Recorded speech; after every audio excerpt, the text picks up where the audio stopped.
Oh, I'm back, bitches. Let's see. Move this here.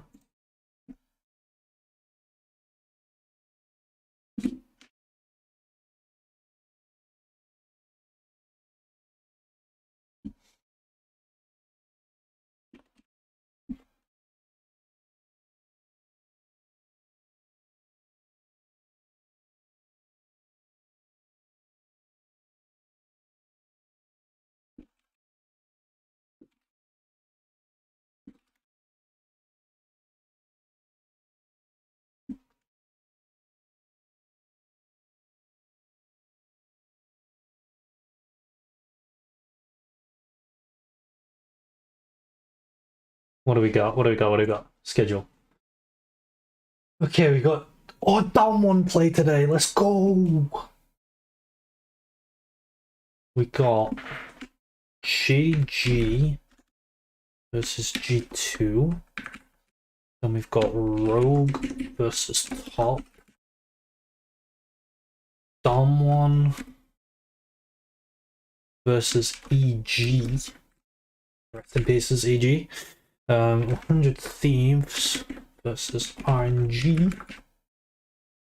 Gen G versus Flying Oyster. Gam versus DRX. Okay. What am I moving here? I'm moving something underneath something else. Right. That goes there.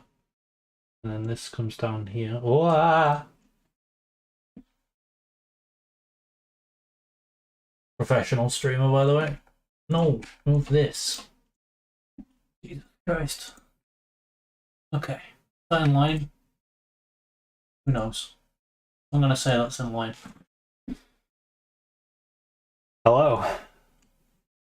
I have returned.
Okay.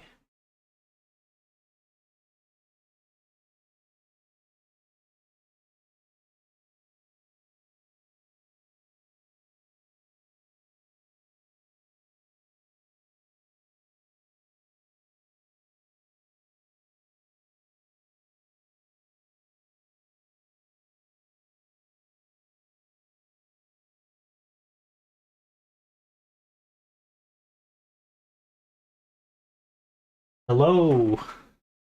Have I seen you before? Have you changed name or profile picture or something? I don't remember a G with that profile picture. Or maybe you were just a lurker. I don't know.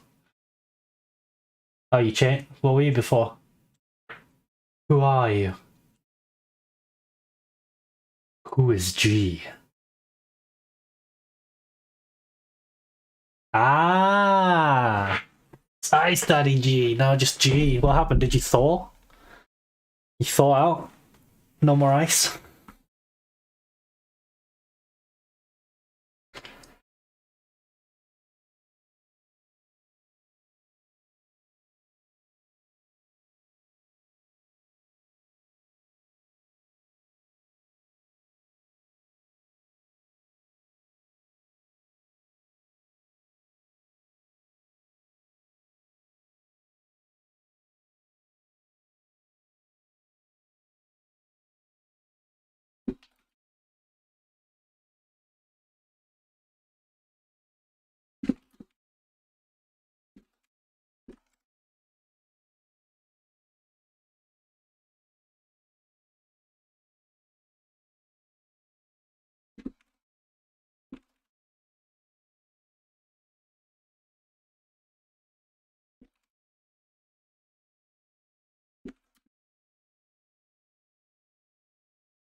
Ah. NA melted you. Okay, so someone's gonna need to give me the rundown on how it's been going. Because I have been completely out of it. I have watched one game. Me and my girlfriend watched Fnatic versus C9. That is literally all we watched. But I saw Fudge play Fiora terribly against Wunder's Horn. No, I might. The one game you want to forget. I'm gonna catch up and watch all the games. Obviously, I don't know whether I'm gonna do it on stream. I might try to though.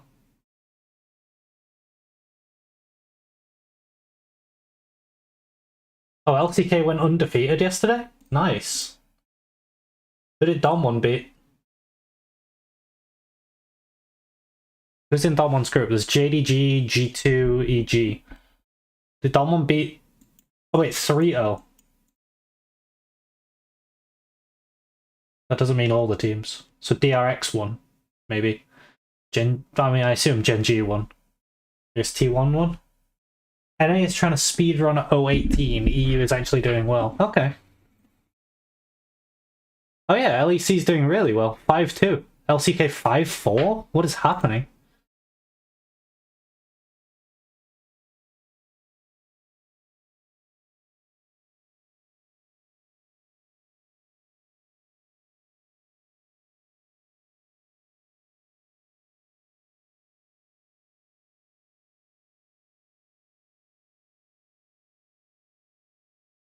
I can't imagine Dom1 lost to anyone other than JDG.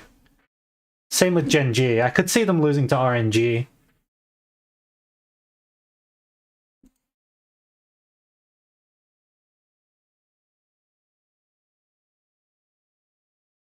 Okay, T1 convincing wins. Gen G not convincing wins. Interesting.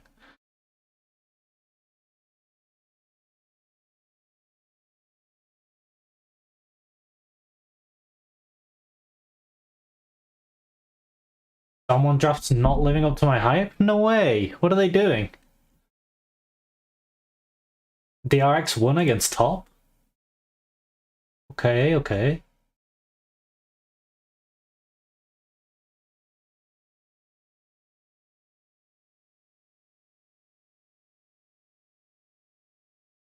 Wait, have NA actually not won a game then?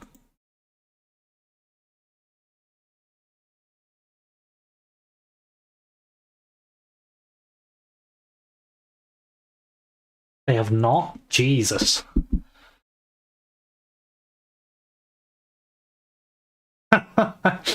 Oh my god. They can't even airport speedrun it either because it's in NA. Like, what do they do?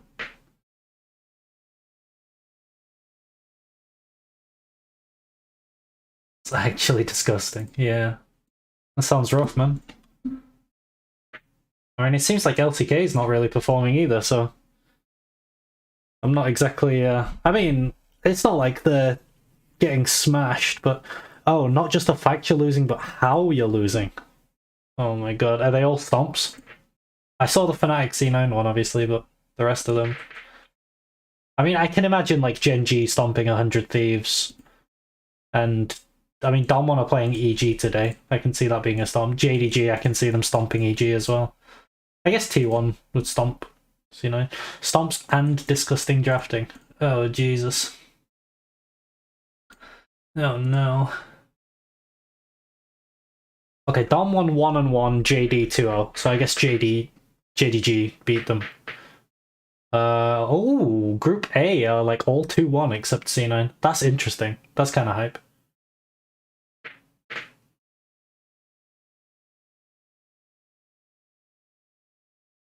C9 looking worst so far? Really? Liking Rogue so far? Yeah, it said they were 2-0. So I guess they beat DRX and then DRX beat Top. And then Top beat... No, Top haven't played Rogue. That's today. So maybe Top beat Rogue today, and then we have like a circle.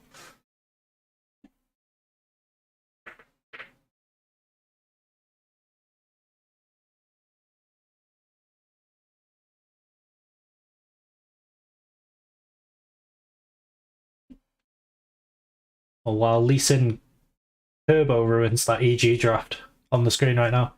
Hey, Countersign, how's it going? Yeah, that Lee Sin pick completely griefs that blue draft that's on the screen right now. I've just been explaining to G here how I haven't seen any of the games except Fnatic versus C9. It's not on my screen. It's not allowed to be on my screen, but it's live on the Worlds broadcast. I'm not allowed to actually stream the Worlds broadcast. Otherwise, I get banned forever, and my family gets shot by Riot Games.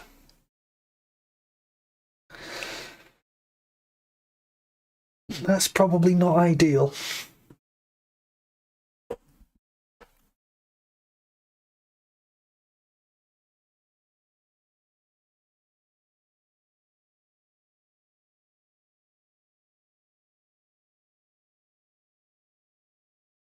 Ooh, JDG versus Damwon was an incredibly competitive game. That's good. I'm glad they didn't get stomped.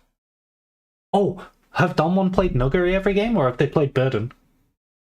The only games I should watch is Fnatic T1 and EDG Damwon. JDG Damwon? Okay, okay.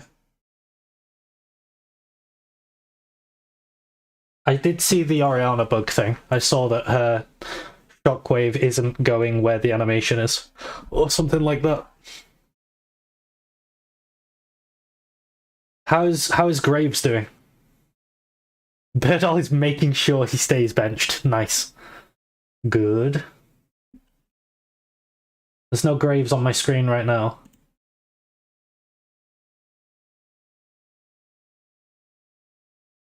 There are numerous clips of him running it down in CQ. Yeah, he's not quite the same caliber as Nuguri.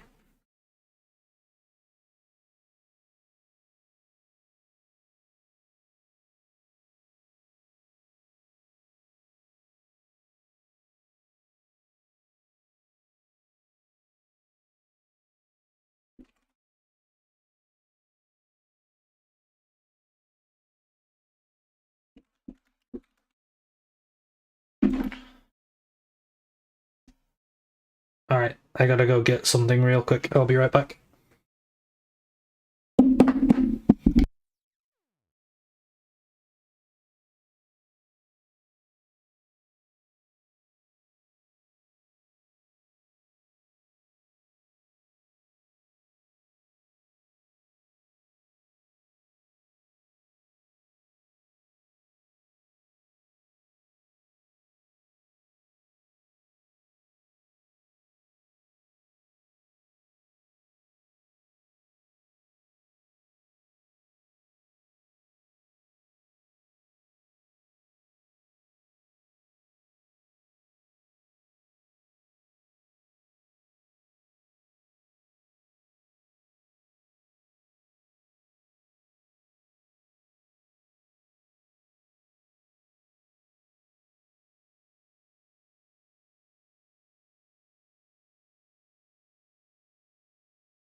Hello? Sorry about that, guys.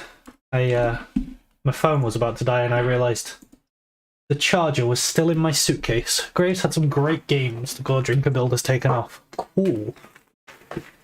Nice.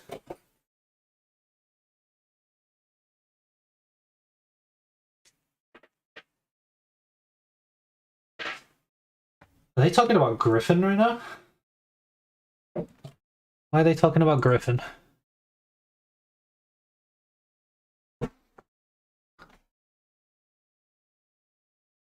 They are talking about Griffin.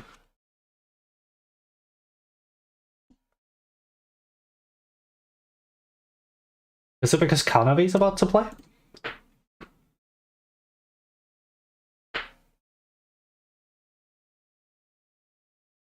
When did I start watching competitive? Pretty much when I discovered the game, which was basically the end of Season 3. So I watched the Season 3 World Championship, and that's when I became an LCK fan. And then I watched it since then.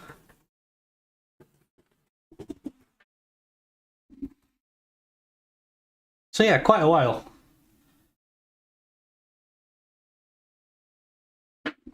I've seen a lot of different metas.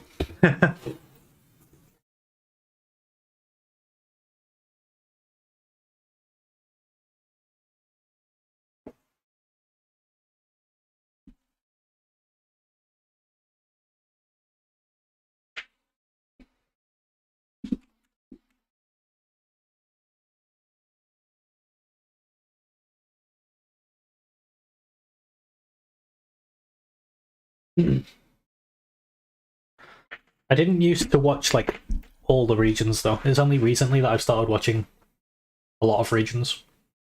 I used to just watch like Worlds and LCK.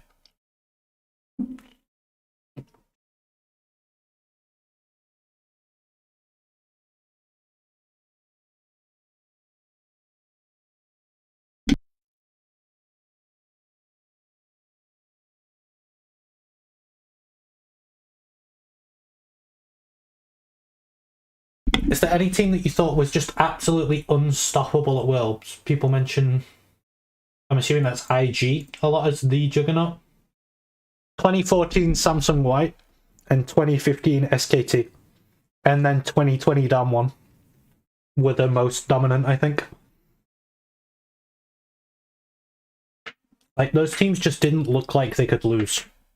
Like, Samsung White, 2015 SKT, and then 2020 Damwon, it was just like, Jesus. I guess they just win.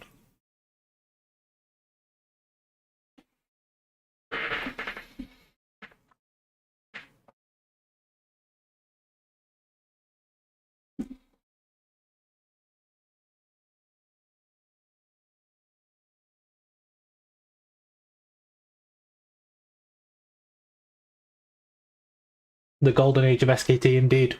I think the most impressive was Samsung White, because you know, like the whole thing of bringing support jungle to unlock mid and then moving support mid and jungle as like a package and playing around mid prio. They kind of invented that in 2014, and no one else was really doing it. Is that the year they won MSI as well? No, SKT in 2015 actually lost in Game 5 to EDG, which was Deft and Pawn, because Pawn played Morgana as a LeBlanc counter in Game 5. It's not the only reason they lost it, though. SKT were kind of sprinting it, but it was the first time Faker ever lost on LeBlanc. Yeah, it's that game. That was 2015 MSI Finals.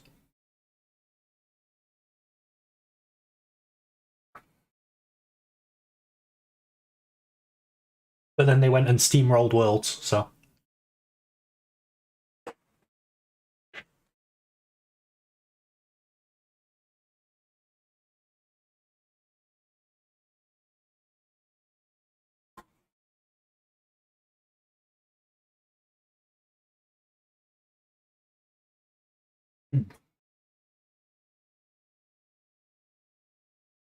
Started watching competitive early last year, but that game is a classic that keeps popping up. I see.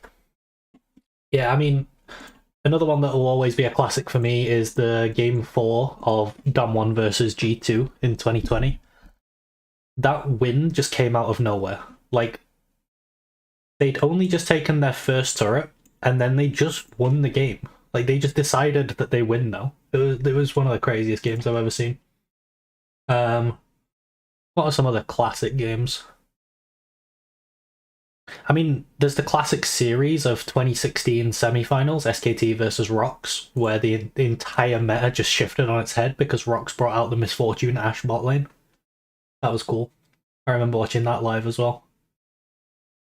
And I remember Praise Ashe Arrow onto Duke's Echo as he was trying to back to save the game. And cross-map arrowed him to cancel it.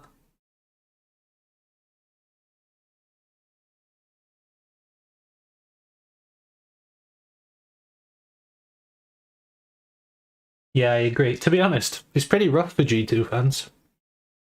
A lot of the most iconic games featured G2 getting smacked. Like, there was the Shy Aatrox game as well.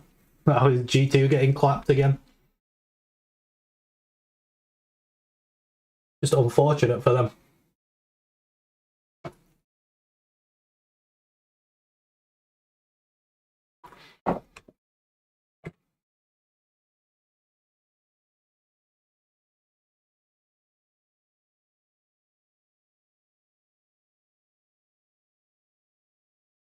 Oh, the Suning game versus GP, yeah. Yeah, I watched that one live as well. Bin was really fucking good that year. The one moment, one shot, one barrel clip. I think Bin was the best top laner at the tournament that year. He was really, really good. And he was a rookie as well. The insane performance from him.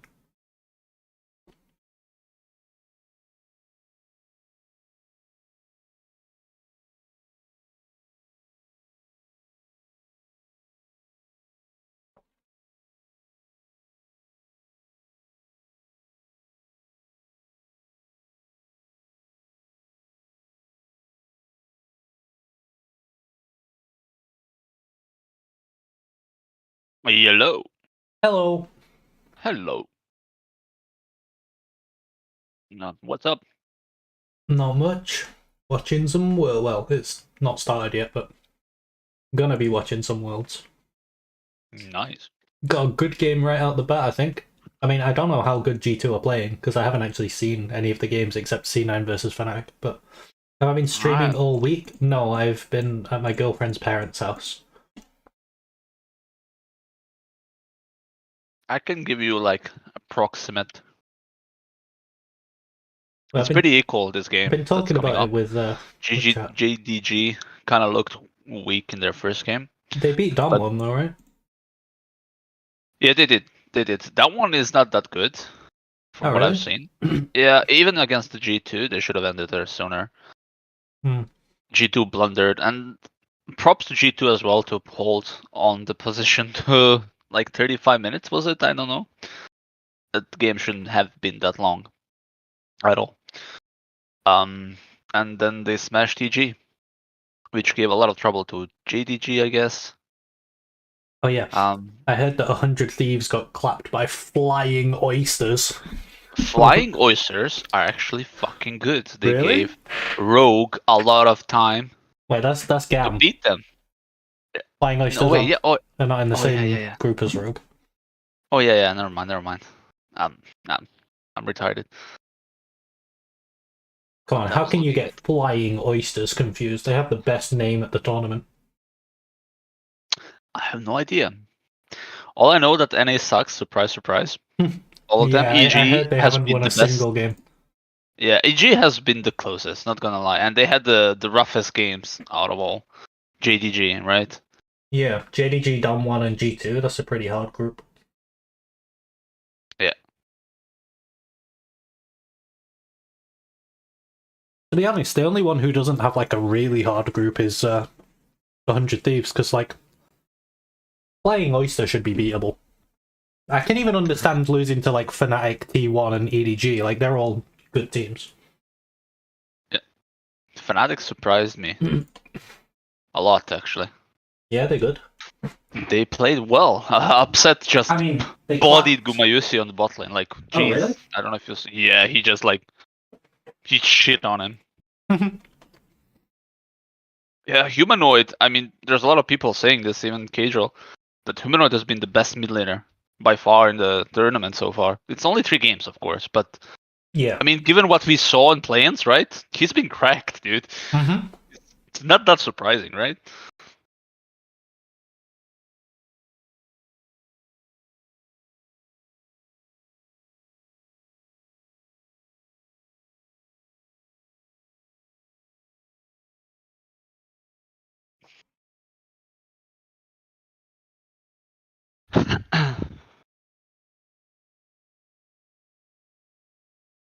I don't know if you can pull this on stream. I think you should be able to. It's just a clip. Yeah, I think clips are fine as long as it's not the live stream.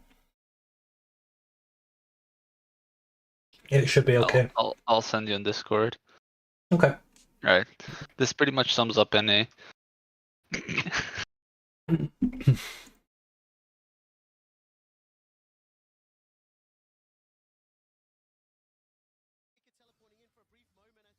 Not gonna carry here, Janssen. Where's your team? Why are you playing weak side? Why are we playing strong side Jax? Guys, why are we not here helping our Azir? Reckless is not happy. table? Why is no one here? Moving on. Not yet.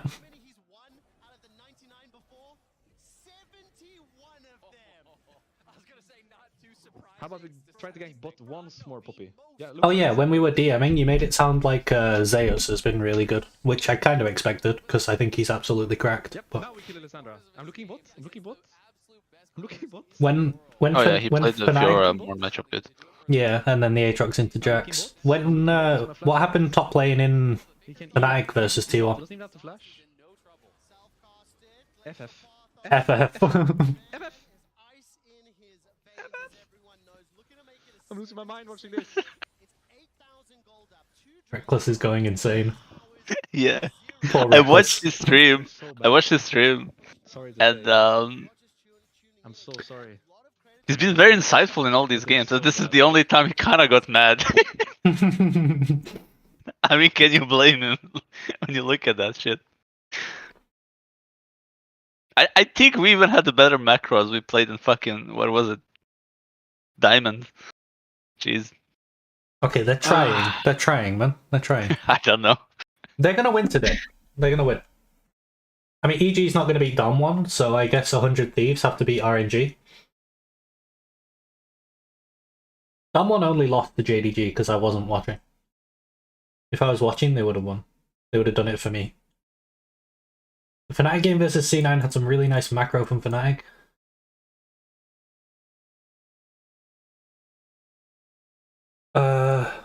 Oh yeah. That was the one game I saw. Yeah, I remember that. That was such a bad way to play the draft by C9, by the way. Yeah, it's like I don't know why they drafted LeBlanc Fiora in MF. Yeah, I really hated the Like, LeBlanc. yeah, let's team fight, but let's not. Let's flank. Mhm. And then let's split push, but let's just team fight with that comp. So like, yeah, can't do anything. And Wonder, I don't think Wonder is not Wonder. Fudge was able to play this matchup into Warren as Fiora. Was that the game where Maokai was open and they were blue side and they B1'd Tesco Maokai, which for anyone that doesn't know the reference is what I call Sejuani. They B1'd Sedge when Maokai was open. Yeah. Oh yeah, Sedge was a weird pick too. Yeah, so they B1'd the worst version of Maokai. We've got some yeses in chat. Yeah, the drafts has been weird all across the board, especially T1s. I expected that. T1 are awful at drafting. The T1 drafts look horrible so far. Only horrible. Yeah. That's an upgrade. They were abhorrent, but now they're just horrible, I guess. I don't know why, though. I don't know why. It's like they're trying to be worse in draft after every game, like after every draft. I don't understand.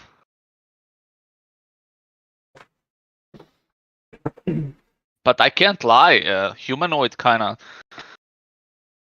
Well, he didn't take a dump on Faker, but he played so well against him. And he did way better than Faker. Yeah. And Upset, geez, man. I don't know if you've seen that solo kill. It's not a solo kill, I guess it's Nami E, but still. No. But also, he killed him under tower. I heard people saying that Lucian Nami's not as bad as they thought, and that's kind of what I was saying before I left. Yeah. I was talking about how Lucian Nami with air. Did they go airy instead of electrocute? And it's like, yeah, and I even said that I would always go airy. I don't know why people go electrocute. Yeah, and the only thing they changed about it was that you can't go electrocute anymore. Yeah. I guess in draft it's kind of weird in the first 3 picks, depending which side you are, to actually draft it. Usually people, when they draft Lucian Nami, they wait until a bit later. Yeah. To pick it, like R4, R5, maybe B4, B5, you know. Yeah. Usually do that, especially before B5. That's massive. So maybe they don't want to open, yeah. Massive for Gen G if that becomes like what teams are contesting again. Oh, because speaking of Gen G, Ruler Lehans are like the best Lucian Nami that I've seen. Speaking of Gen G, I think they're ramping up, but I don't think they look the best so far. Yeah, I mean, I can understand them playing against RNG, because RNG have played, what, like 11 games already in play-ins, and Yeah, Gen G just I came agree. in completely fresh, and also they troll-picked support, right? They picked Singed into not Yuumi. Yeah. I really like the Lehen Singed as a Yuumi counter pick, but I don't know why you would pick it when the enemy's not playing Yuumi. Yeah. Oh, Rogue. Yeah, I think Rogue looked the best so far, by the way. I mean, they didn't have the best matchups. They played against DRX. They won DRX and easily. Gam, yeah. Yeah. But they looked pretty dominant. We'll have to see how they play against Top today. Yeah. Top lost to DRX. DRX Yeah. actually kind of clapped them. Zika was better mid laner than Knight. Zika's crazy good. Yeah, they popped off. And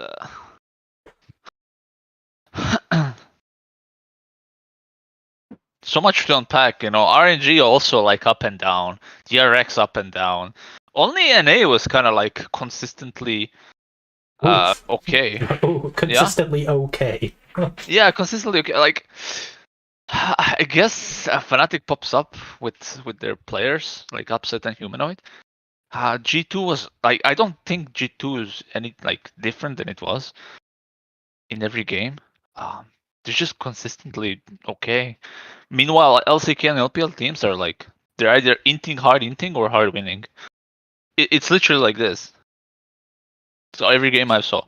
What the fuck am I watching? Why is Nuguri on Renekton? Yeah, R5 Renekton. Or P5. I don't know. That draft is kind of... I really like that Damwon draft, except Renekton. What the fuck are they doing? Oh, they were doing this earlier in the season.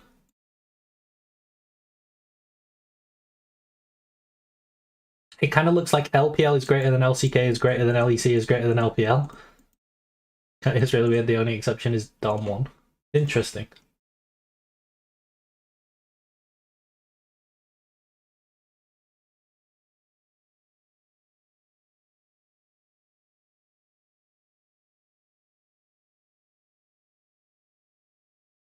Like, they just had a real top laner. They could legit have Yago and picked Kanavi anyone. are really good though. Oh, Kanavi's insane, yeah. Yeah.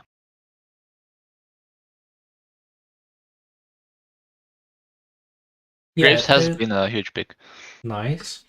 Earlier in the split, Damwon were playing Renekton a lot, and then they stopped doing it, and they pretty much didn't do it for the entire like end of playoffs and Gauntlet, and then suddenly, now they're playing Renekton again. Apparently, it's really weird. I thought they'd gotten over it, but I guess not.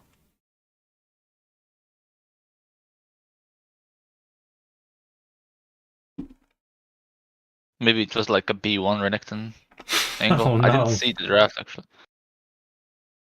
I would even prefer Kennen because it's Nuguri.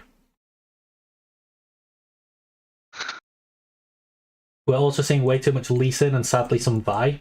Yeah, what was the draft that you showed me where I said how awful it was? Like Vi into a Sivir and then a Kali and what was that? That was what was the top lane?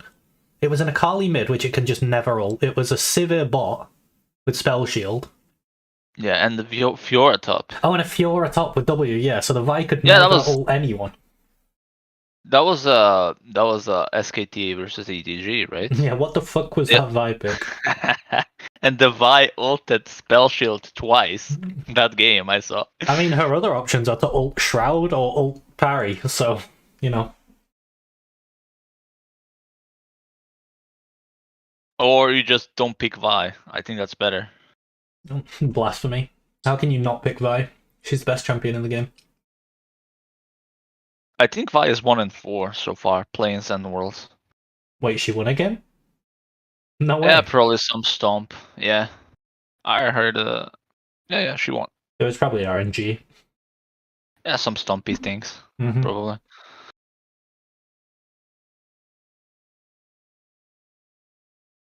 Is it time? Oh. I forgot to mute. Oh, and Hecarim doesn't exist anymore, apparently. Is that true? Yeah. Yeah, they didn't, like, I don't know. I actually don't know. It's good for my pick'ems. I don't care. Hmm. I still need Caitlyn bans and Aatrox picks, which is happening. Yeah, I need Caitlyn bans and Graves picks.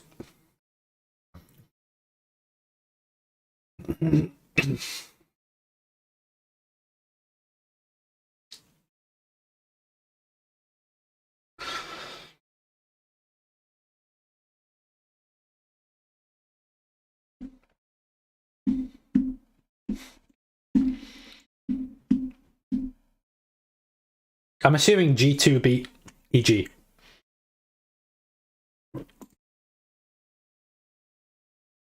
Yeah, they did. They stomped them. So- Caps just destroyed Jojo in a counter matchup. Are they now like 7-0 against EG?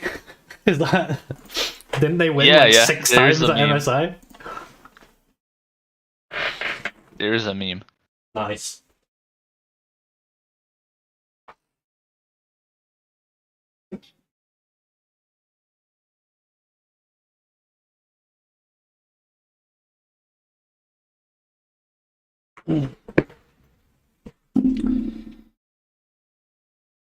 One second.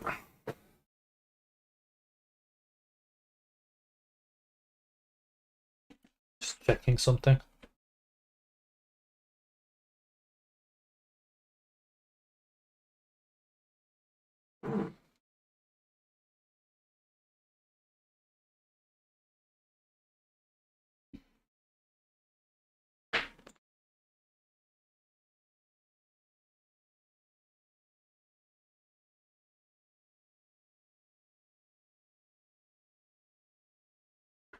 Okay.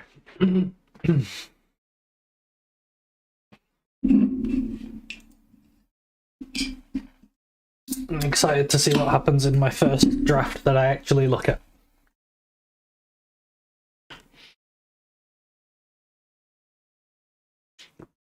Yep, there's a lot of Lucianami. There's a lot of Kallistas. Sivir is also a go-to pick sometimes. Yeah. Just classic MF stuff. MF, The yeah. Momo combo or with some other champ. How's Caitlyn been? Caitlyn has not seen so much success. Oh, did as we you see already Ash? measured. Or is Ash still gone? We've seen Nidalee We seen Nidalee. Was it Canyon? inspired. Inspired? Yeah. Nidalee set mid. That sounds like some Gen G shit.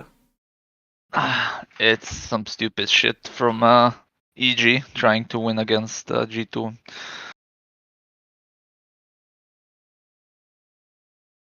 I reckon if they just played normally, they have a chance to beat G2. I think they're just too mental blocked at this point. Yeah, I think they have ability to do so, but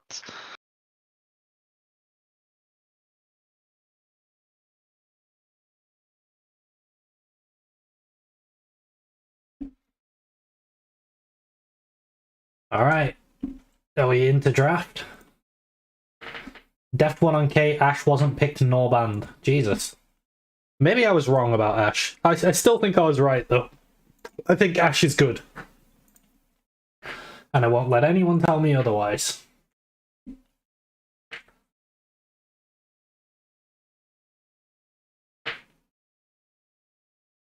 Oh, I thought we were getting into draft, but we're not. oh yeah, Deft one on Kate, but it wasn't Kate Lux. What did he play Kate with? Braum, actually, Braum. Oh, They fuck. played against Jackie Loves Draven. Oh, I have another pick that I need to ask you about. Yeah. Any Alistair? Any Ali? Any of actually the hope cow? I actually hope not. I don't think so. The cow. Beryl is super smurfing right now. Nice. Classic Worlds Beryl. Guy does not disappoint at Worlds.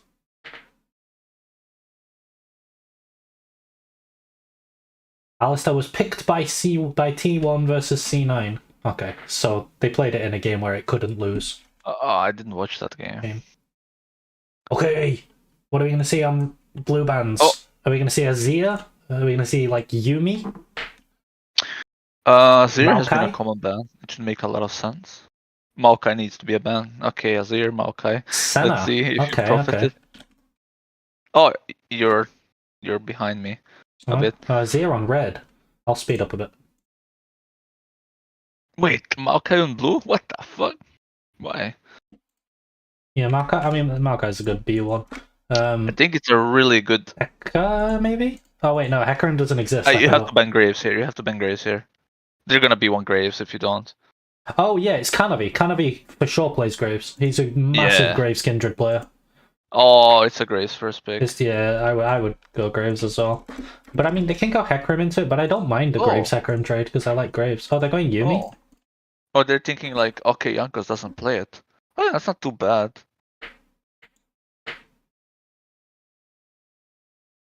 So you have some options here. So it's probably a Sivir game, right? Yeah, it can be a Sivir game, but they're flexible. Can be as Israel game if they need it. Yeah, that's true. What do you go here? I think going for Hecarim Seraphine is not too bad, actually. Yeah, Hecarim Seraphine looks good. Okay, they just want an Ego. Blind Ego pick. Sylas? Yeah, Ego pick. Do they flex it? No, they probably do with Broken Blade, right? I've never seen Blade's the kind of guy that could play it. I've never seen him play that. Okay. I just haven't. That's definitely a Caps pick. Okay, Seraphine. So they can still go Hecarim. But Hecarim's good with Yumi as well. I think they could just take the Hecarim on blue now. Yeah. But then Graves is open. Yeah, Sivir makes sense, but... Sivir Hecarim, though. Like, you give the Hecarim the move speed? That sounds insane. It's okay, actually. It's okay. You just lost the flex for Sylas or Seraphine? Well, you can... Seraphine can still go both bot lane roles. And then Sylas can still go top.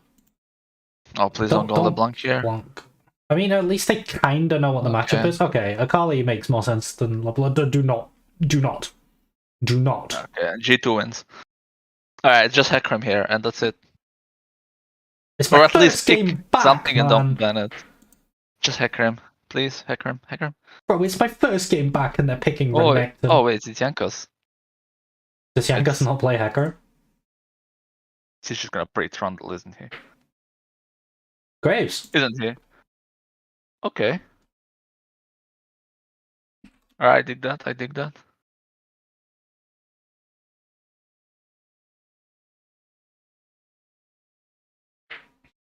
No, Vi jungle.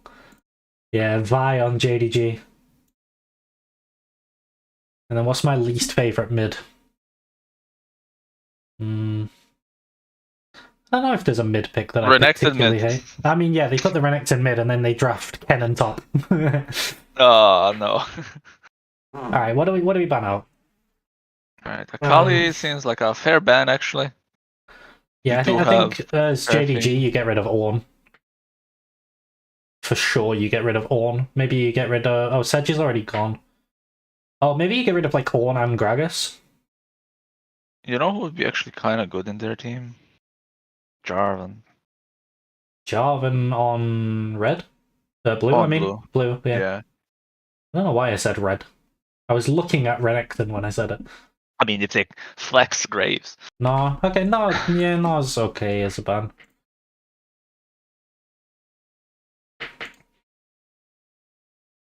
Do you just...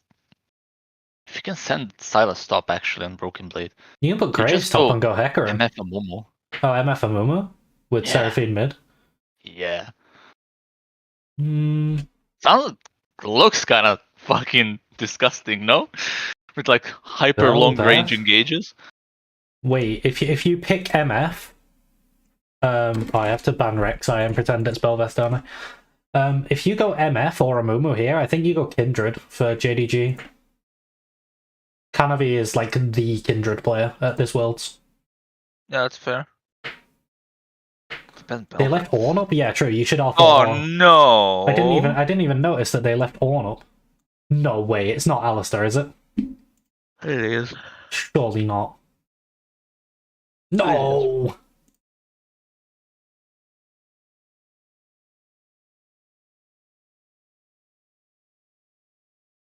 Viego? I don't hate it.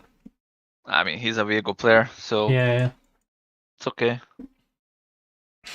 I like it with Sivir as well. She's getting This is a everyone good well. Ornn game, though. This is a really good Ornn game. Kyoshik is offended. Yeah, I mean, Kyoshik was CV Max's second choice when he couldn't get Kanavi for DRX, so... So we just pick Ornn here and we win draft, I think. Yeah, I think so Even too. though with Alistar. Oh my god, bro, I love it. There we go. There we fucking go. I don't even think it's that good, this game. It makes so little sense in the draft. Like, it's not the angle where I tell people to pick Darius. I mean, he has Seraphine behind him, so I'll give him that. Yeah. It's something. It's not the Darius angle that I normally talk about, but I'm glad we see Darius. It's not great? Yeah, it's not great. He only has Renekton and Viego as, like, people running at him. Yeah. He can never touch Sivir, and he struggles to touch Taliyah. I wonder if he's gonna go phase rush.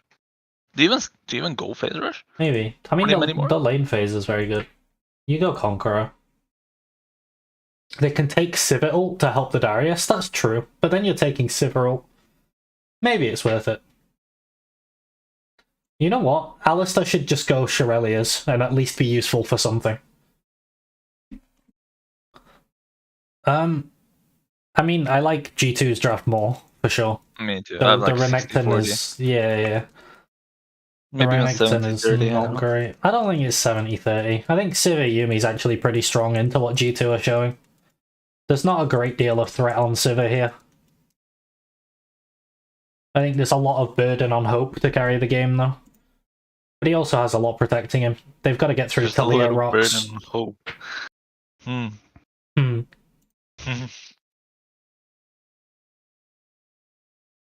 I mean, G2 could win this, looking at draft. This could be G2's game. Right, I'm not gonna... My New Year's resolution... Now that I'm back, I'm not gonna forget the timer.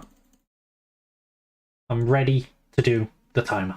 What New Year was it, man? Like Chinese? So, I don't know. The year when I don't forget timer anymore. Starting it at 1 minute. So...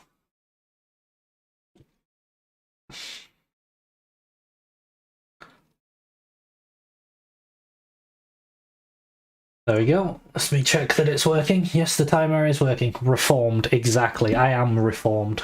I am so reformed, it's not even funny. Spellbook on your go? Yeah, he's running Ignite as well, so he gets lots of Ignites and the occasional TP. He probably only gets like 1 or 2 TPs the entire game. But that's fine, because he has Taliyah wall. I don't mind, actually.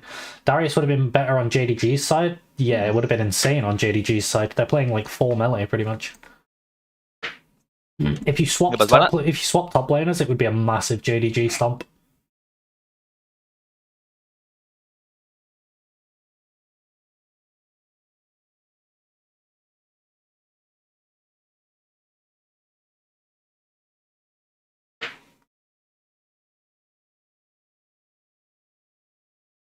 I do like watching the mind game of Sivir and Alistar, where it's like Alistar can not press Q, but also Sivir can not press E.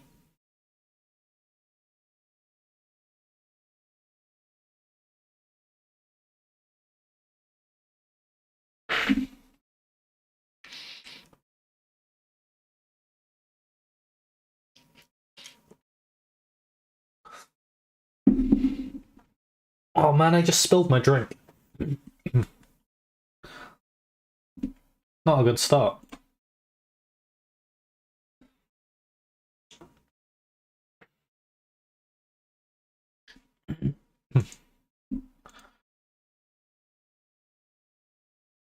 I think for Kanavi, you actually ignore top whenever... Oh my god, how is Broken Blade getting fit? 369 is just too good.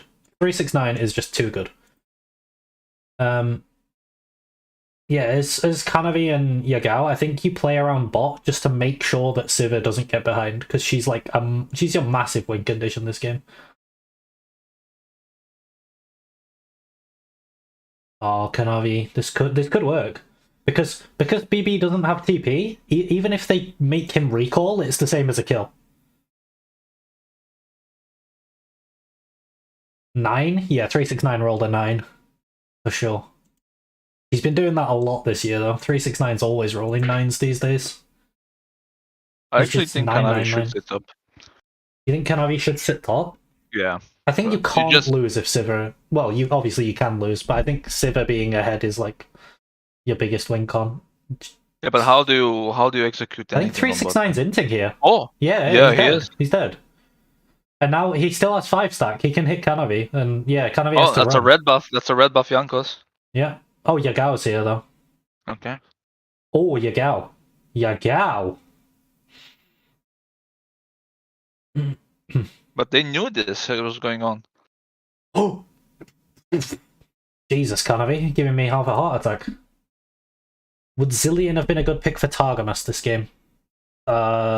Yes, it would. Zilean would have been an insane pick for Targamas. Into Sivir Yuumi? Hell yeah. Sounds amazing.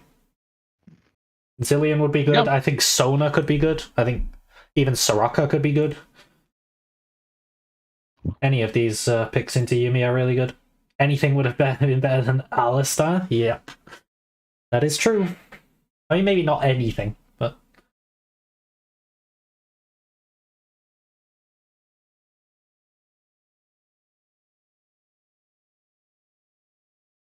Hmm.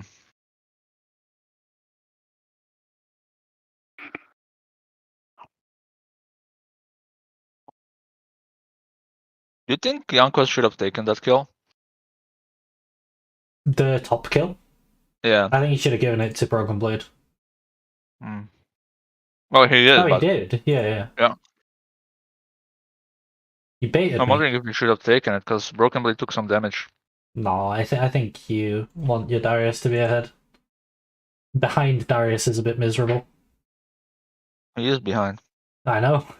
But he's like... I mean, he's not really behind. The kill kind of makes up for the CS. Also, he has this window in about 90 seconds or so, where he has Ghost and 369 doesn't have Flash. Darius is also kind of the only win con for G2. I mean, they can play 1-3-1 with Sylas Darius. It's kind of awkward for JDG, but JDG can just clear mid with Sivir Yuumi, actually, and then send, like, Talia Viego with the wall. Does Darius normally win the matchup in lane? I mean, he wins really hard level 1, level 2. Level 3, I think it goes back into Renekton's favour, but I think once Darius gets ult, Darius should be winning. But he definitely wins very hard level 1, level 2.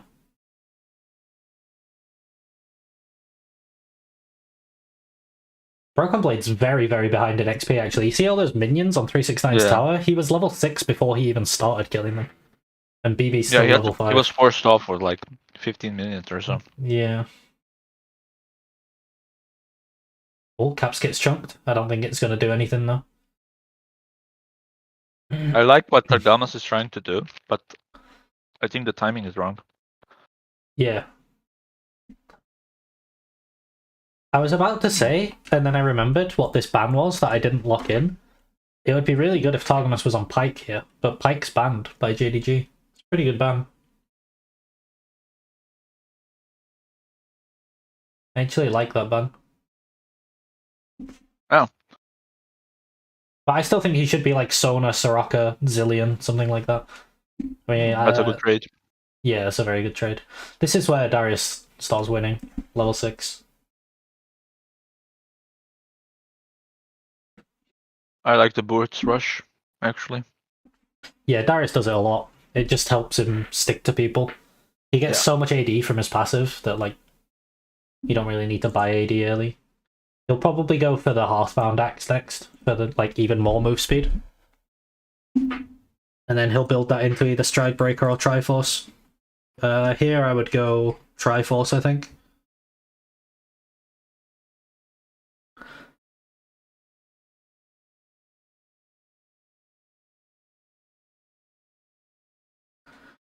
Steel Caps go infinite here. Yeah, Steel Caps are very good.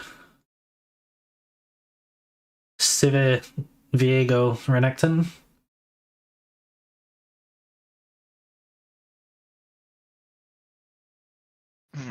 Unless Talia builds Leandris, which she should. Yeah, She's not she'll gonna go. have She'll go damage. Leandris here. She has to.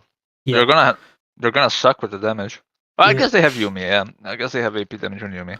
I really hope that they, you know what you can do as JDG here, which I've not seen done very often? When you have Sivir Yumi against a comp with a lot of healing, like they have Fleet Footwork Graves, who often goes Bruiser, they have Darius with his Q and Conqueror, they have Silas, they have Seraphine, they have Alistar passive.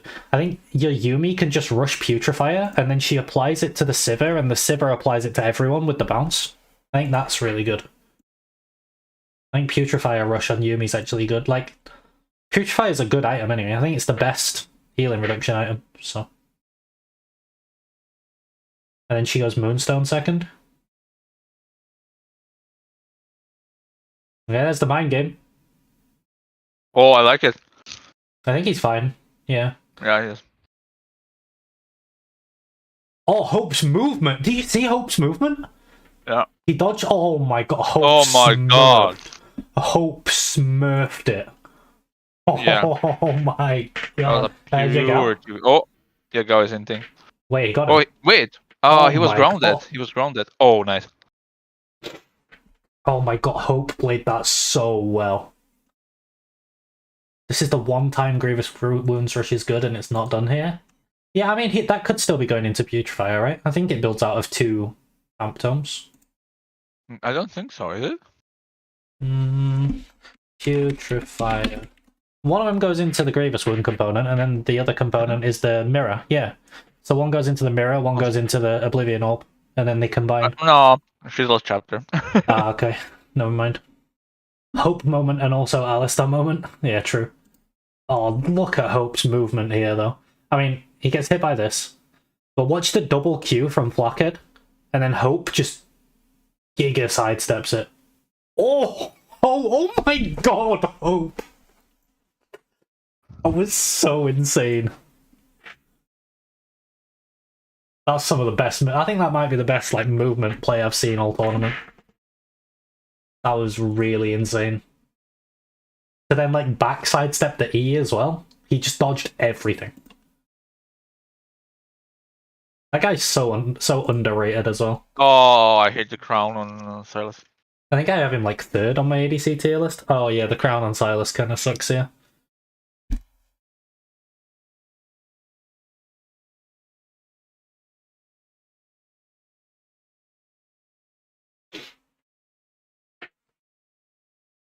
Don't they easily pop that off with Yumi? Yeah, or a Sivir bounce, or just like a straight Aaliyah rock. There are so many ways to pop the crown off.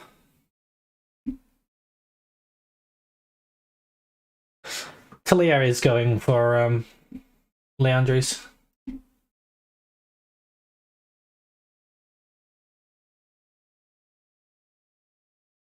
I don't also like Merc Threads on Graves.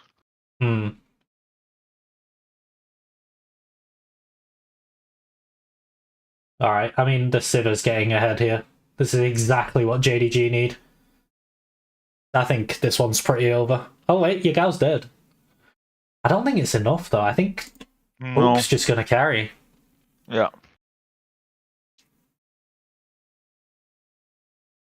I don't know why they fight. I mean, Like, what do you gain? The bot lane fight looked pretty good for them actually until Hope just played like an absolute monster. Yeah, but still, why? Like, does it matter? Yeah, true. It's not necessary. You're still gonna play for Graves and Darius. Yeah. Yeah, true. Even if you kill her, Yeah. I guess you're only putting Seraphine ahead. Maybe he's thinking about the Talia minefield, but even then, I don't think that warrants it when Steel Caps look way better. Oh, that's a kill on top. Should be. I hope. Yeah. I'm assuming that's about the Merc Dreads on Graves. Okay. That's clean. Yeah, they're getting stuff done on the cross map. This isn't terrible for them. Look where Seraphine is. Hmm. You wanna 2v2, bro? There you go. Enjoy. Oh, you wanted to walk into lane? Yeah, sorry about that one. Oh, Hope is so... I don't... You know what? I think Canavi and Missing kind of trolled there. I think they could have given first tower, like, the full gold to Hope there. You know, if they just cover so that no one walks into him and they just let him take it on their own. G2 does have ways to get rid of Sivir Spell Shield, so I can see a world where Caps carries this. They do, but it's kind of just like Seraphine. I think it's really hard for anyone to actually get to Sivir here. Like, Darius is never getting to her. Graves doesn't really do good at running at her. Caps can kind of get to her. Seraphine obviously just follows up on someone else.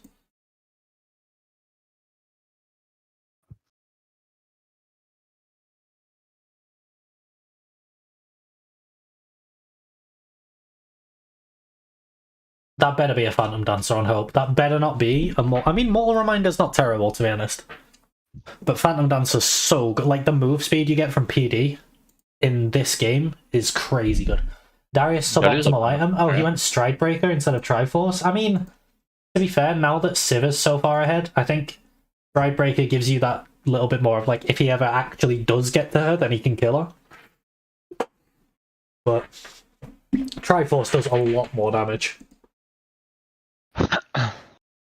Actually, no. Maybe at this point your win condition is just to play 1-3-1 as G2, so Triforce is just better because it pushes towers really quick. Maybe. So far, the way they're playing, Owen would have been like 10 times better on top. Yeah, Owen would have been really good.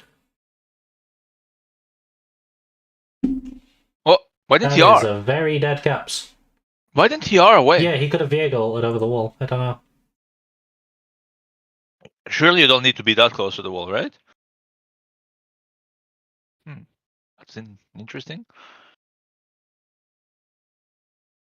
Is that gonna be a Drake? What did they use? They used Yuumi and Sivir ults. They don't have TP. Yeah, I guess this is a given.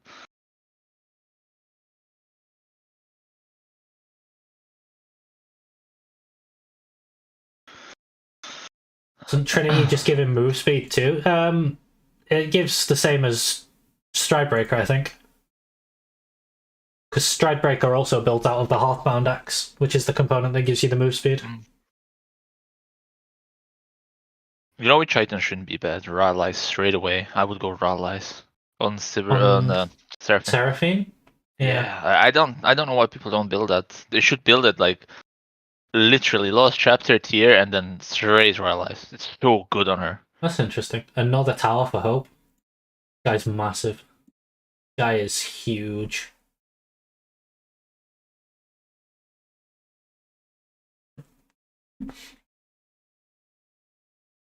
Literally the one person G2 didn't want to be ahead, and he's just ginormous. He's got 2 items.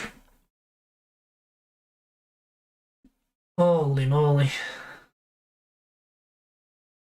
He earned it though with that movement in bot lane. Holy fuck. That was incredible.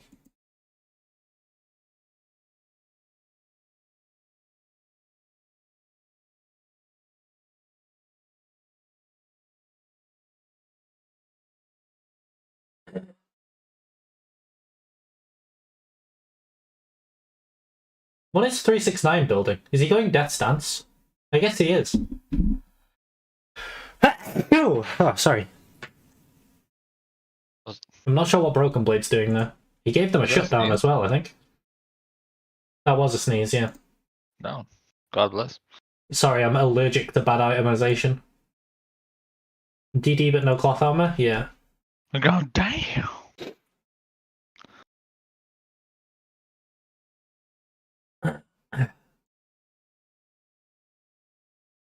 Now Hope's gonna... Oh my god. Are they gonna get another tower onto Hope? Oh no. It's over for G2. It's all ogre now. Yeah, they need a huge team fight, otherwise it's doomed. I think a team fight favors JDG though. Hope's too big. Like, who's killing him right now? Jankos isn't even on second item. Broken Blade's not even on second item. Caps is nowhere near second item. Same for Flackhead. He's barely finished his first. And Hope can base and get like a BF sword towards his third item, I think. Like, the guy is just insanely huge. The hero syndrome from the G2's bot lane cost him this game. Yeah, I think so. And also Hope playing like freaking, I don't know, Prime Uzi or some shit. When you risk something like that, it's... the dude was holding spacebar to activate his scripts there.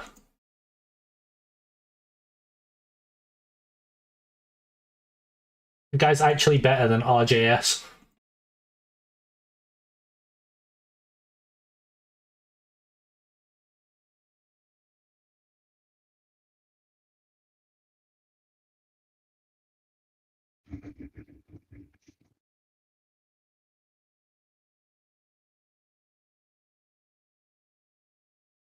Not with nameplates off, he isn't.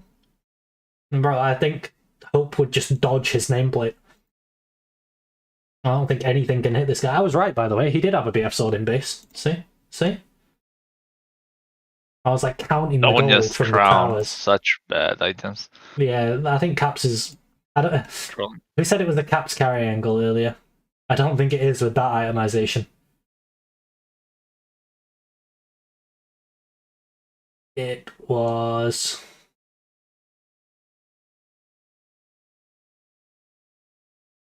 How realistic is it? But even if you go Rabadon's 30, you don't get enough enough AP to actually. Well, to be fair, Crown amount of AP scales pretty well because it gives AP as the mythic passive, but it's still never going to make up for the damage that like a Liandry's or Luden's does with its proc. And then obviously Luden's mythic passive is very, very strong. But Liandry's just does so much damage with the burn.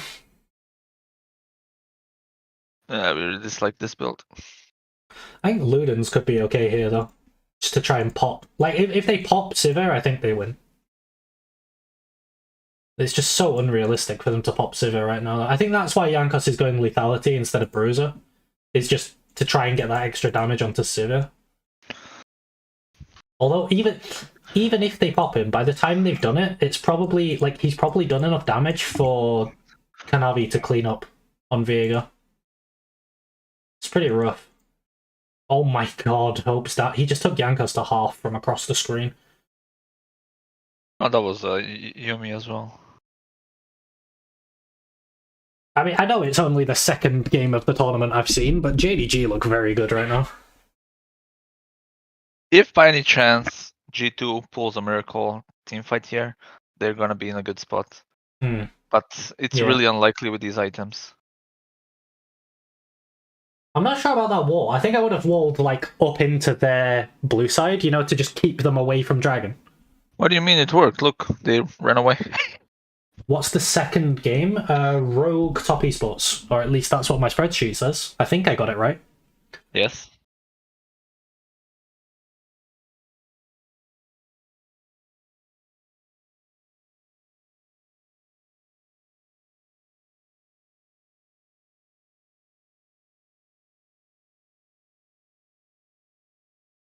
Another T2 for Hope. Oh, that's a kill for Hope onto Caps, surely. Yeah. He has Zhonya's. He can Zhonya's, yeah. Okay. Okay, that's a good Broken pick. Blade has Flash. Yeah, he can. Oh no, he didn't apply the 5 star. Okay, he did. He applied it. Yeah, but he has to back off. His team is too far away. I think he should have ulted before backing off, though, you know, for the chunk. Yeah, maybe. Because he's going to lose that ult anyway. You don't get to keep... Or did he not ult before when he got the kill? No, yeah, he loses it anyway. So he should just ult for the chunk.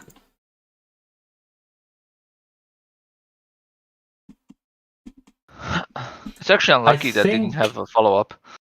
It doesn't really matter for JDG that Hope lost his summoners because they're up before Dragon. Maybe, actually, his flash is probably down, but his ghost is up. His flash is up. If they can stall the next Dragon, then it'll be up for like a minute. Oh, I like this. I like this a lot. Ult? He doesn't have ult. There's no way out for him. He's dead.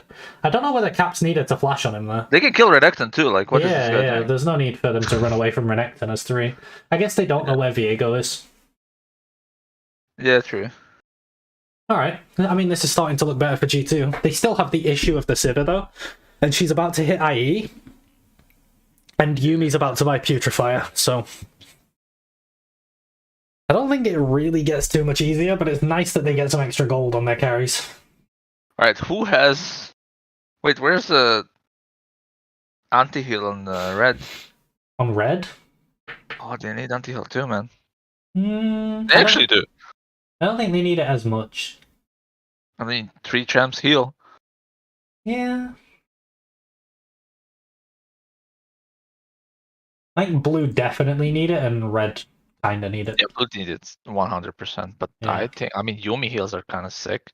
Renekton is like literally a healing thing in an ulti, right? Who gets it? I guess Seraphine? Yeah. Oh yeah, Seraphine is the Putrefier, yeah. Oh, I really like the Rallies finally. Yeah, Rylai's into Putrefier here, I guess. Maybe get the Oblivion Orb in routine, but They're on it. It dies really quick with Viego Sivir. Oh, they know, because Viego E'd. Oh, that wasn't that fast. Did Caps TP or did he recall? Oh, Caps TP'd. They got Caps TP. Also, Caps is miles away. Yeah, they can turn this. That's a big choke that. Yeah. Yeah.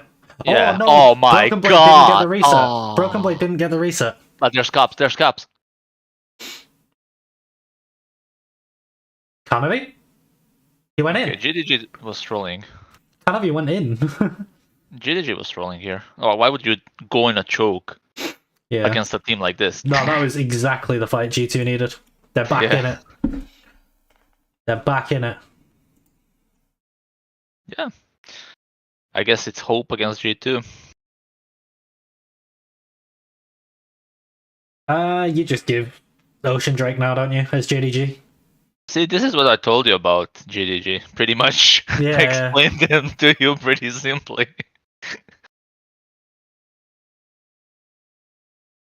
I got really excited when I saw that Hope playing bot lane, though.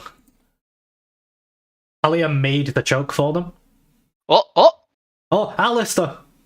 He's just dying. Oh, but Hope's just killing them. Okay, no, they're dead. He's dead, yeah. And we get this. Nice. You could say that Hope is JDG's last hope. Yep. That is the nature of their draft. It's all about Sivir. Yeah, I mean, why would you do this? Like, why? Yeah, I don't know. It's the only way you lose this. Rylai's, look Rylai's, man. This is not even ult, it's Rylai's. Yeah. You see that? That's a full route on the whole team. Mm-hmm. And then the 4-man, well, I guess Yumi's inside Sivir, so it's a 3-man. But 3-man Graves ult, like Q ult, did so much damage. Yeah. Pretty good.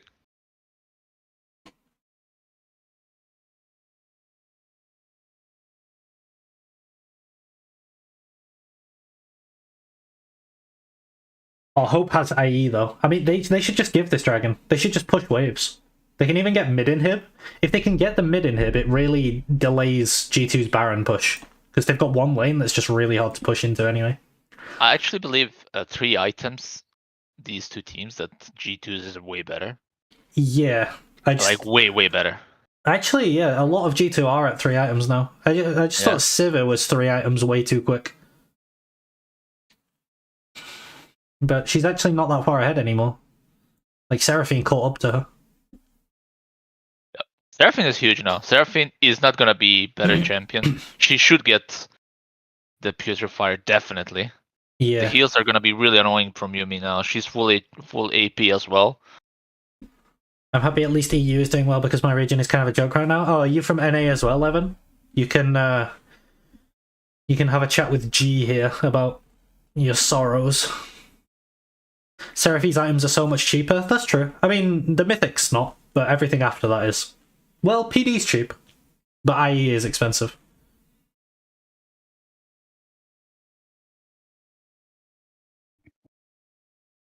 Aw, NA friends.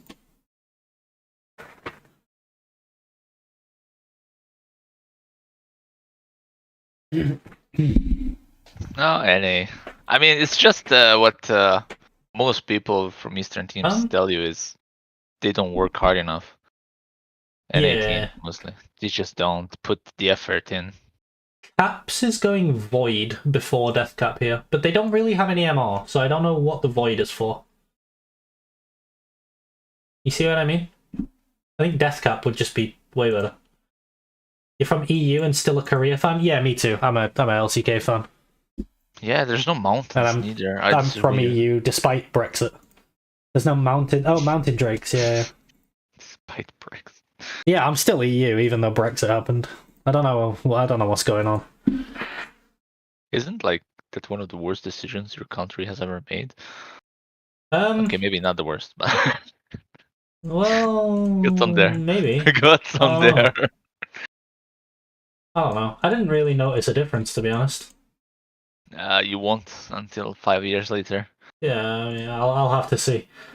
Yeah. Listen, I'm good at League of Legends. I'm not good at politics, right? I'll just use results-based analysis for Brexit. For Brexit, I'll just use results-based analysis for economics then. That's a Seraphine ult? Yeah. Maybe there's a streamer who's like me, but for economics, and then I can go and watch him, and he can tell me what to think about Brexit. Ult? Nice. Although, my dad thinks that Brexit is bad, so I like Brexit. That's my reasoning. Because my dad doesn't like it, I like it.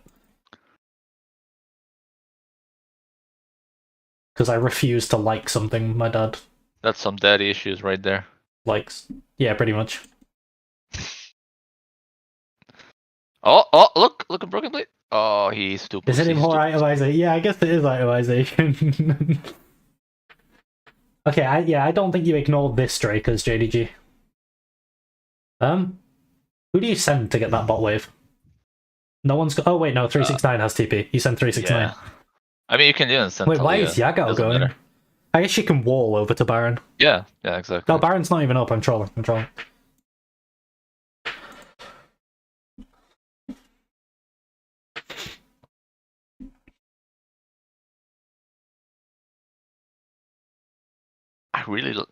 That's not enough AP for Sylas this stage. Wait, when did that happen? Look at Civi's items. When did that one happen? What do you mean? I swear she went to base and bought a full Lord Doms. She did have 2 longswords, no? For like a long time. Even like the last fight that they lost, she did have that. She's massive. Yeah, she is. Not a big fan of the Collector on Graves. Oh, so Collector on Graves is used to pivot into crit, so that his last 2 items can be Lord Dom's IE. I don't like that build, because you're not gonna build it this game, like 100%.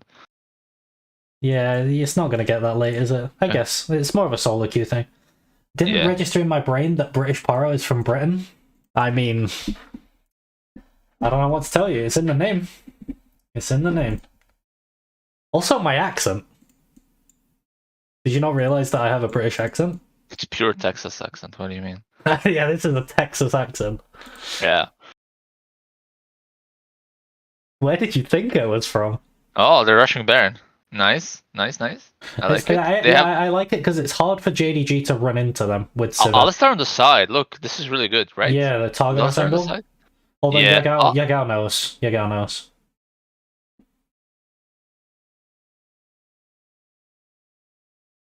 Oh, Yagao wasted E. There's no rocks right now. Targamas can go in. Actually pushing. Yeah, there's no rocks. Talia can't stop that happening. Oh. Okay, now he has rocks again.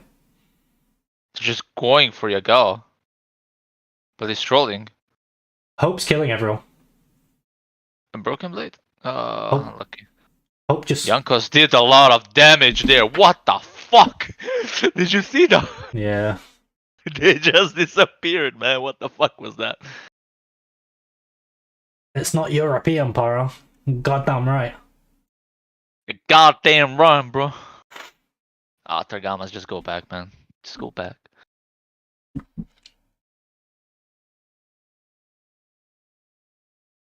I was actually old enough to vote when Brexit happened, and I did vote. And I voted to stay in the EU because I don't like change. Never mind, Collector good, I guess. But yeah, I mean, they died, so Collector must be good. I'm pretty sure he would do more damage to, for sure, Renekton, for sure, Viego. Like, at least on those two, he would do way more with Lord Doms. The other three is probably pretty close. Kha'Zix hater? Oh yeah, because Kha'Zix says change is good. I get it. I'm really not sure about this Baron. No, 369 is way too low. Oh wait, they have a Yuumi though, and he has a fruit. Yo, his team's eating his fruit. Do you see that shit? Oh, no. They just griefed him. They ate his fruit. My man just wanted a fruit. Oh please, Targama's like, okay. That was a good okay. That was a good okay. Oh my god, Hope's damage. Oh my god. GG. Oh, Hope. Oh my god. Wait, what? How'd that happen? Hope just killed everyone. Yeah, how'd that happen? How the fuck did that happen? The Seraphine ult hit literally everyone except Sivir, and then Sivir just killed them all. Holy shit, they entered that fight. Oh, there's the Sivir. Actually, Hope just shredded everyone? Yeah. Wow. Yo, this guy... Remember, kids, don't fight bot lane when you don't have to. That guy's fucking scary on Sivir. I'm gonna remember that one.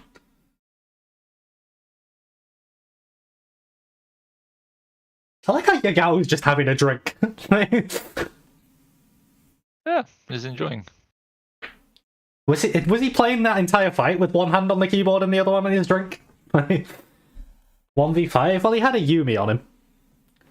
Sivir is 100% win rate in groups now, really.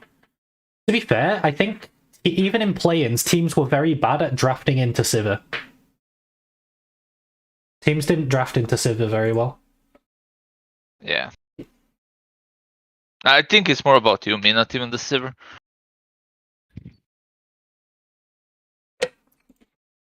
So, I can't remember who it was that asked if Zilean would be good for G2, but the reason Zilean's really good is, one, it gets a free lane phase into the Yuumi lane, and two, Zilean E really cripples Sivir. Like, it really cripples Sivir. Like, more than most AD carries. So Zilean is a really, really good answer to the Sivir Yuumi. It might be one of the best, actually. Excited for Rogue's draft next game. I think they've been drafting pretty well. Yeah. Rogue is the last EU hope. Well, actually, yeah. Fnatic as well. That was a rough Darius angle. I got excited to see Darius though, but it wasn't the angle for it.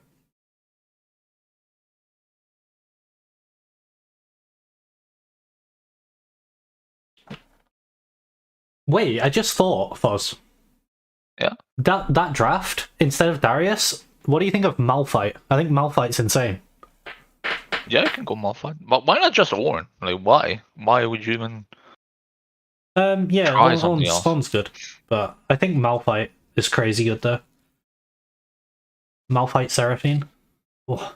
And then they have, like, pretty much only AD, except for Talia.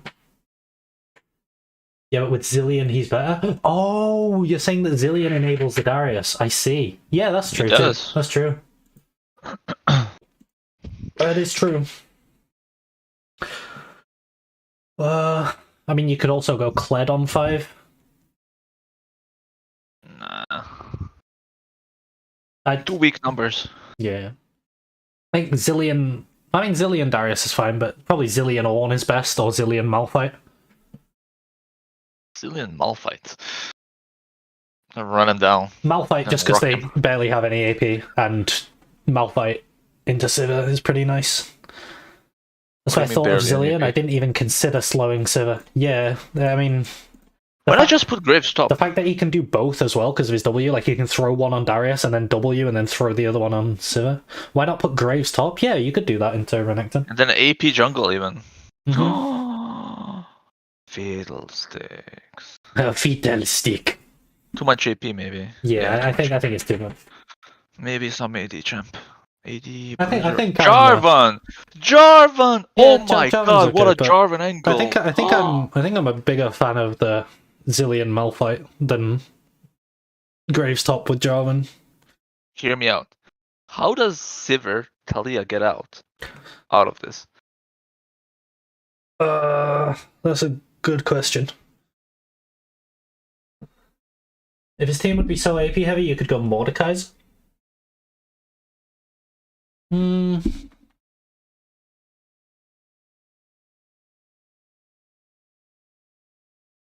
Doesn't that make it more AP heavy? Or you mean Mordekaiser jungle? I don't think you can go Mordekaiser here, can you?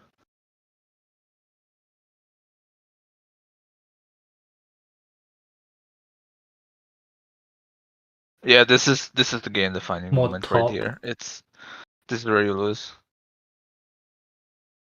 Yeah. It's like, I don't know, why would you do this? Oh, hope, bro. Oh my god, that play was like perfection. That Q was a bit of bullshit, but... Well, he moved over to the left to get it to come back. He played it perfectly. I thought he was dead to the double Seraphine Q, but he just sidestepped it and then sidestepped the E the other way straight after. Like, crazy. And they went in again. Why? They missed the Seraphine ult. They knew Sivir had flash still as well. Yeah. This was so int. Why would you lose a game? Oh my god, the damage. Well, it just seems like worst Darius. Yeah, I mean, he can ult the Sivir, obviously, that's a thing that he can do, but I don't think he can maybe even kill the Sivir. I think he just takes her out of the fight for a while and makes it a 4v4. I think Malphite's better. Just throw the Malphite on top of the Sivir and make her deal with that instead of just free hitting. I think he meant more for like Yuumi counter thing from Mordekaiser. Oh, to model the Yuumi, I see. Oh no, not the Yuumi, like anyone that's Yuumi on. Yeah, you know? yeah. Can you spell shield the model? Yeah, you can. So it's kind of awkward.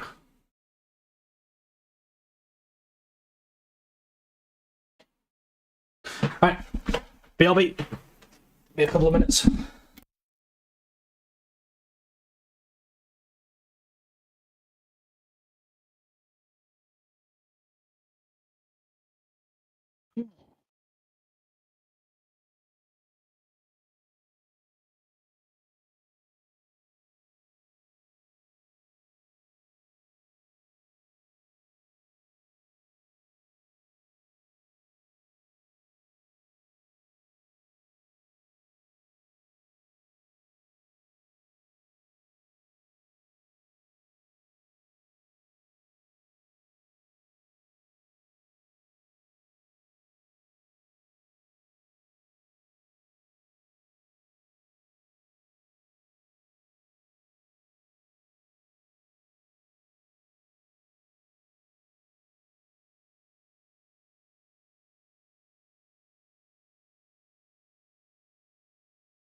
Yo. Hello. Any Fozzlers? I guess there's no Foz. Yo, I'm here. Oh, there is a Foz. I am a Foz. Really? Yeah. Crazy. I need to work the morning shift. I hate my life. When do you start? I have to get up at 6 my time, so in 6 hours. Ouch. Yep, pretty ouch. When are you going to sleep? Maybe like an hour or two, because I don't feel too sleepy. Okay. I can't fall asleep on demand. Yeah.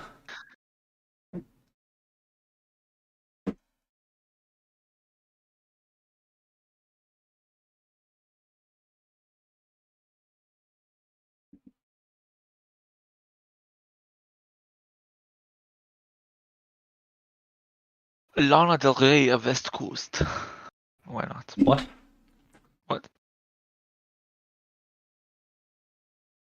A song. Oh.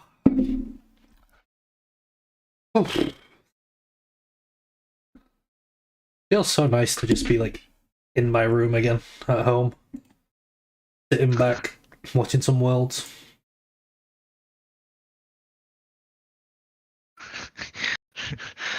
Yeah, I don't want to comment that. What? It sounded like a diss. What do you mean? Like a diss to your girlfriend. No, I just like having my own space sometimes. It's not so bad when I'm at her house, but it's because we're at her parents' house. Like, I like being at her house, but at her parents' house, like, when you're with your partner's parents, you have like that responsibility to be more normal, you know? I'm not very normal. Let's put it that way. You're not? But around them, I have to be normal.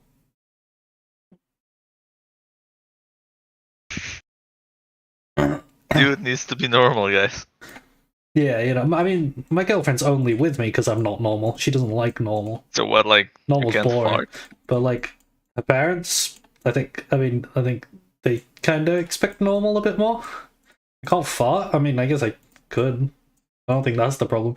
It's more like some of the shit that I say, some of the jokes that I make, like some of the, at least the way I act in general.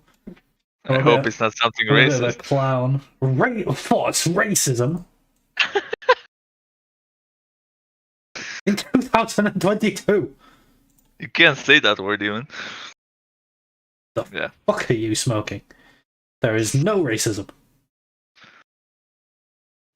Bro, I'm not even American. How could I be racist? Yeah, true.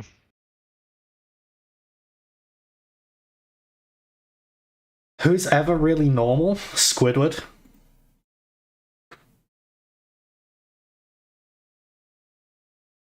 Normal. Malrang is definitely not normal. This guy this guy builds the weirdest shit. Is any pro player normal? I think Faker's the most normal pro player. Are you okay? What? He looks like a fucking demon king, actually. No, It's how is that normal? No, but jokes aside, though, 90% of esports players look very unhealthy, like very unhealthy. Just look on their faces. yeah. Staring at the PCs and sitting down a lot is not the way to go. I think Faker looks good, actually. His face is also a bit like fucked up. I mean, his face is fucked up, bro. I mean, like skin, you know, like you can look on the skin, like the color of the skin, like you get like bunch of pimples as well. It's not normal anymore for his age, I think. You could argue like 16 to 20, Yeah, it's normal. But after that, I don't think it's normal anymore. It's more like your diet, your lifestyle and shit. Or maybe you're sick, but I don't think he is. Huh. They do look very unhealthy. Other games don't have this problem as much. CSGO, for instance, players look pretty good. I guess if the League players went and played CSGO, they would just shit on them all then. The league player commitment's too high. They just play the game like 78 hours a day. I don't even know how that's possible based on the laws of time. What is that Malrang build?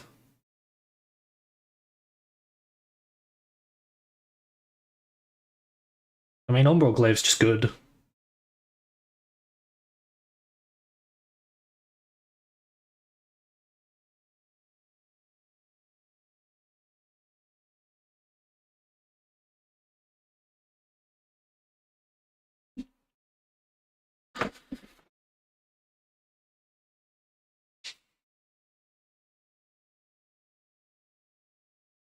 Most of the Ethan Pros are the ones that look truly weird.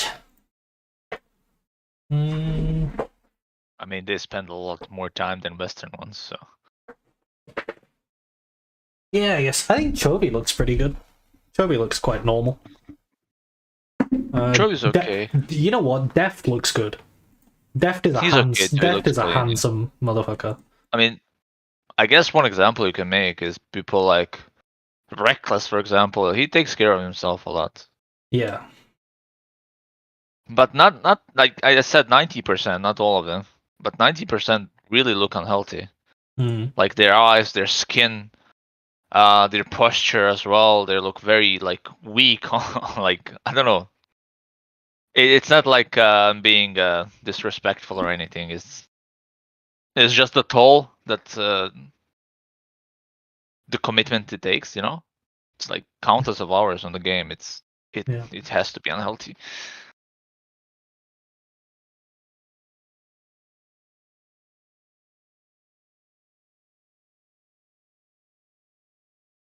Viper is another one. Yeah.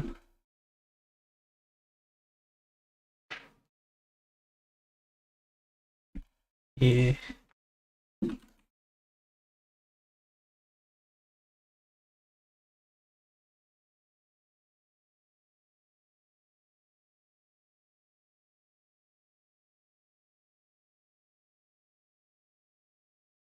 Oh, here we go. Here we go.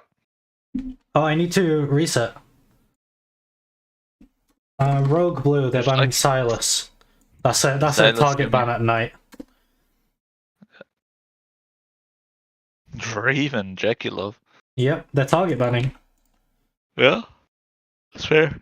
They're blue side, so they're gonna first pick Maokai if they don't ban it. I don't know why wouldn't you ban Odo Omnes Maokai after what he did.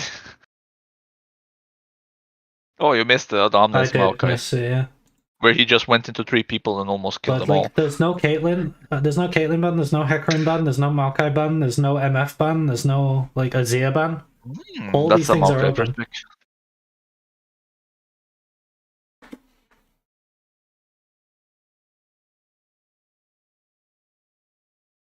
Yeah, that's an obvious one. I think top might go Fiora. Like not right now, but just in general. If that Maokai's inclined to be top lane because Odo played well, I guess. It's a flex. That's why it's so good. Yeah. Usually people don't flex Maokai. I don't like Trundle here. Yeah. Neither do I.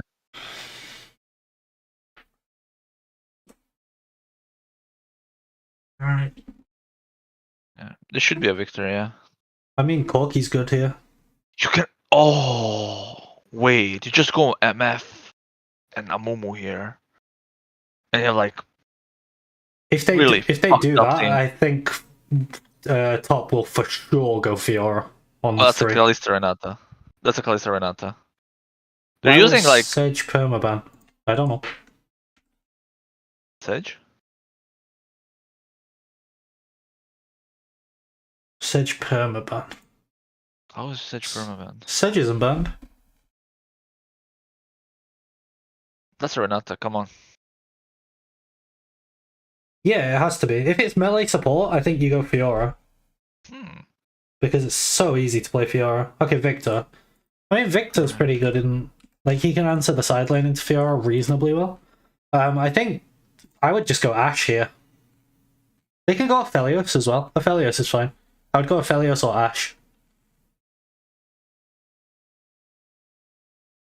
Nah. Why would you blind your top lane on red side? Because now they're going to ban out all the ADs. They're going to ban out Ashe. They're going to ban out Aphelios for sure.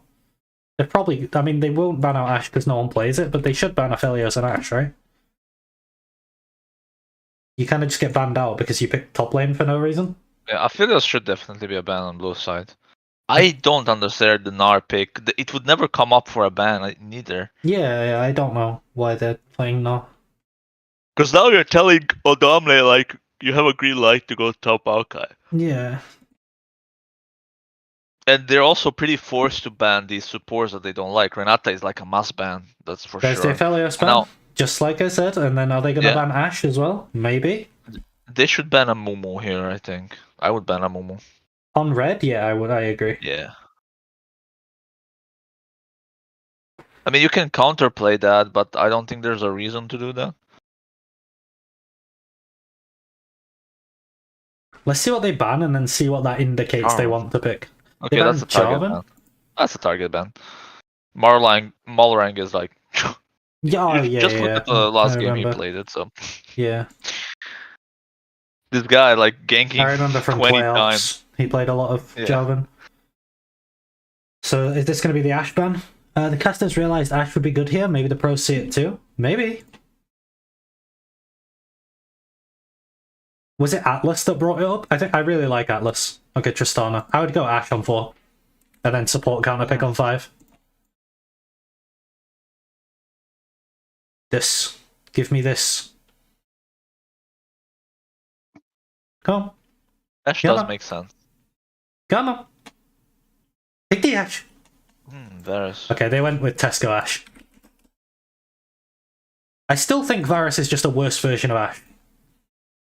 Jackie doesn't strike me as an Ashe player, though. Lux? We go Lux here? Kalista Lux. They're gonna go Tahm Kench last pick, so, I mean. Lee? Malrang is on crack, so Lee? whatever he picks, he's gonna perform. Okay, that's Malrang. Lee. I don't like Lee, though. So you expect Tahm Kench pick, right? Like, doors, like, yeah, I mean, yeah. Actually, it's not bad, go Soraka. Yeah. What would I go Soraka here? What would I go? I would go Mumu. Yeah, Mumu is also open, yeah, definitely. Oh yeah, Mumu. Or... No, you know what I would actually do? I would put Maokai support and pick like Aurelia or something into Gnar. They have to go Tahm Kench. They're just trolling if they don't go Tahm Kench. What about Morgana? Easily popped the shield. She just get No, popped. that's a really bad pick. Does... So Jackie Lau now is a huge target for Malrang, is a huge target for Trimby, is a huge target for Odomne. Yo, it's like there's so many ways of initiation. You know what would be really good into the bot with Varus here would be Thresh. It gives him Lantern and the Flay into Rakan, the Flay into Lee Sin. I think Thresh would be really good. Yeah, Thresh is fine also, but isn't Tahm Kench like a sure way that your teammate's never gonna get picked off? Yeah. Or like engaged on? Yeah. I don't think Leona is a I think Lantern's harder to use, but I think Jackie Love and Mark are good enough to use Lantern, and then you get more upside by having the rest of Thresh's kit. Yeah, I'm not sure about how good they are. They didn't really perform so far. Yeah, who do you like more here? I hate 3 tramps on red. I hate 2 on red. I don't hate Gnar, I just dislike it. I actually hate Varus here. I don't hate Gnar. I think Gnar is fine into Maokai. Oh, I like Varus into Kalista. Until well, maybe not. But you already seen. Singed support here is good? I don't think so. No. I think Singed support here is pretty bad. Alright, let's see Rogue. Who won?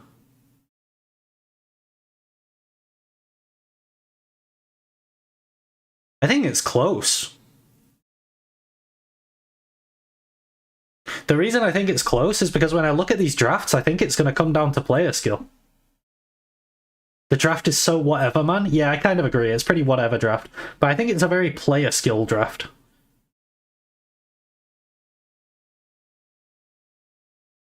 Like, mid lane's kind of Azir favored, but also just player skill will decide it. Yeah, depending on if Kalista gets ahead or not, and then I think you have the same thing but flipped on the other side of the map. You know, with the Gnar into the Maokai. And then mid lane's just kind of whatever, and jungle is also just kind of whatever. I'm satisfied with 50-50 here. I would give a small edge to, like, me personally, of course. I would give a small edge to Rogue. To Rogue, okay. Yeah. I think they have more playability with this. I think top are definitely outscaling, though. Yeah, Gnar, Azir, Varus. Yeah. There's nothing enabling Kalista to scale. Evan thinks it's 51-49 to Rogue. I'm gonna put it just for the The memes. just because it made me laugh. 51-49. Don't you take Grasp on Mal? You're never proccing Grasp onto Gnar.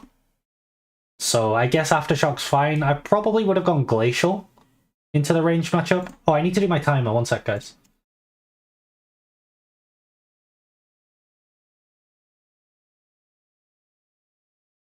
There you go. Oh, that's really bad by JackeyLove. JackeyLove kind of got fucked.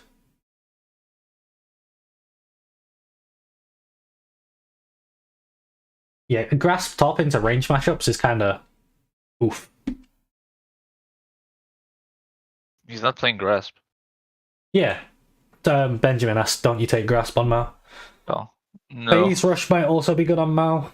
Yeah, actually. It makes it a lot harder for Trundle to play through topside. Yeah, maybe Phase Rush is the way. We have Airy on Azir over Comet. I think that's just... Is that not just inferior? Is Comet not just better than Airy? Yeah. It is. Okay. But you use it for the area shield as well. What? What? He's E. Are you okay? What? Area shields as well, no? Yeah, but I don't think it shields you, does it? Doesn't it only does. shield your teammates?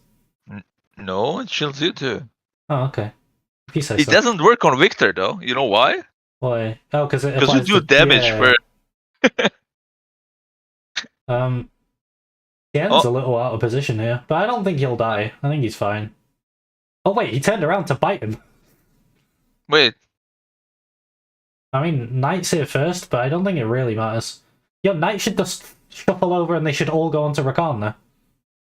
Well, I guess they're going 4v3. How's the bot wave? The really important thing here is how is the bot wave? Okay, that's really good. On to JackeyLove as well. But the big question is still, how is the bot wave? It's pushing into red, I think.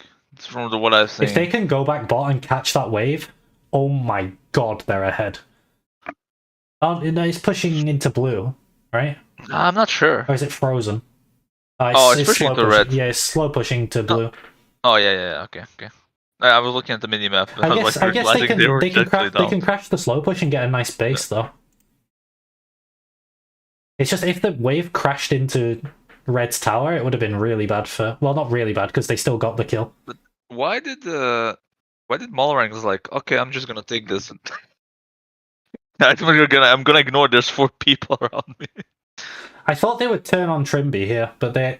I guess that does make it still like a 4v4. This makes it a 3v3. Why did Comp run that way? I don't know. Why did he run away? Like, over the wall?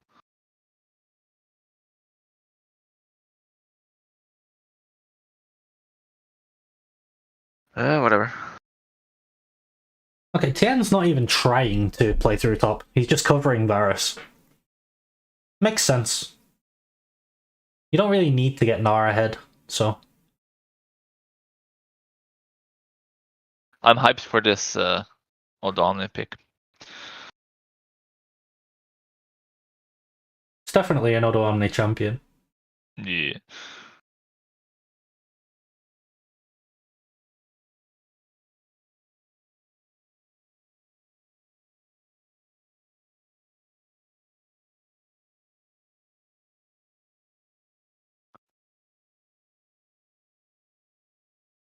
I think the meta really suits Rogue.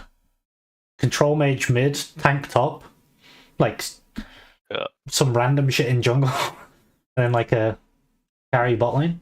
Now that Kallistra's behind, I think covering Varus is better because you aren't winning the game that way. You aren't. Yeah, you're not. You're playing around their He's win dead. He should condition. be then. dead, right? I think Wayward can hop and then flash. Yeah. Oh no, he's dying to the tower. Yeah. I thought he could flash over the wall, but I mean, this is kind of huge for Odomni. he denied assist though. Yeah, kill on Odo Omni is really good for him. Merc treads on Gnar makes sense. I mean, he TPs and gets the wave, so Wayward doesn't lose much, but Odo gains a lot. Wait, comp is actually ahead. Yeah. I think Jackie Love lost a lot of creeps early.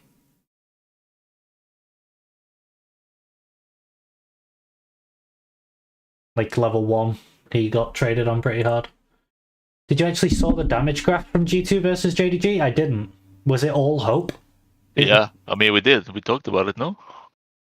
Was I not AFK at that point? No. Oh. But it was all hope, yeah? I guess I'm just brain damaged. I mean, we already knew that, but, you know.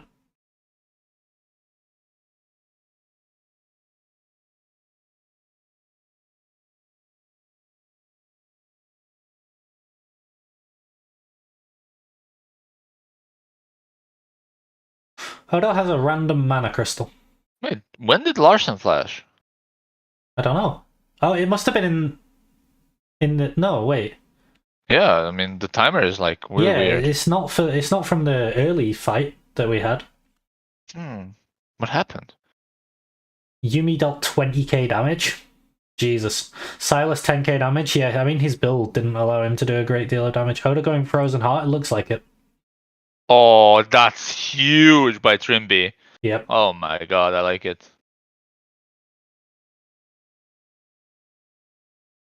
Get Malrang an assist.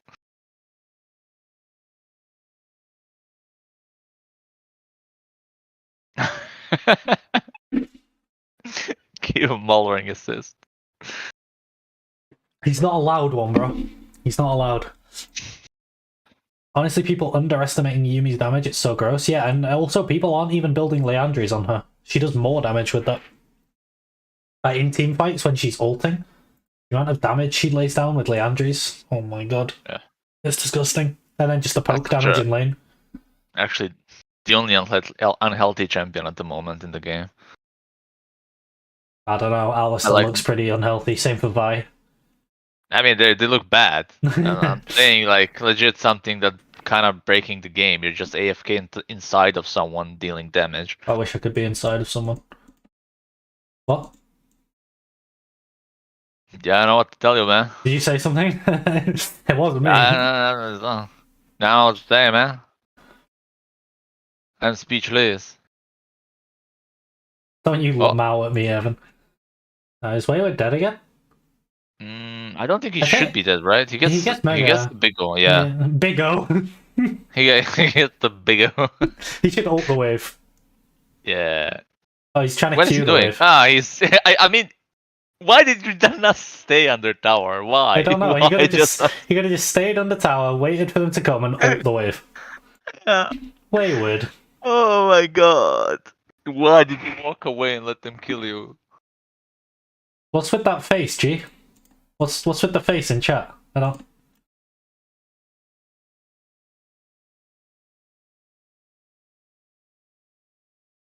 But Lee But just Lee kicks just him out. No, I mean, if you hug the Yeah, wall, you like, hug the wall. he That's needs what an I was about angle. to say. He needs an yeah. angle. And if he jumps in, Inside? then you are What? him. What are these guys talking about inside? Do you have any idea what they're talking about, Fuzz? I don't know. What? I don't know. Oh, Some yeah. weird shit in chat. I don't How know. about your stuff? What do you mean, my stuff? Your stuff. Oh, Domine? They're getting in. Domine just refuses They're to die. getting in It's okay. slowly. I mean, it's a Leona and a Trundle. A tank Yeah, true. Trundle. A Bam Yeah, but- Cinder Trundle. He did ult him. No, is anyone top? Okay, Wayward is top. I'm not gonna lie. Rogue kind of fucking him in the ass. It's not awful for top, though. Yeah. They at least didn't swap with them. They actually cross-mapped, which I like. Jackie Love has a lot of gold now.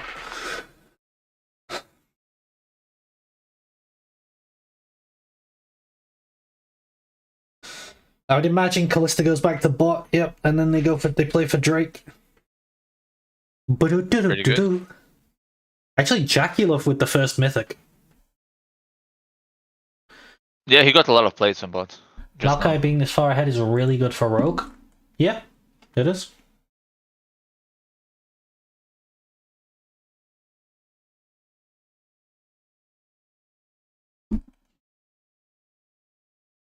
This guy. Oh, That was a good flash from Wayward, but he's still dead. that was. This Okay, guy's that was a running it nice down, man. shuffle from Knight as well. Yeah, Wayward's going for the death record. He's running it.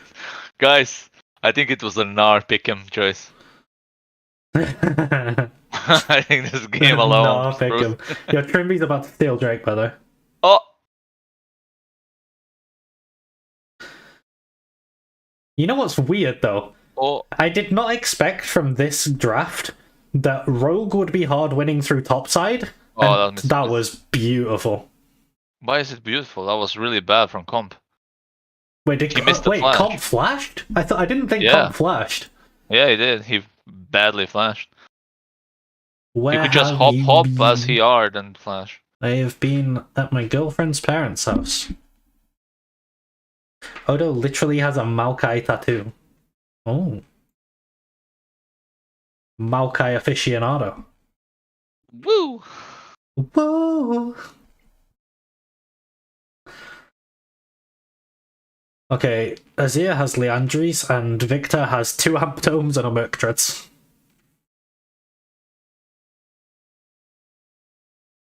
So what happens with Comp's flash here? I didn't see him fail flash.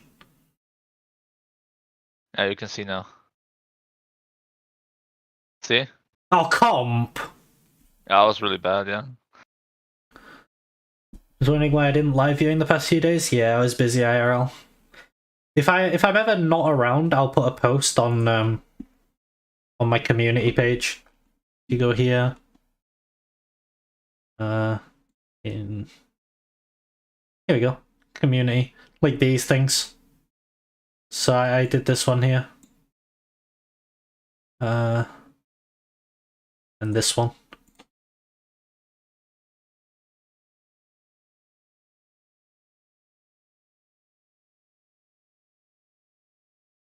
I'm honestly favouring top esports though. They've got Dragon, they're outscaling. They've got gold on their carries instead of their tank. And their non-scaling jungler. I think it actually looks a bit better for top right now. Although Gnar does look like a bit of a minion with a fucking half-bound axe and a Kindle gem at 14 minutes. He's ending, man. Dude, why are they getting clapped on every single lane right now? What? I don't know.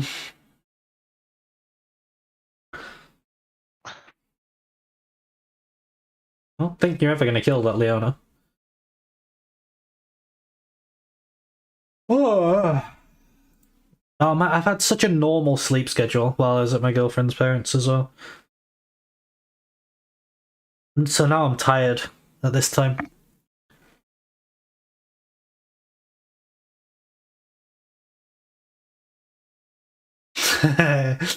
You tell him, Herbert. Sub check. You get a sub check in chat.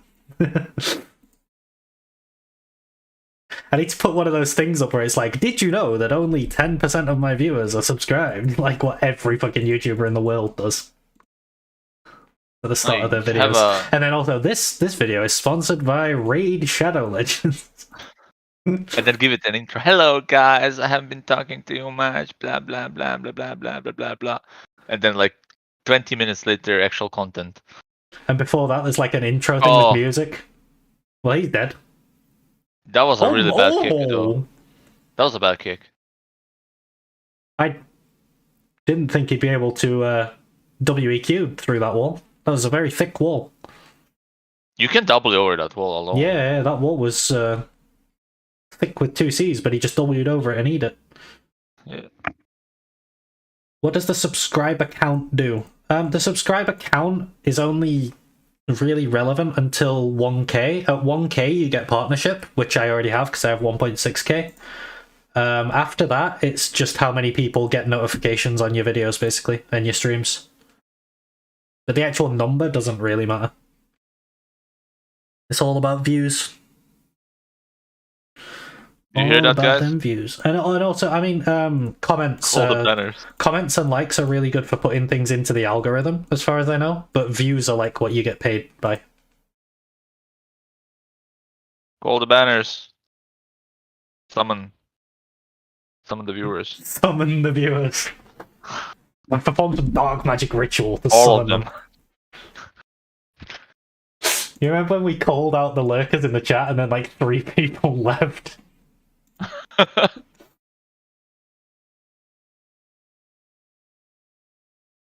Don't do them like that. They have anxiety. Tell people who are watching to like this. Like it if you like it. Dislike it if you dislike it. It doesn't matter. YouTube removed it anyways. True. There's a Chrome plugin that lets you see it. Oh, you know what they're doing in a few months? What? They're removing ad blocks. Oh, yeah. Everyone's gonna move browsers, aren't they? Okay, switching my like to a dislike based.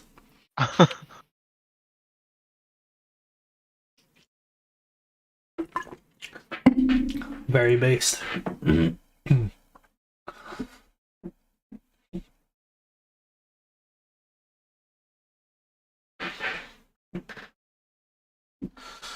Do you fight for this Cloud Drake if you're top esports? I feel like you're in a really stable position. Odo Omni's kind of caught though. He's gonna die.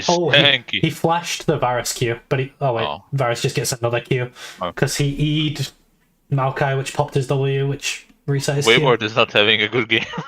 Where are Fozz's fans? Those are the missing viewers. True, all the Fozz fans are gone. Oh, I can call one. Last time you were here, we had like 15 viewers, and then you left and it went down to 7. So we decided that I have 7 fans and you have 8. And right now we have 7 viewers, so... I was part of those 15, though. Well, yeah, your own fan. That's... Oh. Well, thank you. In fact, I'd say you're your own biggest fan. You agree with you on pretty much everything. Arguably.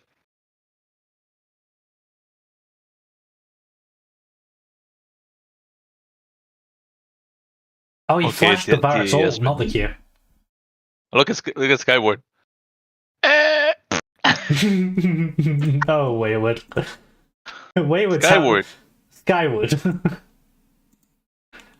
He's having a great game. He's flying.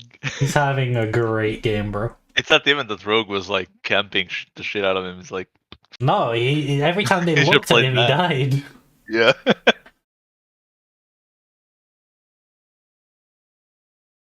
But luckily, he's the top laner, so it doesn't matter. Yeah. Oh, Trimby? Oh, fuck Trimby. Wait, what? What? Wait. Is Mark just psychic or what? Mark's watching my stream. Wait. Mark is definitely watching that. How did he know he was in that bush? Odoamne? Oh, nice kick. Oh, Malrang. Spicy. So... Wait, where is Wayward? Oh, there's a Wayward. Wait, he's running in, bro. He's running it down. Like, nah, I'm not gonna take this shit. Straight up running it. How did he know? Yeah, he's watching my stream. Can they actually do this now? Yo, Mark, if you're watching, build Locket. Build Locket. Build Locket if you're watching. What's Jackilo doing? What? Wait, what? Can he? This is just classic Jackie Love. If it works, he looks like a genius. If it doesn't, it looks like he's inting, and we just don't question it. Like Wild Turtle? Oh, yeah. Okay, yeah. It didn't work. Inting. It didn't work. He's They're inting. actually inting. Yeah, he's inting. But if it Okay. worked, he was a genius. That's just Jackie Love. But don't question it. I don't know. Why? It's not even Jackilo. Why isn't their team in front of him? Or like teammates? Yeah, he's hilly on ADC. Yeah, pretty Where's much. Wayward this whole time? That was the most Jackie Love thing I've ever seen. Where was Wayward? He was doing Wayward things. Leave him alone.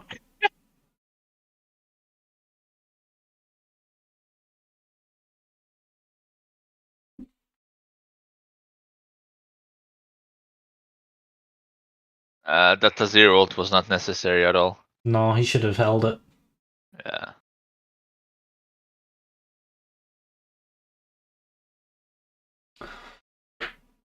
Wayward. Oh, this is the most Jackie Love thing I've ever seen. Look at Wayward. Look at Wayward. Like, Yeah, he blast coned over, jumped back out. Jackie Love's just, I don't know, Jackie loving.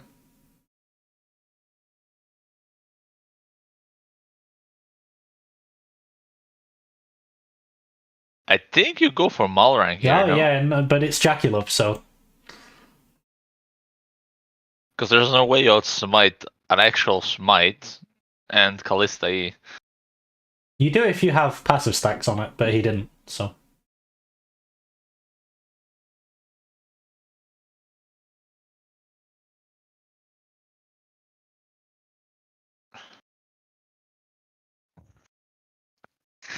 Wayward's Now having there's a hell bad of a game. games, and then there's this Wayward game. I have, Wayward is having a hell of a game.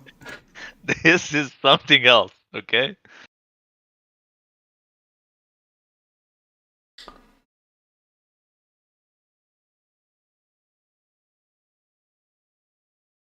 I think you just give them the Ocean Drake. Like, you already have 2 Drakes. Oh! They have none. You don't need to get it. I like the balls on Trimby. Do you now? You seen them? I jiggled them. Oh! Damn. I didn't know you two knew each other so well. Yeah. Did Mark buy Locket, by the way? Is he watching my stream or not?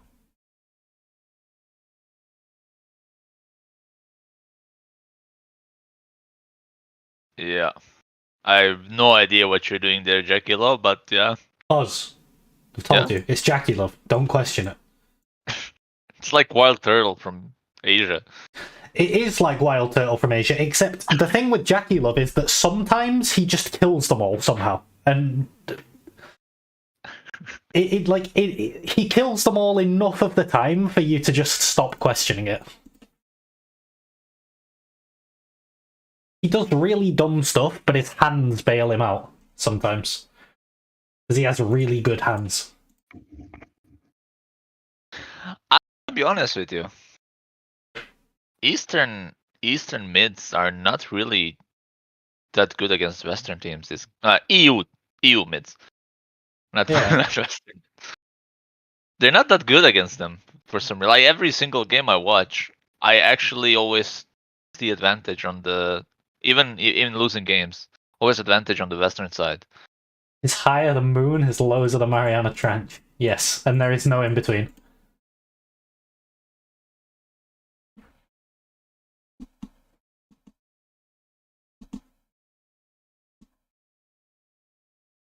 He's looking at the man. He's gonna take his chicken or drug. Oh, he did. He didn't catch his boomerang. He missed No, he his took his boomerang. drug. He took his drug, man.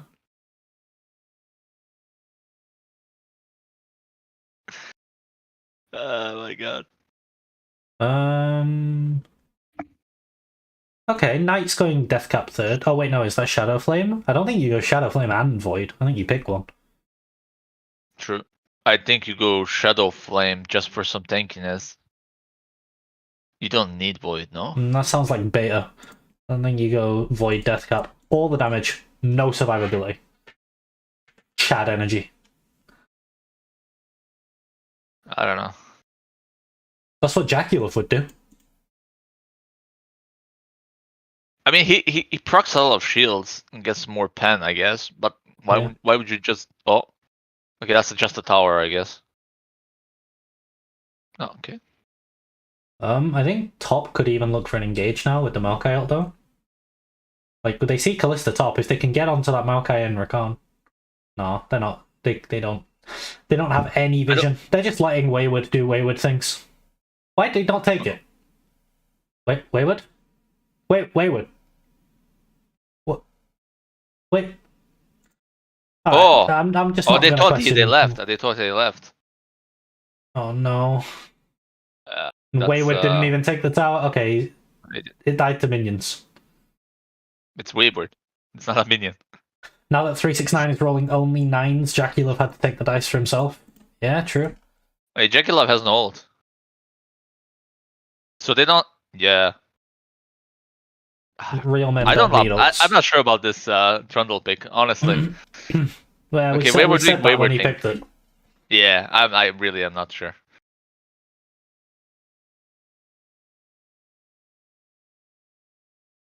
I think top should just commit to this. They're never going to win that fight, so yeah, just trade. No, they can't. Why would they? Do they have a wave? Can they rotate bot? No, they don't have a wave. If they go bot, they die and they lose a game, I think. Yeah. So they shouldn't go bot. They should just back. If they had a wave like right next to the tower, they could take it and leave. Yeah. What does Victor have? Let's see. Vi would be better. Right. How do I ban someone from my Twitch chat? Or from my YouTube chat? What do you mean Vi would be better? Trundle is decent into Kalista Maokai in theory. Trundle looks like a very weak champion, that's the problem. Yeah. Oh, Mark went even Shroud, he's not in my chat. Wait, Trimby went Locket. Trimby's in my chat. No, wait, Trimby's just based. Trimby's just based. He knows how to build. Yeah, it wasn't even picked into Kalista though. Kalista was picked into it. True.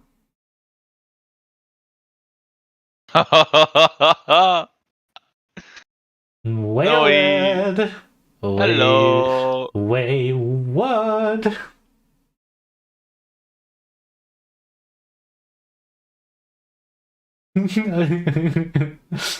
Wayward Gaming. Oh.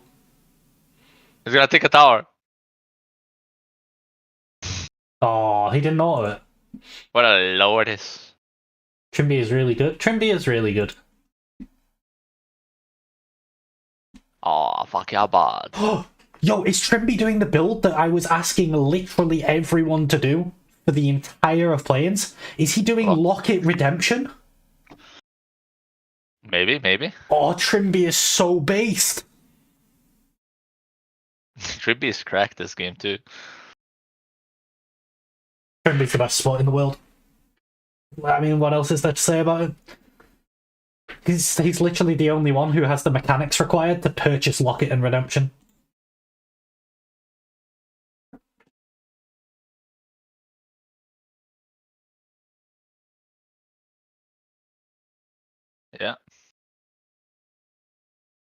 Yeah. Malrang doesn't have kick. Oh, Mark, you okay there? Oh, that was really nice by Trimby and Comp. Alright, Wayward, this is your shine. This is Wayward's moment. Watch Wayward. Eyes on Wayward. Oh, he did absolutely nothing. Why did he flash, by the way? Like, real talk.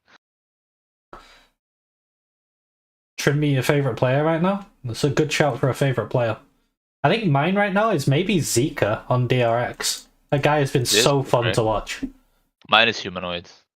Yeah, that's a fair shout.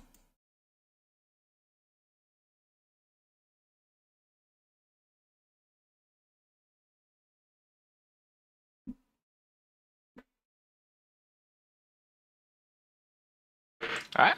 I guess LPL is not as scary as we thought.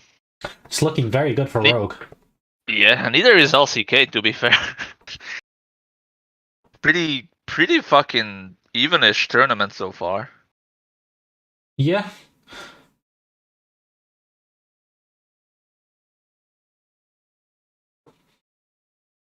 It's not even that EU is good. It's just, I mean, look at Wayward. Is that the top 2 LPL team? Hello? Yeah, I mean, top look really bad. I mean, GDG wasn't good either, right? It was all hope. That's true.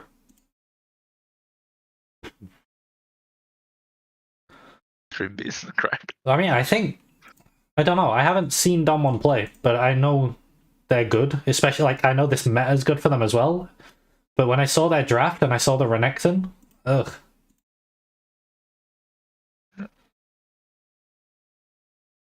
Okay, maybe like in Best of Fives it's way different, but Yeah. I don't know. I have more faith in Damwon and Gen G than I do in, like, T1, though. T1 are too volatile. The meta reads by both LCK and LPL are just terrible. EU hasn't yet picked any really bad jungle picks, and the drafts just look really good by EU. Yeah. Oh my god, Trimby went Locket Redemption as well. Oh my god, it's so good. Alright, watch Redemption in the fights. Just watch how much work this item does. It does 10% of people's max health as true damage, and it heals his team. It's such a cracked item.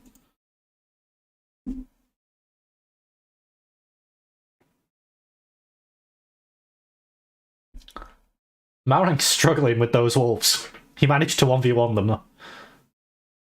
You don't have eyes? Lee Sin is in game? Yeah, I'm not a big fan of the Lee Sin. I don't understand how, like, Lee Sin and Trundle are being picked when Hecarim and Graves... Was Graves open? I know Hecarim was open.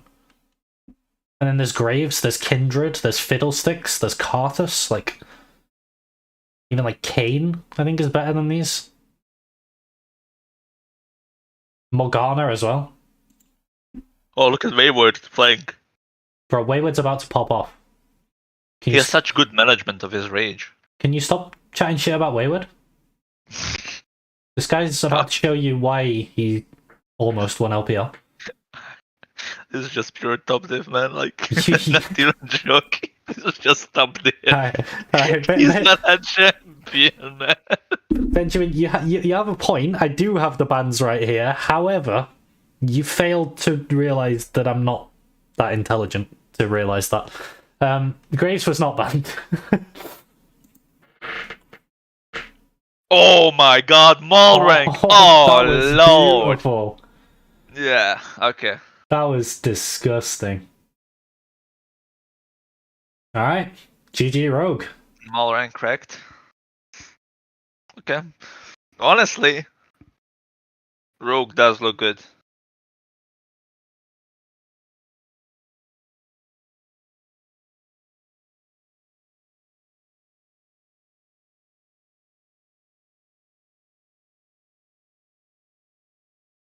You know what's funny? What? I'll show you my pick'ems. I have Rogue, DRX, Top Esports, Game Esports. Really? Yeah. What do I have? I fucked up the group A though. I have this. T1 EDG. I put C9 ahead of Fnatic. I guess that's wrong. Yeah. Top DRX Rogue Gam. I'm pure LCK Hopium here though. I think my brain was telling me top Rogue DRX Gam. But LCK Hopium said put DRX first. Gen G RNG, 100 Thieves, Flying Oyster. I guess Flying Oyster are just better than 100 Thieves, what can you say? And then here, I think I was pretty much right here. I mean, we need to see the rematch with Damwon. I think Damwon are good. So.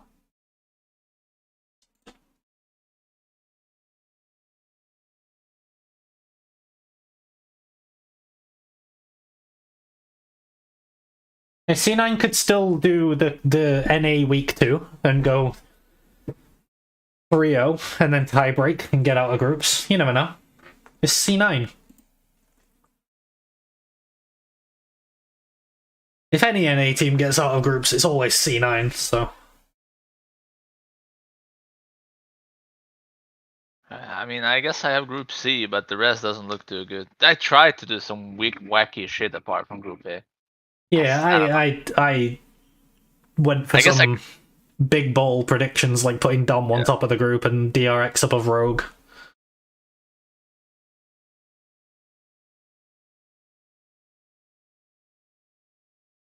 I'll show you. He just used coin on all groups. Nice.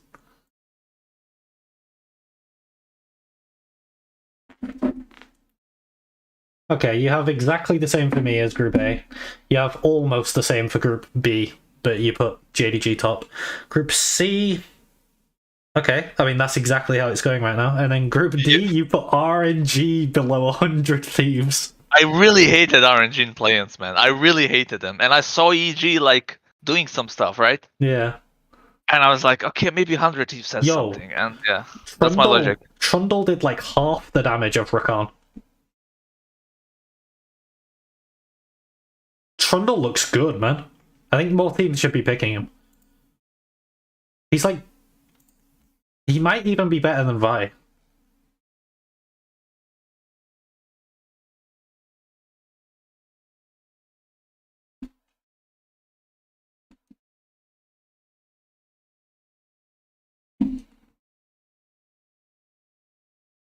The drafts have been pretty meh today, though, so far. But we have the absolute saviors of draft up next. We have Base Dom1 versus JoJo's EG Goons. Base Dom1 versus JoJo's Goons. Trundle kinda out of place for top esports. I think Trundle is just bad. Like, even when they have Sejuani, Trundle still doesn't look good. And they didn't even have Sedge this game. I just don't like Trundle. It's like Vi. Vi just always looks bad. Yeah, I think they definitely had scaling, but I think they also didn't have a way to play into the row comp. Yeah, they didn't have a Wayward to play. Why play. not Tahm Kench? Yeah, why not Tahm Kench? Isn't like the safest option there. Why Leona? What does she do? Yeah, I agree.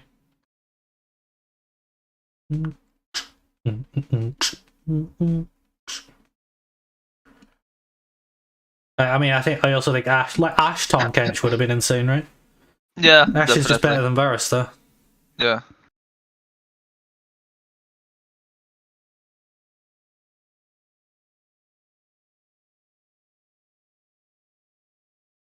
Look at Malrang and tell me this is a healthy human being. You're just jealous, bro. Watch Dom1 pick a Renekton Nidalee TF topside. He looks dry. I'm ready for it.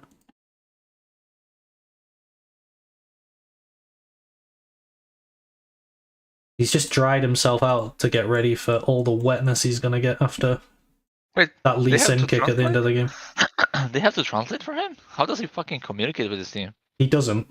He just only goes in. Oh my god. He looks something between 80 and 20 years old.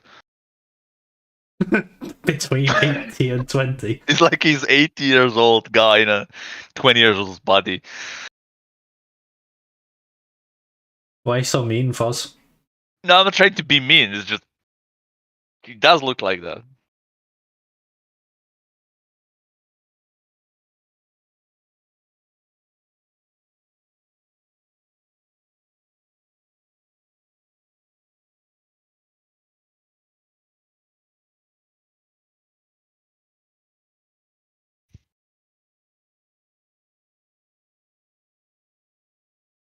In my opinion, Trundle is always out of place. I don't think you should pick that champion at all.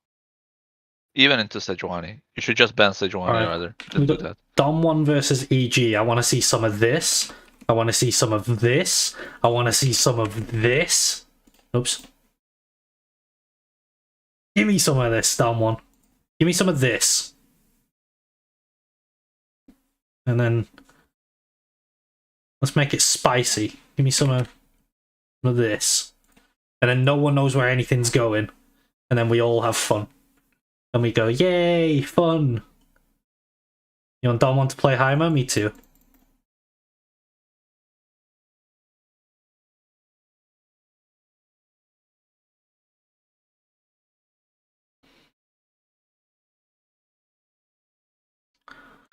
I reckon we see... Wait, Donmon's on blue.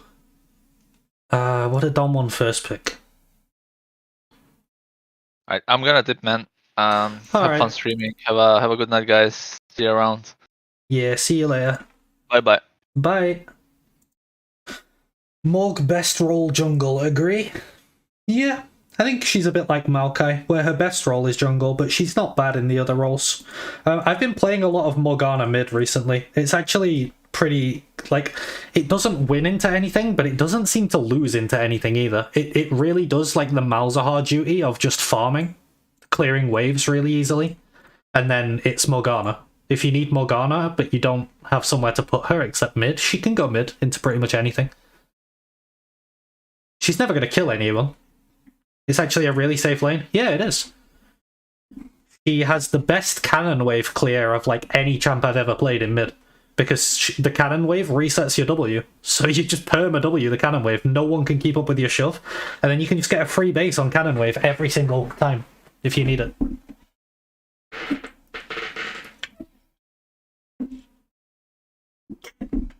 But yeah, I think jungle is her best role. I think jungle's best, and then support, and then mid.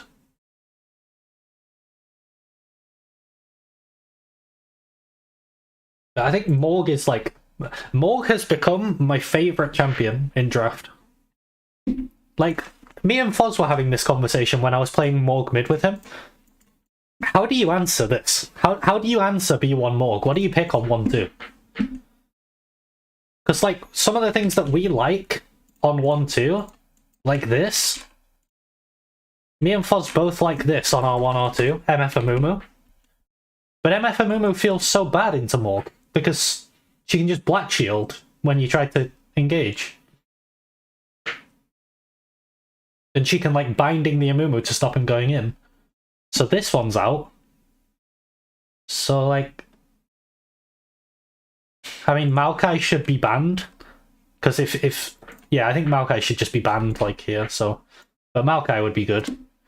What else can you pick here? I mean, Azir, again, Azir's fine. Azir's probably the best answer, but again, I think Azir should probably be banned. You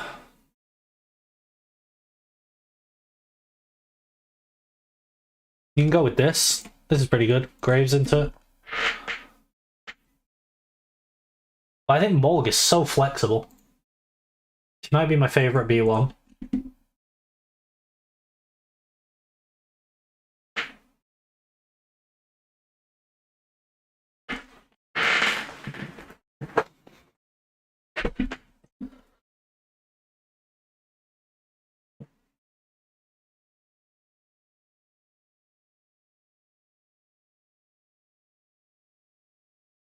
That was a beautiful kick.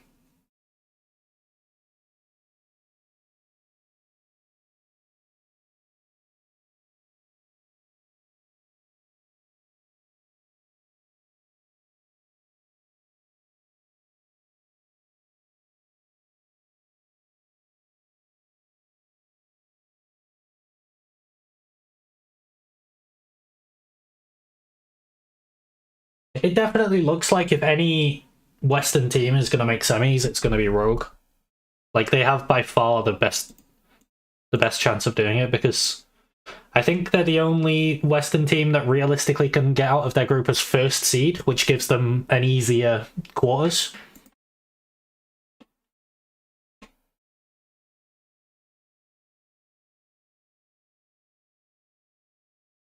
Then again, none of the quarters are easy for Rogue. There's like Dom1 or JDG, depending on who tops the group.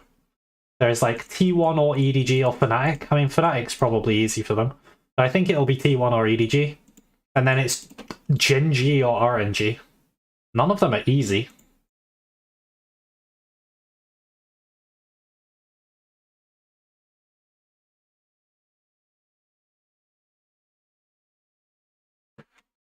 What do you mean it doesn't feel like it's draft edges? Was he not watching my stream? Rogue had a 51 to 49 draft edge. That's massive. That's a 1-point skew.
One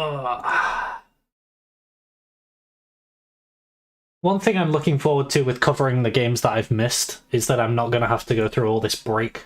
I'm just going to skip through it and go straight into the next game. I'll probably get it all done in like half the time.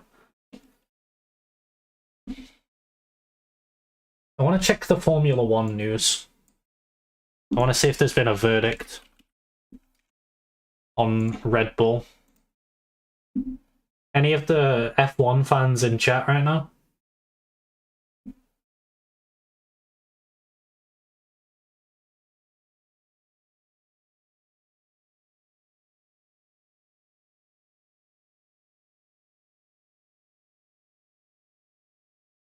F1 mod check. I guess this is all there is. But I already know what they could get. Yeah, they could get any of these. But what are they gonna get? What is the punishment for cheating?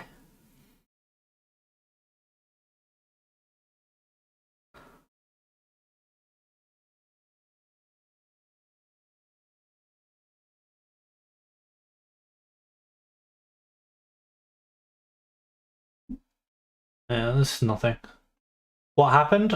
Last year Red Bull exceeded the budget cap. They spent too much money.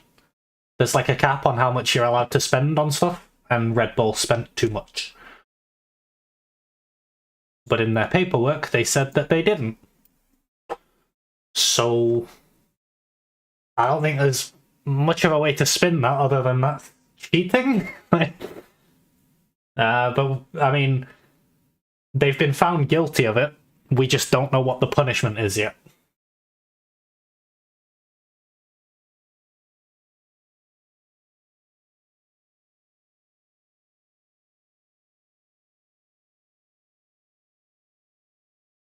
Red Bull banned from driving.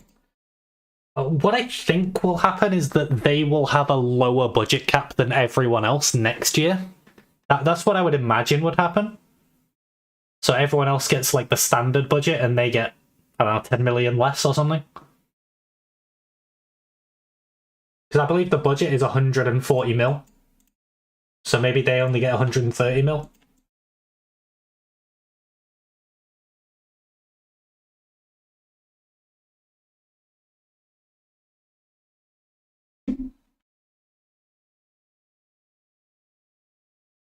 Yeah, it's a lot of money.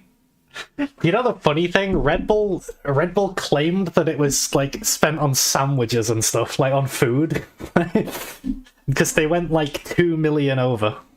How do you spend 2 million on sandwiches?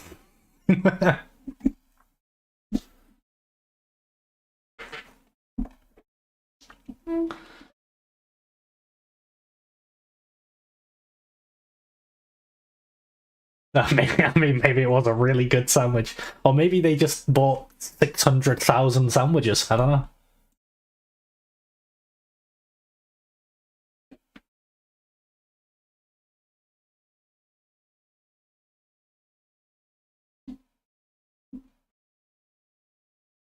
Alright, let's go Dom 1. If you guys haven't figured it out yet, I'm a Dom 1 fan.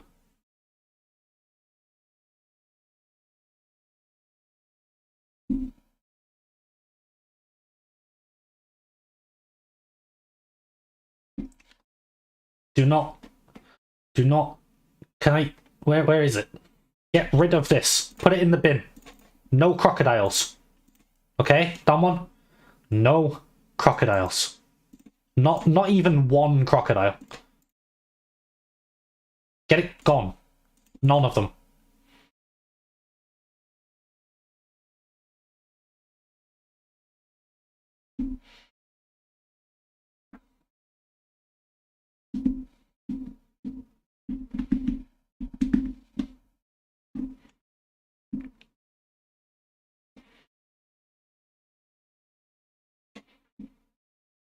Or are we jumping in?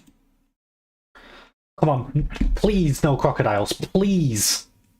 It's like Damwon's biggest Achilles heel, is they just keep fucking themselves over with Renekton. I even said that in my video about why Damwon were the best drafting team. I was like, the one thing wrong with them is they keep picking Renekton.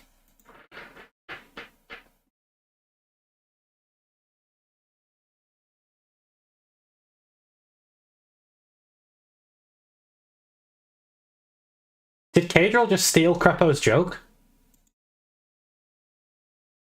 Kadril just stole Krepo's joke. Look, he did the will we C9 thing. But that was Krepo's joke in 6 years ago. One sec. Look. How do I put the sound on? There we go.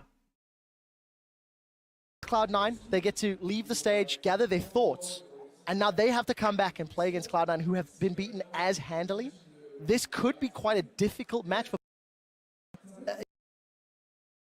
Yeah, North America as a region right now is 0-8 in the last day of the group. Will we see 9? That was amazing. On that note, we're gonna send it down. He stole his to joke. That was Krepo's joke. Oh shit, we're in draft. We're in draft, guys. Sorry. Okay. Akali ban. Oh, can EG ban Renekton? Okay, it's Caitlyn. Maokai, Azir, Aatrox, Hecarim, Graves, MF, any of this stuff. There's Graves. Interesting that Damwon are banning Graves when they are blue side and they have Canyon. And EG do not, in fact, have Canyon. EG have less Canyons than Damwon do.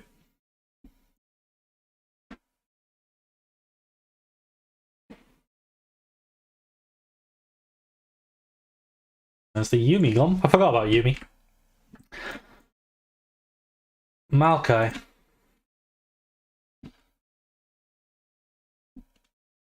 Aatrox, please do not pick Renekton. Please do not pick Renekton. Okay, yes, Damwon, yes, good drafting, yes. Oh, EG are doing the bad drafting. I mean, Sedge, to be fair, at least Maokai's banned. It's not the Sedge pick when Maokai's open. So it's not like there's a better tank jungle option, and it's a decent flex. Sylas into Azir, it's not unheard of. It's something we see relatively frequently. Heka? Yeah, Heka's open. That's true. Heka should have been picked. I'm starting to forget that Hecarim exists with the way these teams just don't care about him.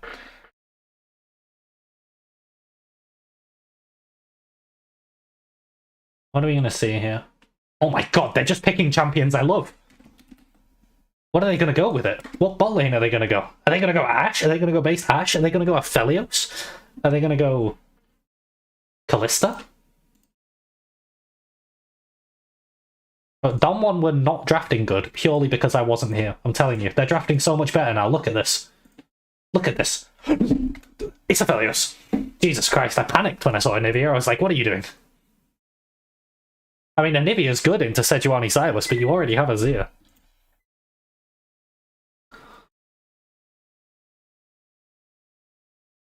Okay. That's not Anivia. What do you ban on blue now? So the Aphelios, the good thing about the Aphelios pick here, Renata Aphelios, yeah. The good thing about the, they're actually doing it because they know I'm watching. They know I love Anivia, so they're all hovering Anivia. Yeah, okay, I was going to say you ban Ezreal on blue, and then I was going to say what else do you ban? You want to ban things that outrange the Aphelios in bot lane.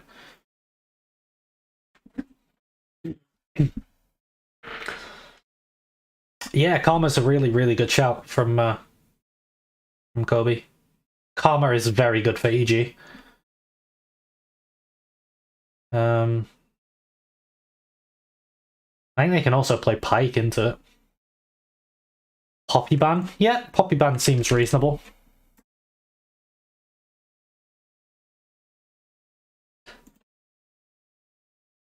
Renata pick up too soon? No, I like Renata. I don't see anything wrong with Renata right now. I think you ban Karma though, and you ban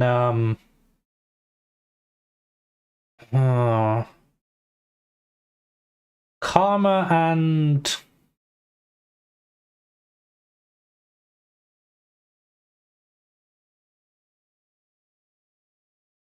I don't think anyone plays Zyra or Brand, so I don't think you need to ban Zyra Brand. Viego? I mean, Viego kind of makes sense for red.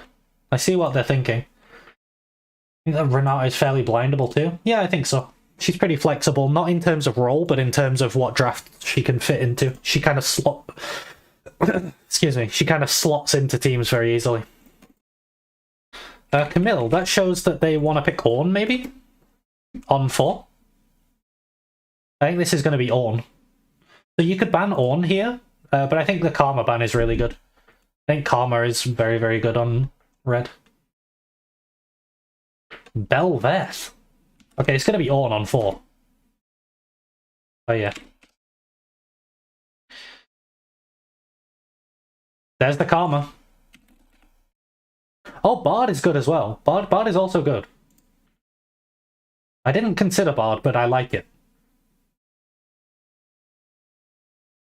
Yeah, Karma. Oh no, Bard. Okay, I think Karma was better, but I mean, I like the Bard. I don't dislike it.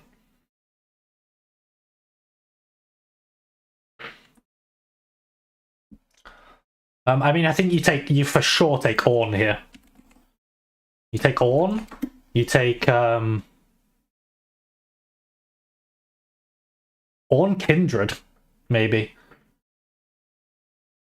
Ornn Lee? I'm not sure about Ornn Lee.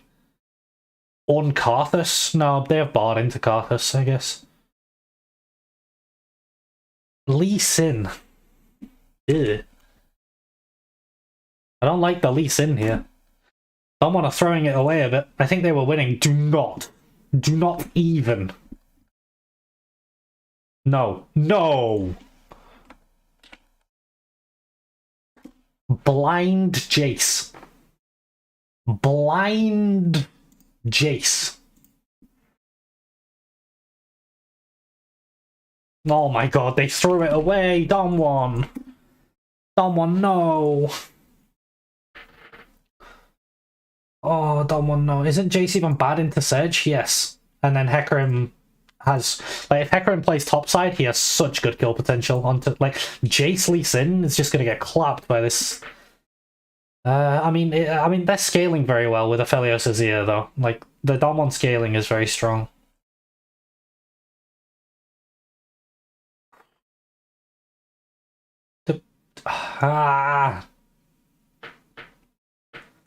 Alright, I don't think they got stomped, but I think they lost. I think Damwon lost with B4, B5.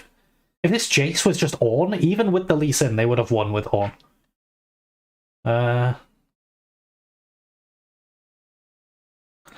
Jace can answer Ezpoke? I don't think you need to answer the Ezpoke. I think you can kind of just... not. Ez is not going to be at the front, so... Oh, man. There's just so much better you can go. I really like this Ezreal Bard. Alright.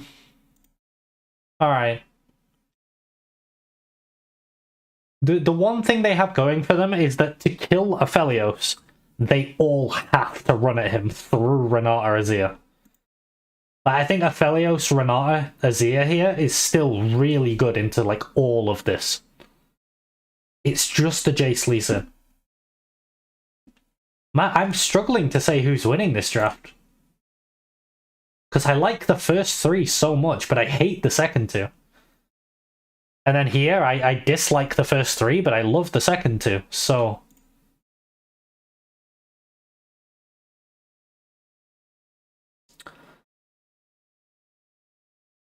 Man, Jace Lee is so bad, though. I guess, like, 55-45 EG. I think I have to give it to EG here, just because of how much I dislike Jace Lee, but the Azir Aphelios Renata looks so good here.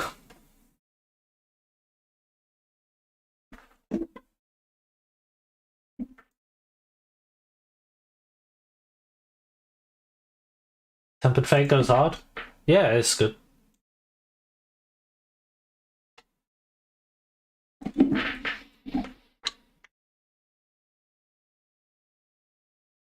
Maybe I'll go 40-60. I think I'll go 40-60. Ah, Damwon, why are you losing draft? What are you doing, Damwon? What are you doing?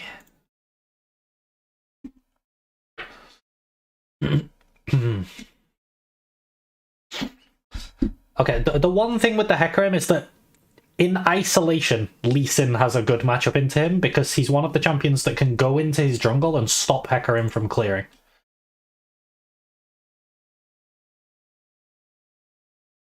I think Nuguri should cheat a recall. He should know that Hecarim is pathing top. So he should slow push this wave, crash next wave, and recall. And then by, like, I don't know, he can go Doran's Blade or he can just go Longsword. But I think he should take the cheater recall to avoid the Hecarim. Because Hecarim's Sedge into the Jace is really dangerous. So I think Nuguri should cheater. I think Showmaker should just keep the pressure on in mid lane. Showmaker's doing a really good job in this lane so far. Dogdam just needs to farm up. Another thing that I considered in my head but didn't mention is that Aphelios is by far Dogdam's best champion. Like, he's one of the best Aphelioses in Korea, but he is not one of the best AD carries in Korea. But he is really good at Aphelios compared to every other champion. So, I like when Dogdam is on Aphelios as well. It's a bit like the arm at Gnar. Showmaker also can't really be ganked. Yeah, this is a really bad 2v2 for Damwon. This is why I think Nuguri needed to crash this wave, so that he could recall, because look what's going to happen here. This is really bad for Damwon. Oh, Canyon though? Oh, he missed. Impact can kill both. No, Nuguri has flash. Yeah, I mean, this is kind of exactly what I said was going to happen, and why he needed to cheat a recall. Oh, man. I forgot to do timer, sorry. I was excited.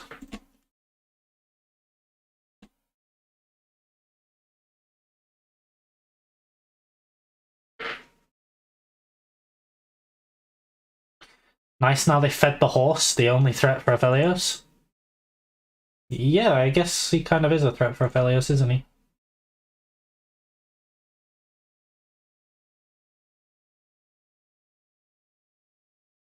Whoa, Kaori TP'd into lane and lost that much health? What the fuck?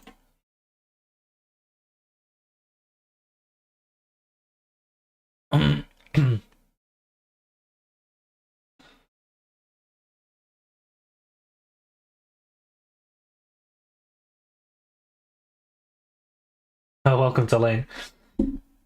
Yeah, in terms of like actual gameplay analysis, I think that how to play waves in top lane is the thing that I know most about, because I've played top lane amateur level, so... Yeah, I mean, it's really rough for top. I kind of saw this one coming a mile away in the top side. And none of this would have happened if he pulled off a cheater recall. But not only did he not cheat her, like, they chose to 2v2 it. It's really weird.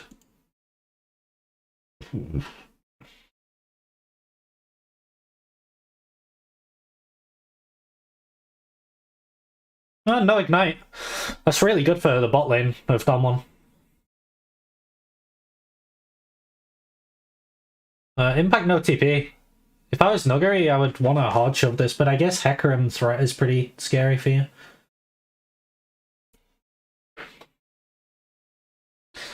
See,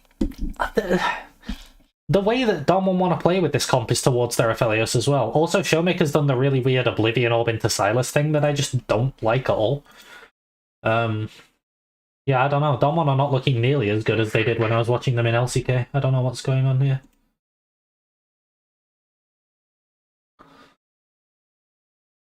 This wave state is all because of, like, the fact that it's slow pushing into Sedge with Hecarim top. It's because of what happened early.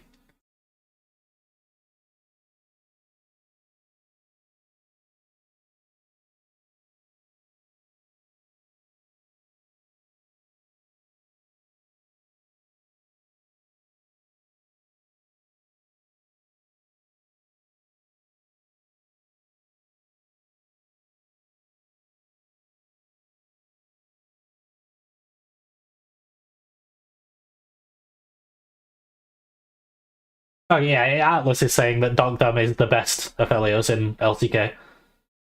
He is for sure better on like miles better on Aphelios than any other champion. He's like the Narmut of the LCK. It's like Doc Phelios, you know. He's very, very good on this champion.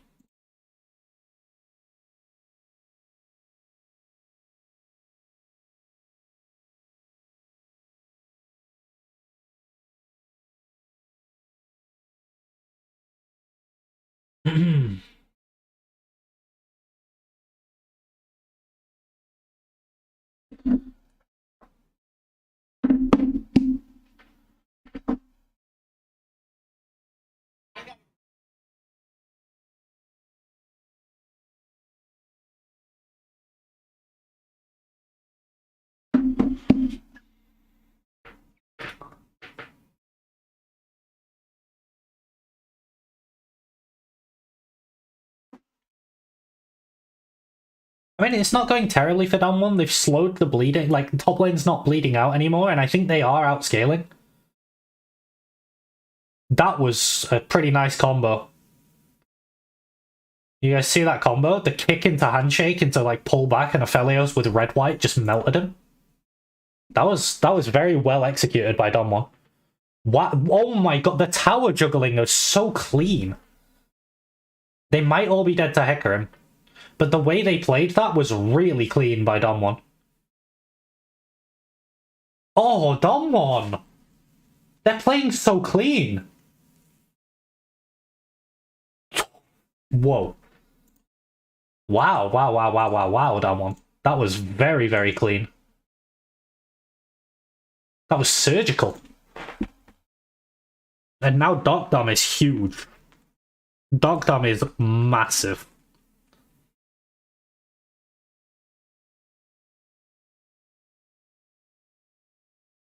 I think you just play around Dogdom on this second dragon and you should get it for sure. He is melting people. If draft would only mirror their gameplay, yeah, I agree. But it's really weird. I was so happy with B1, B2, B3. This is really good. And then B4, B5 is just like, what the fuck are you thinking?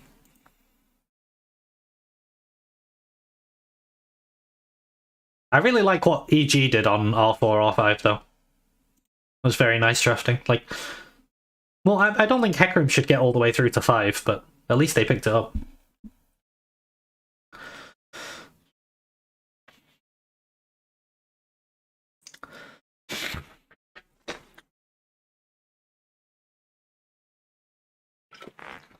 Aphelios is probably just dead. I think Dogdom's dead.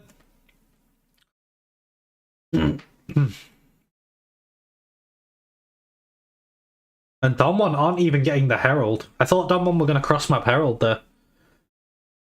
Was it intentional, or did they just randomly end up with it again? Yeah, I mean, that's the question. You never really know, do you? I mean, the B1 is here is obviously intentional. It's B1. Just got back. Bard, yeah. I really like the Bard. I think it's not as good as Karma in this angle, but it's very good. We have another Oblivion Allbrush into Sylas. Yeah, I don't know, man. It's not good. You missed an extremely clean tower dive from Dom1. It was like squeaky clean. They juggled tower aggro perfectly while Aphelios stacked up red-white gun and Canyon kicked someone into a Renata queue. Would I have the draft overall? Oh, sorry, I've disabled it. Because I had a YouTube video on. There you go. I think Dom1 were winning very hard until the second round of bans, and then with 4-5 picks, they threw it away, while EG picked very good 4-5 picks.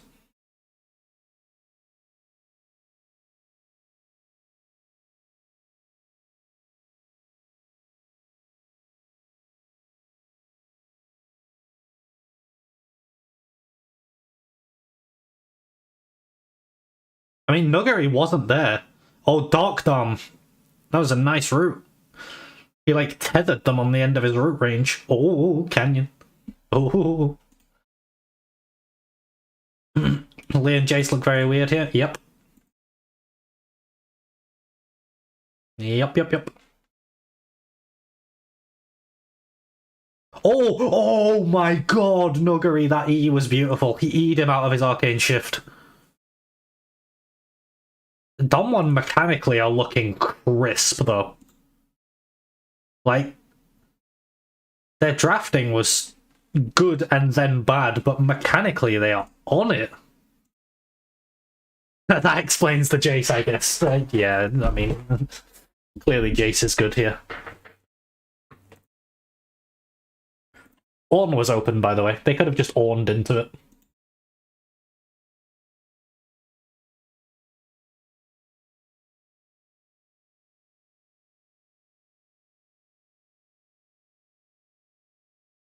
That is a very nice Renata ult.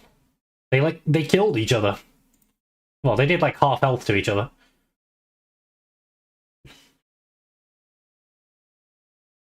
Let's see if we get a replay on the Nuggery Jace E onto Kaori.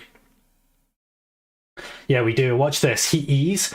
He gets like to the side of him so that his E brings him back. I don't know if he meant to do that, but it was fucking sick.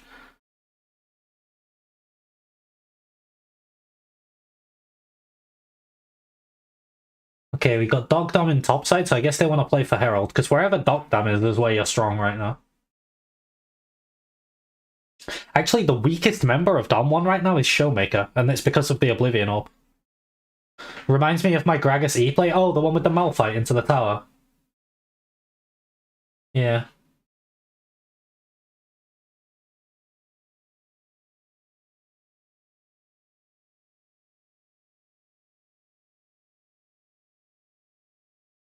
You know what I'm an advocate for?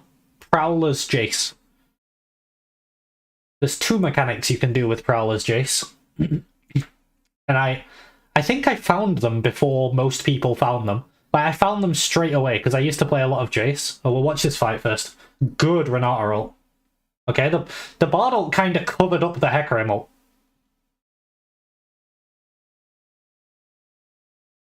It's good for Dom1. 1-for-1, and they got the Herald. Yeah, so Jace, you can obviously Prowlers and then knockback, right? Like, you Prowlers through them and you insect them with the knockback. But another thing you can do is you can hit their front line with your E, and then Prowlers, and it follows them as you knock them back, and then you're in their backline. And it's like a gap close you can use to get into their backline. It's kind of cool. It's a bit like the Scion where he E's a minion and then Prowlers it? You can do that with Jace, but you knock back their front line into their backline and follow them. It's kind of cool. I think Eclipse is a little bit stronger though. Though maybe after the Eclipse nerfs on the live patch, maybe Prowlers is good. I don't know. Durability patch made Prowlers a lot worse.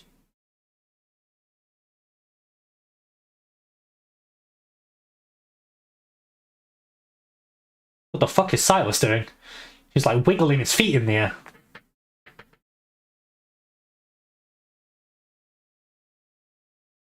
Canyon got melted.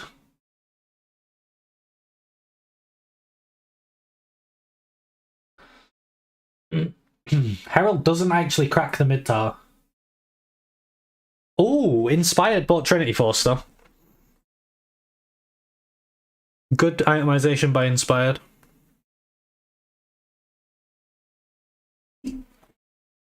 Dogdam should for sure go Bloodthirster second.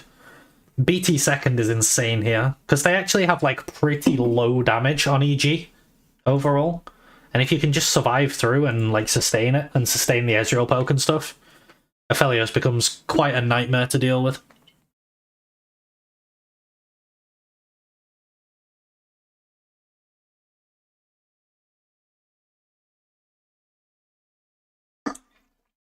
Like the turret doesn't have an E.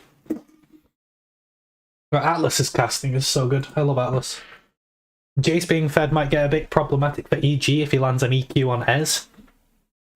Yeah, I think so. I think the fights are going to depend on whether Dom 1 can kill the front line of EG, though, rather than the back line.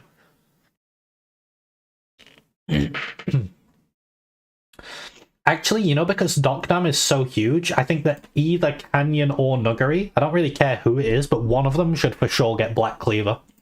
Because it will make him shred the front line even harder. Like, Black Cleaver enables your Aphelios very hard here. Because they have this big beefy front line with Sejuani, Hecarim, Silas, and if you shred through them, you're looking good.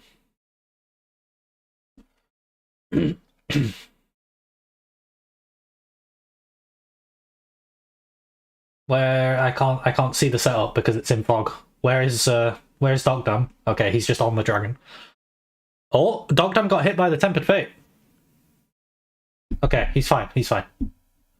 They have no ults. Inspired ulted onto Nuggery. Is Nuggery out? He already flashed. Oh, Canyon, the kick. Take over. They're all out. They are all out. Jojo Pune has flash. He could E-flash ult. Nope. Okay. Someone take the Drake away. Looking good for Damwon.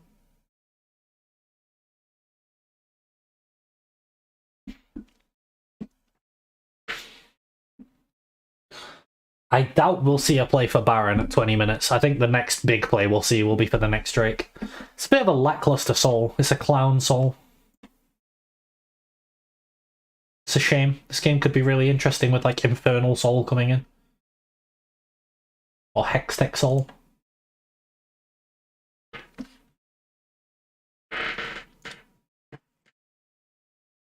In fact, I don't think anyone on Dom 1 really care about... I think the main person that cares is actually Aphelios, because when he ults, he can like kite easier against the people trying to dive on him.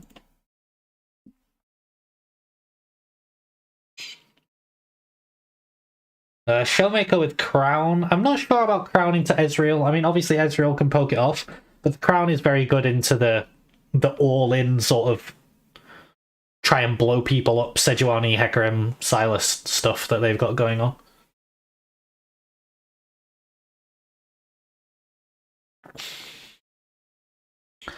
The best thing for Dom 1 is that they didn't bleed out through topside like I thought they were gonna, so they actually held on quite well after it started going pear-shaped for Nuggery. I think Dogdam just repositions and kills Jojo, right?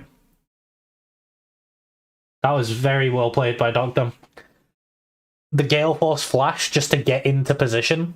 Like, before anything even happens, he just immediately repositioned with Gale Force flash.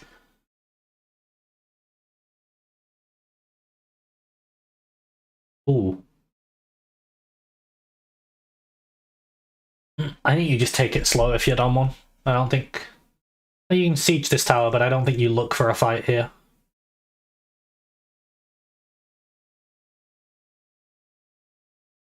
Don't think you look for a Baron. I think you go and prepare this third dragon.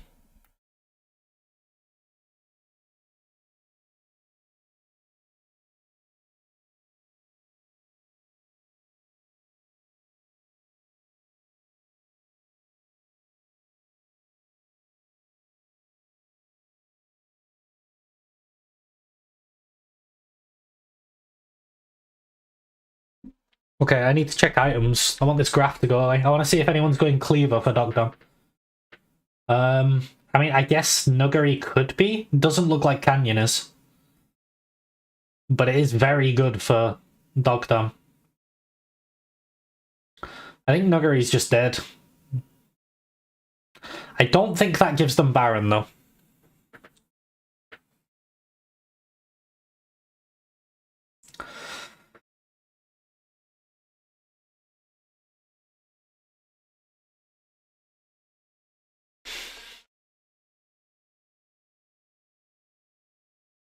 The Nuggery death doesn't really amount to anything.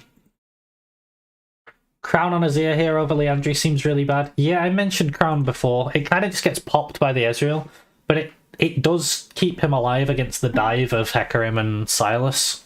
But it can just get popped by Ezreal, so... I don't know. I don't like it, but I don't hate it. It's not as bad as some of the Crowns we've seen. But he is kind of the only AP, so... Liandry makes a lot of sense too. Once Azir gets 3 items, though, he does a lot of damage even with Crown. Dom 1 are outscaling. Is Canyon dead? No.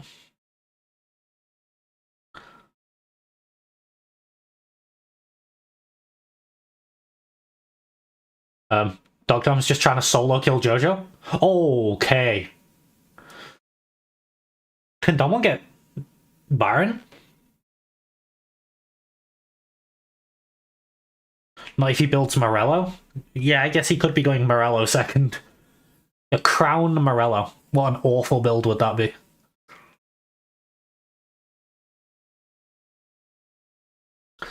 I feel like this game, you can really see the mechanical gap in the players.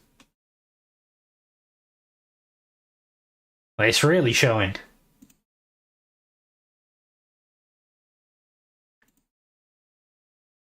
And the dive in bot side, the kill there, the team fight before with the reposition from Dogdom.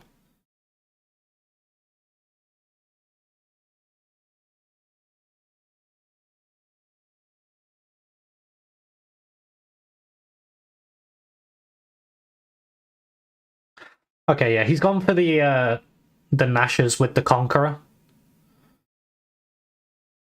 Oh, but there's no Hecarim here. I don't really know why they Bard ulted, because there was no Hecarim to even go in on them. Oh my god, that Ezreal ult nearly killed Kellen. Showmaker not in too deep. No, I guess not. This actually started looking very good for Dom 1.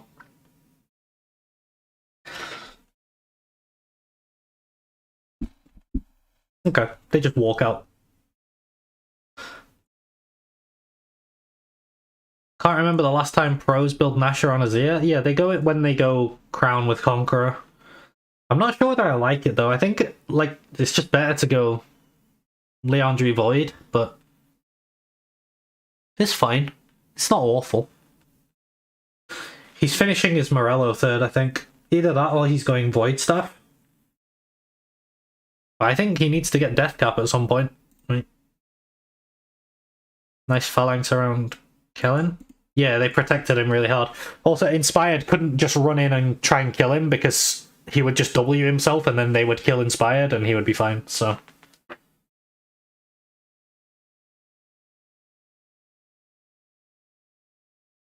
Yo, Cowrie has got something against Kellen. He keeps ulting this guy.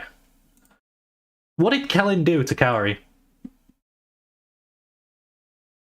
I mean, I know he beat him in lane, but... You think he stole his mum's purse or something? Just getting ulted on cooldown.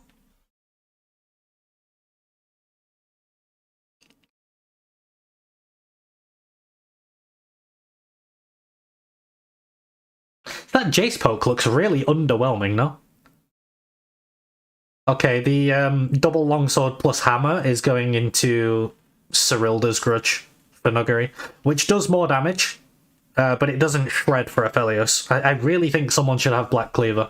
They've got a Frozen Heart, they've got a Death Stance, they've got Tabbies. Yeah, I think. I mean, Sedge passive, Hecarim W. A lot of armor.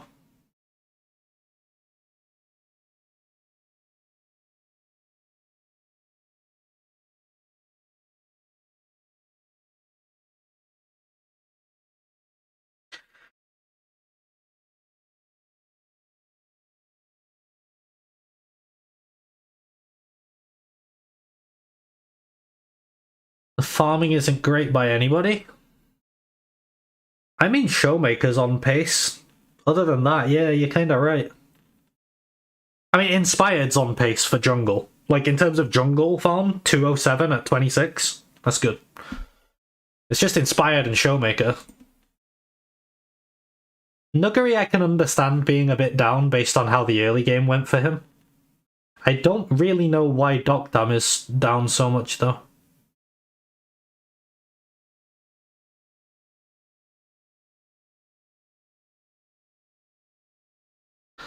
I don't think Cowrie is stronger than Docdam. It depends on what guns Docdam has, but Docdam has very good gun management, so I would expect him to be on red-white or on some form of combo. Yeah, like green-purple. And then you see he's got like 10 ammo in the green. He's probably got 10 in the purple as well. And what he'll do is he'll fire the green Q, and then he'll root with the purple Q, and then it'll cycle onto green-red, because both of them will run out of ammo. Oh, maybe that's why... Oh, Entire World's group stage? I haven't really been watching. This is like the 4th game I've seen, so... Yeah. Yeah, that's one thing where Aphelios loses a lot of farm, is when he's trying to keep his ammo for the thing that I was just talking about. Trying to keep his ammo up for the fight. If the fight keeps getting stalled and doesn't happen, then... Yeah, he's going to fire this green Q. He actually used his purple, and this green is going to cycle into white when he fires the Q. I'm like 99% sure that's how he set up his guns. It went on to blue. He's going red-blue. I mean, blue's not bad. They are often stacked. Oh, the ult missed Kellen. Now, this is Dalmon's soul, so EG need to do something here. Oh, wow. Nuggery damage. Oh, the Bard ult hit nothing.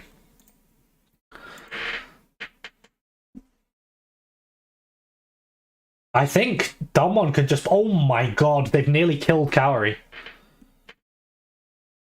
Yep. I mean, Dalmon just win the game now. Yo, Dogdam is gliding.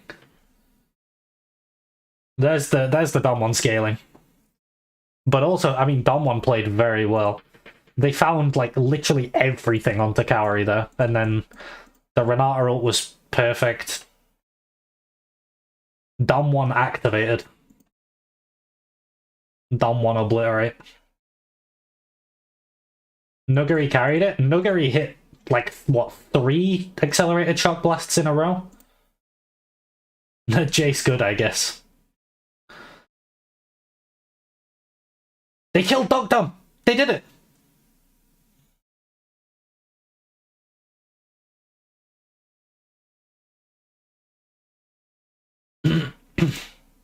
GG's. Sorry for the NA fans, but Dam1, too strong. This is a Dam1 enjoying stream.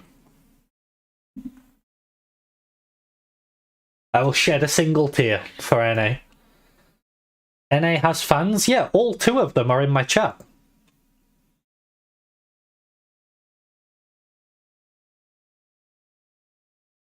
We have G and we have Evan, right?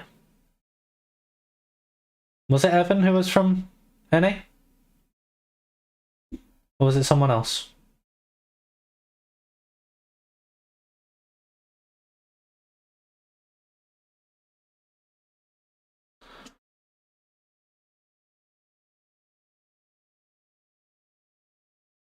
I think the sad face confirms it was in fact Evan. You're from EU, to be honest? Where are you from?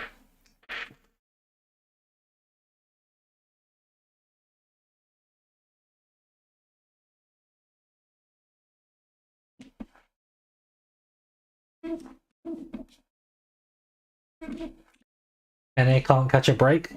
Well, at least 100 Thieves get to play against RNG now. Right?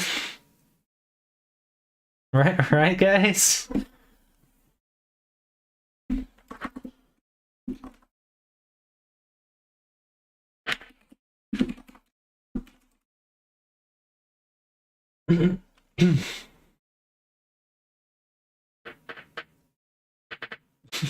Canada Mark.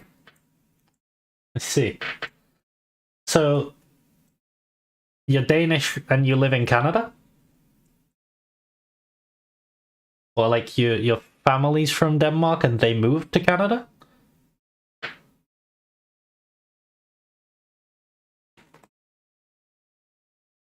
Tempted to go pro just to try to fix this region? You're fully from Canada. Oh yeah, family in France, I see. Yeah, if you want to fix the region, just play support, lock it into redemption every game, and then wait until everyone copies you. There you go, region fixed.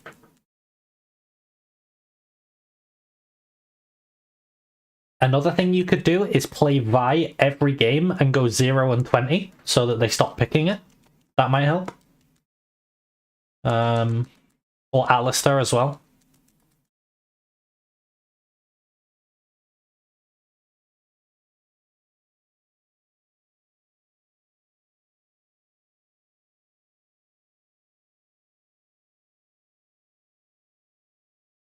You should be very high elo too, because otherwise nothing changes. Well, I think if you're building such based items on support, you'll automatically be high elo.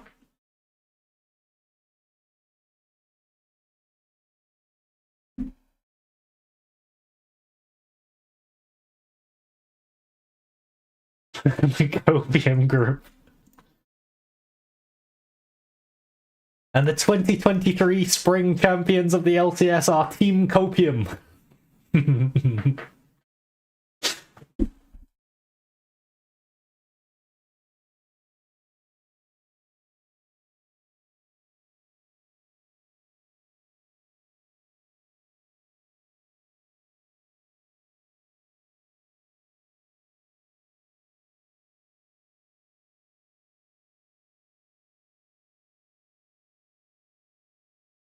Yep, it would just be Draft Kingdom every game.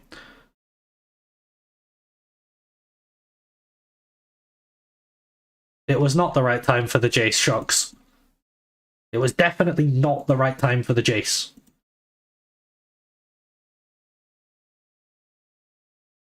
But he did play it very well, so...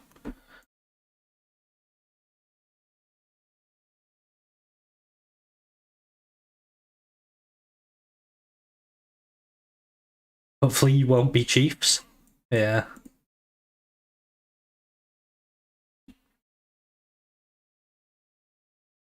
Do you think NA will actually go 0-18?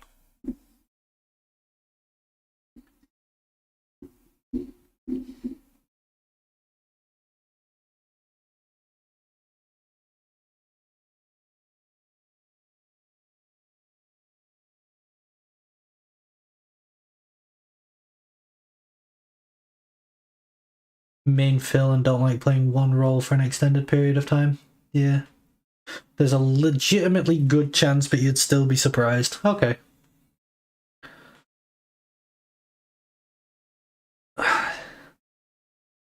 I think EG are the most likely team to go 0-6 just because of the difficulty of their group. Like, they have two very strong teams in their group, and then they also have a team that they're extremely mental blocked against.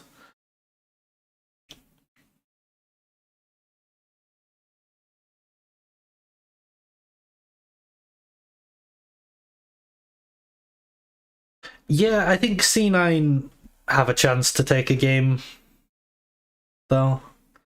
I don't know. I mean, C9's is also very hard. I just don't think EG can beat JDG or Damwon. And then I think if they got over their mental block, they might be able to beat G2. But they're not going to do that. EG playing better than C9? Perhaps. I've only seen one game from C9. I guess I've only seen one from EG. Neither of them looked good, so... But I mean, EDG is a lot easier to beat than JDG. And then I actually had Damwon with Nuguri as the second best Korean team. Because the only reason they lost to T1 was because they were playing Birdall. They actually won every game where they played Nuguri. So I don't know why they played Birdall in that series. They brought Nuguri in and he won, and then they took him out again. It was so weird. Nuguri that much better? I have Birdall as the second worst top laner at the tournament after Armut. I had Armut as the worst from major regions. Armut as the worst and Birdall as the second worst. Birdall is playing terribly. He's also running it down in Champions Queue. Like, he's playing really bad in Champions Queue as well. I just don't think he's very good. Whereas Nuguri is... I mean, we saw in that game, Nuguri played extremely well. Nuguri's a great player. There's a reason he's a world champion.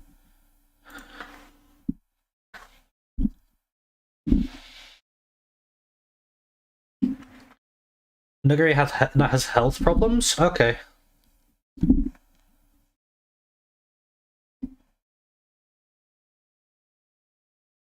That's interesting.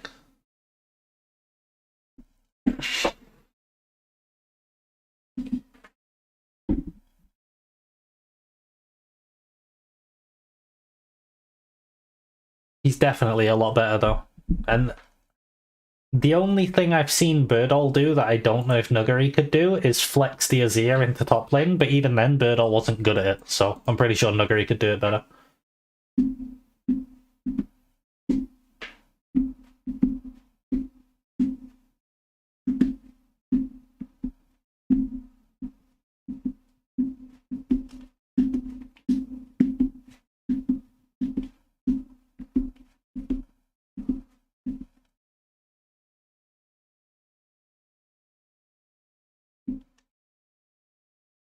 So, what other games do we have today? We have Gen G Flying Oyster. I've not actually seen Gen G play yet, so this would be my first game of watching Gen G. Gam DRX. I guess that one's kind of important. Like, DRX really need to win that one to be ahead of top esports in the group.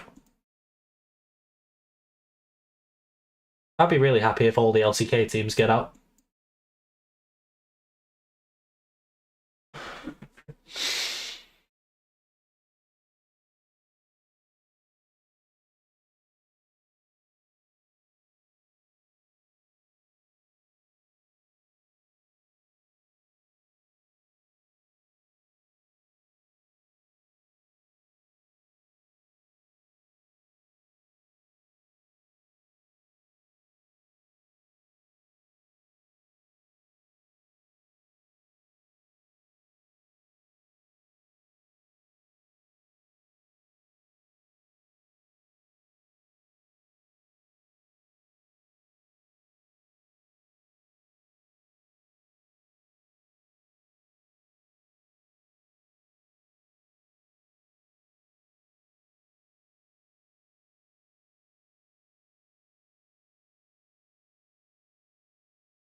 Okay, what are Dogdom's career stats on Aphelios?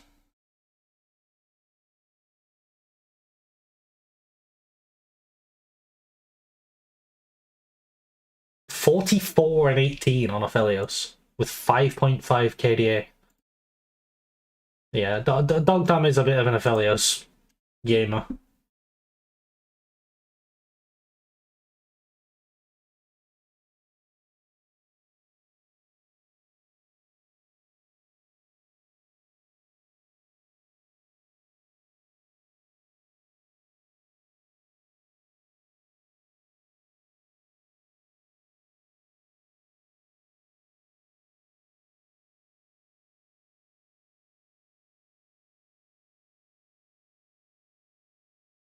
Hmm.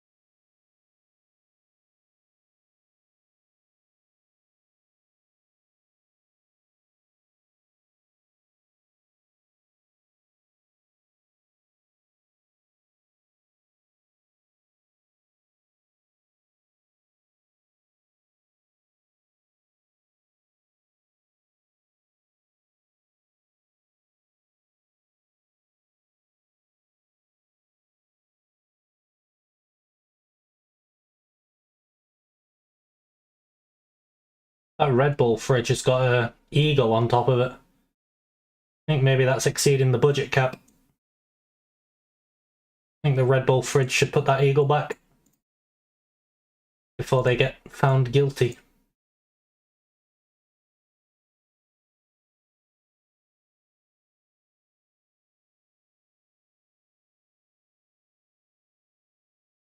Yeah, that's where all the budget went, exactly. They bought an eagle. A $2 million eagle.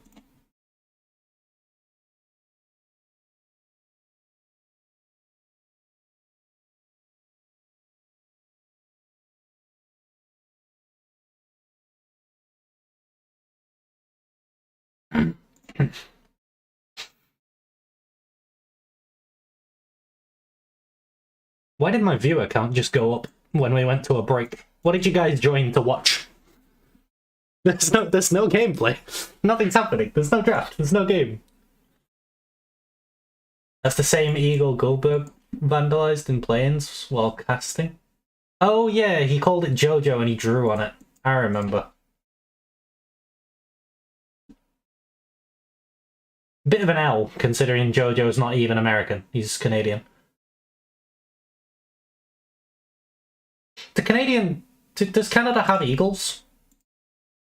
I feel like it's too northern for eagles. Eagles seem more like a sort of Southern American thing. Yeah, you do have eagles? Huh.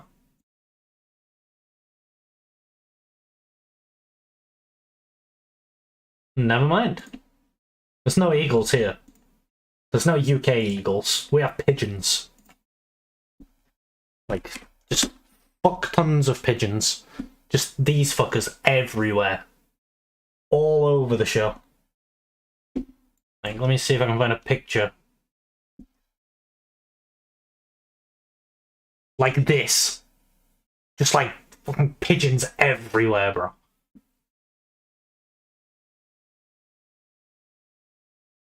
Not a single inch of our floor is not covered in pigeon. We actually stopped putting pavement down because, like, we just walk on the pigeons now. Eagles are much more common in North US, South Canada, and South US. Oh, okay. I guess in my head I have this picture of, like, I don't know, like a big valley, you know? Eagles flying, sun shining.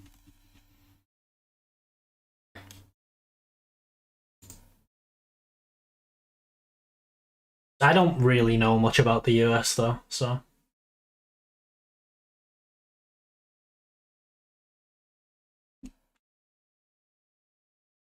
I know a lot about Europe. I got an idea of what we can do while we wait. I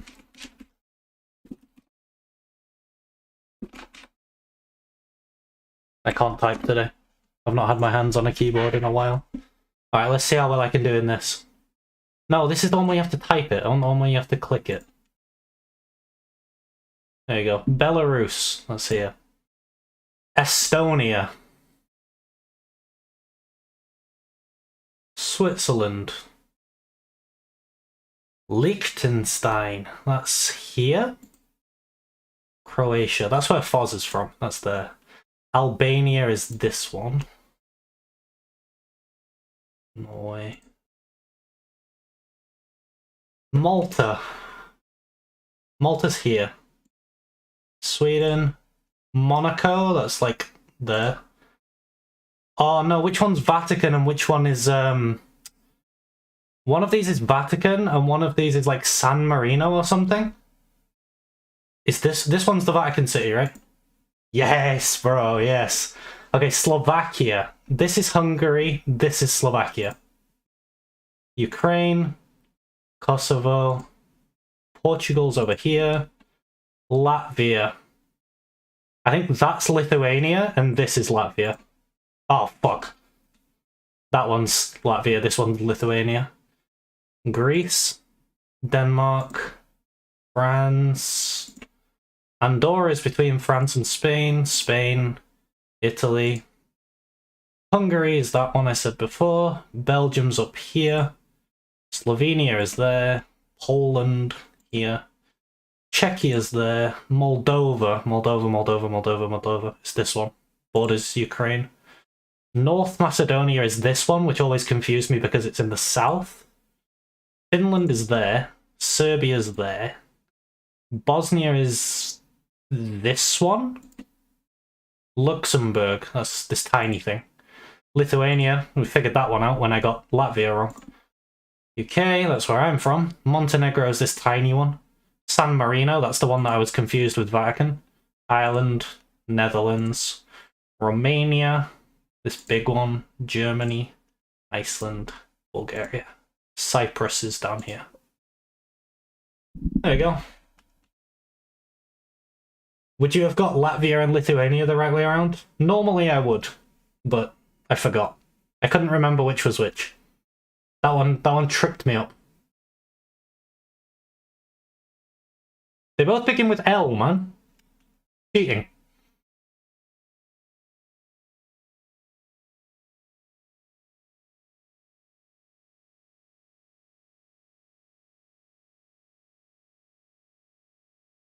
So yeah, I know I've been to most of those countries as well. I've been to a lot of places in Europe.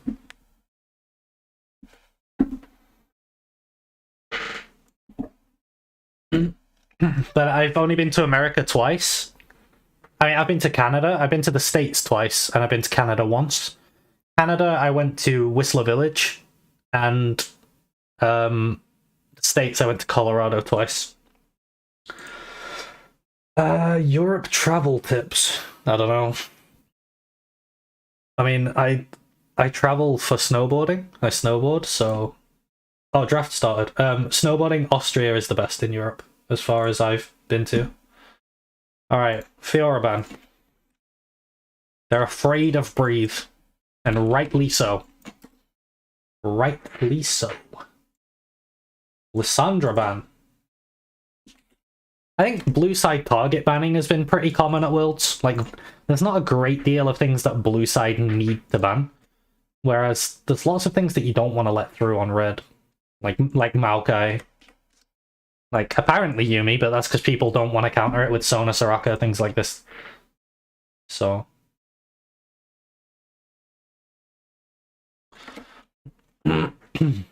I mean, I think 100 Sins with the Fiora ban. If Aatrox isn't banned on third ban, I think there will be one Aatrox. I think that's what they're signaling with this Fiora ban.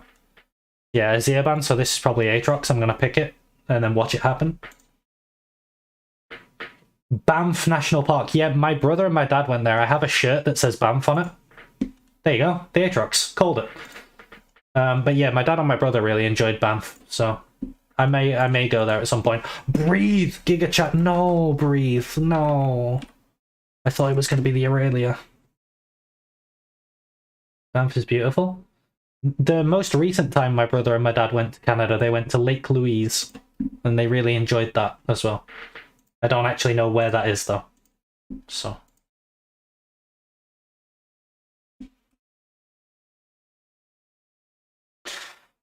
so far I'm liking RNG more. Yes? Is it good?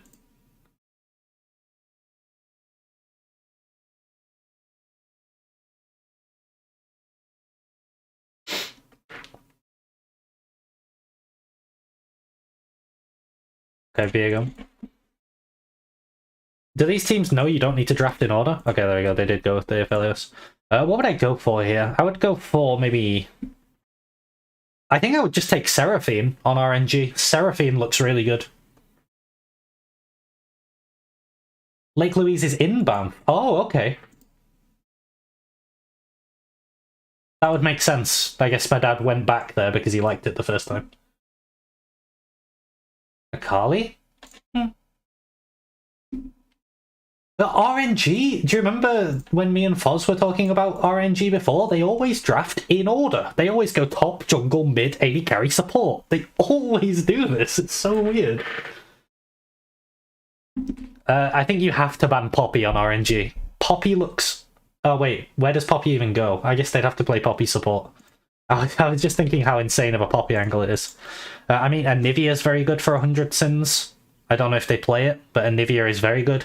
Cassiopeia is very, very good.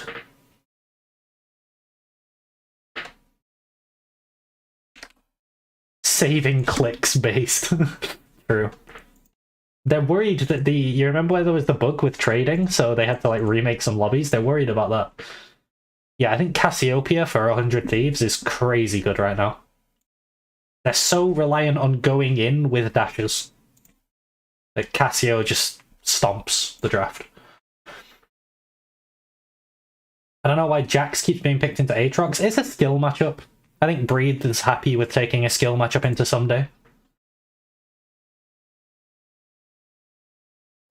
But I mean, Aurelia would be the counter. Cassio gives them the AP they need? Yeah. Cassio's very, very good. I would probably just go for... I mean, Seraphine's still on 4. I think Seraphine's fine. Oh, Gala, of course. Gala's just going to play Kai'Sa. Oh, MF's good. MF's good too. Trist is okay. Trist is okay.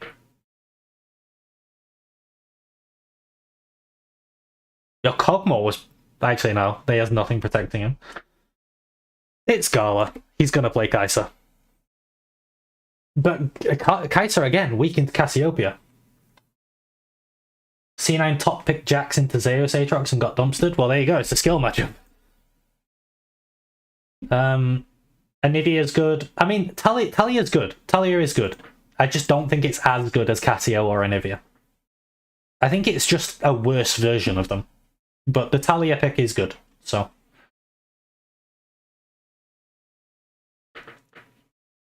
Renata? This is easy Renata pick.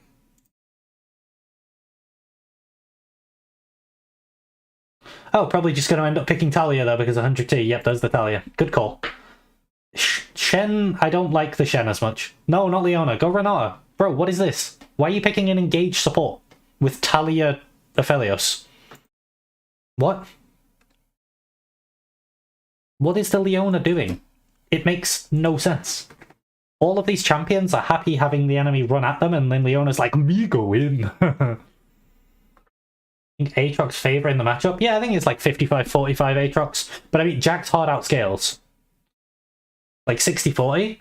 Maybe in like until level 9, yeah. But Jax outscales. Jax starts winning later, so I think it's a skill matchup because, you know, Aatrox is favored early, Jax is favored late, kind of evens out. The Amumu makes a lot of sense for RNG. You know what, I was gonna say I like a 100 Thieves draft more, but then they picked Leona. So I think it ruined it a bit. Now, Jax looks pretty good, except Talia is also very good, so... Graves, Akali, and Talia again. The Talia is very, very good. I mean, if it was this would be a fucking murder. But this is good. I think I'd maybe still favor 100 Thieves. Oh man, the drafts are so close today, no? Does anyone else think we're having very close drafts? You'd say draft is even. I'm not sure whether it's 50-50. Let me think. So you have winning top in lane, but outscaling for RNG. Very similar jungle, like very even. Mid lane, you have a losing mid, actually, with the Talia beating the Akali. And then bot... I would say Aphelios Leona would win this matchup. You like the RNG draft a bit more? I think it's much more thematic. But I think the theme of RNG of going in is exactly what Aphelios and Talia want to do, and then they've got Viego to clean up after the Aphelios Talia. But the Leona is so... If this was even Braum, you know, people love playing Braum. Even Braum would make a lot of sense here. I think it's slightly 100 Thieves. I think it's slightly 100 Thieves. Oh! Oh, Ming cannot miss. Wait, he flashed, but he's still dead. Gala First Blood. Oh, NA. Let us say a silent prayer. Our Father who art in heaven, hallowed be thy name. Please let NA stop suffering, just a little.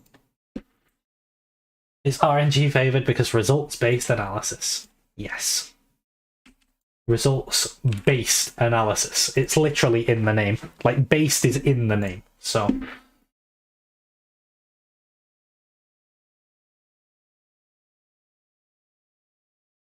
Also, Someday now has E level 1 against Jax. That is abysmal. Someday cannot touch the wave. Like, E level 1 into Jax. Literally all it does is dash and auto reset. I'm surprised that Breathe didn't let his E touch the caster creeps.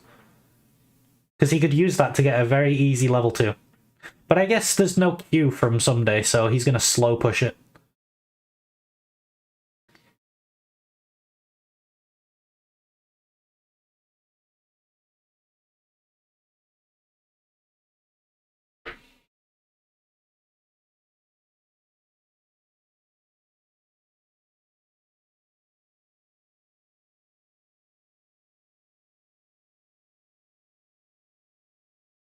The Akali pick here has a lot of X factor, but the Talia is very good at dealing with it. So...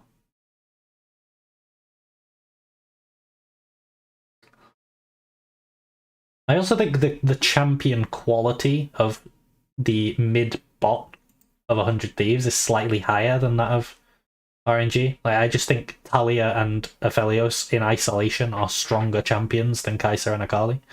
Good trade for Sunday.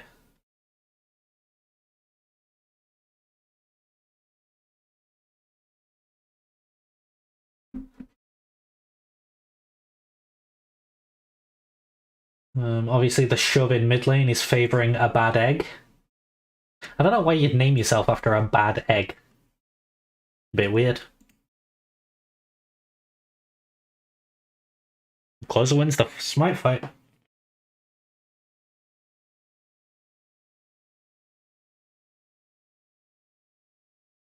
Oink.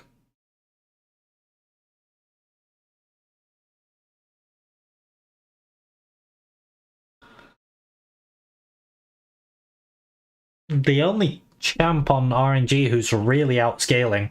I mean, Amumu is outscaling Leona. He's for sure more useful later. But it's actually just Breathe. I think everyone else on 100 Thieves is scaling harder, so... Maybe the draft is slightly more favoured to 100 Thieves, like 60-40. Just because of the scaling advantage as well.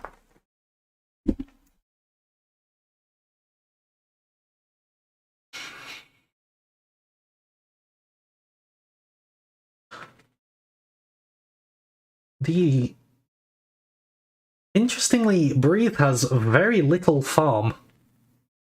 I'm not sure what happened there.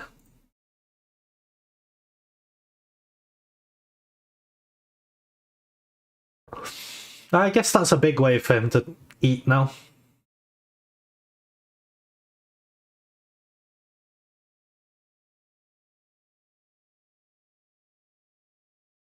Oh, he also took a reset. Breathe took a... Oh, Breathe cheater recalled. In teamfight, Aatrox better than Jax? No, I don't think so. Not, like, late game.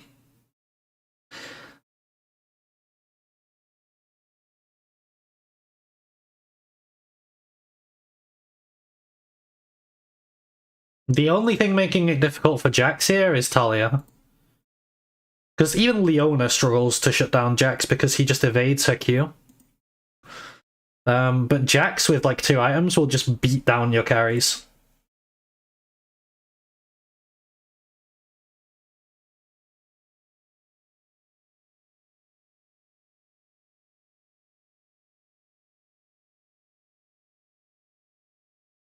Nice trade from Someday.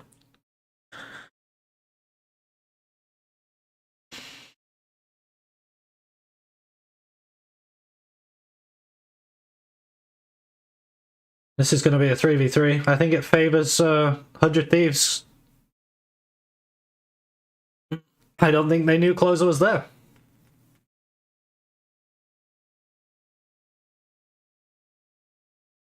Aphelios looking to snowball a bit. See if he can do what Docdam did last game.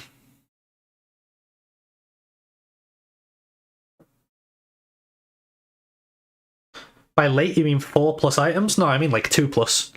2.5, 3 items maybe. I don't think 4 plus items is really realistic at the minute in pro play. I think early game is like before 1 item, and then mid game is 1 to 2 item, and then late game is like 2.5 to 3 item. And then the game normally ends. Sometimes you'll see like the ADC get 4 items. Isn't that mid game? Not in the current pace of the game, no. Like, have we seen a single top laner reach 4 items this Worlds? I'd be interested to see. Maybe we have. Wait, are you counting boots as an item? Because I don't count boots as an item. I think it's pretty rare we see a top laner reach 4 items plus boots. The NA prayers are coming out. Some NA prages.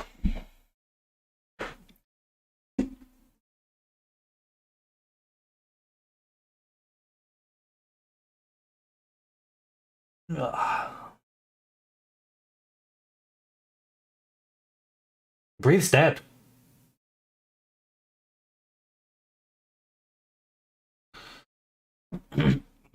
Bunch of Thieves are winning early while outscaling.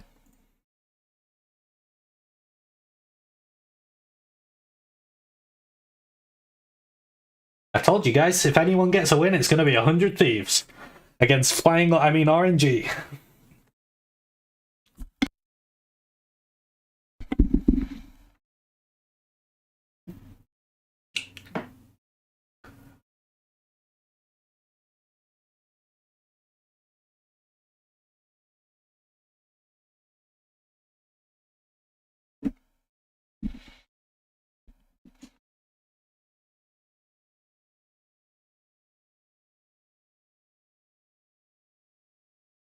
I just want you guys to know I'm smiling and waving at you too.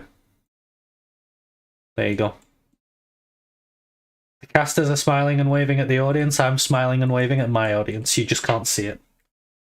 Well, some days a little dead. Just a tiny bit dead.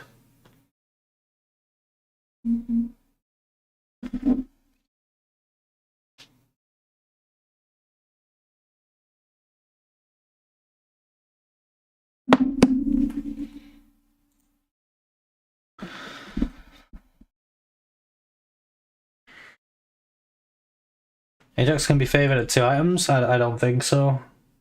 I think Jax is too strong at 2 items. By 2 items, you're like level 13. At that point, Jax has 2 points in ult, 5 points in W, 5 points in E. He's really hard to deal with. Jax scales very well with levels, not just items.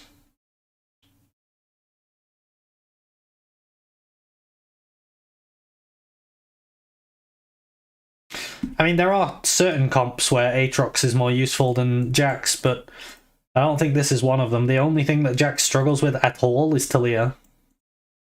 And if he gets a flank, he doesn't really even struggle with Taliyah.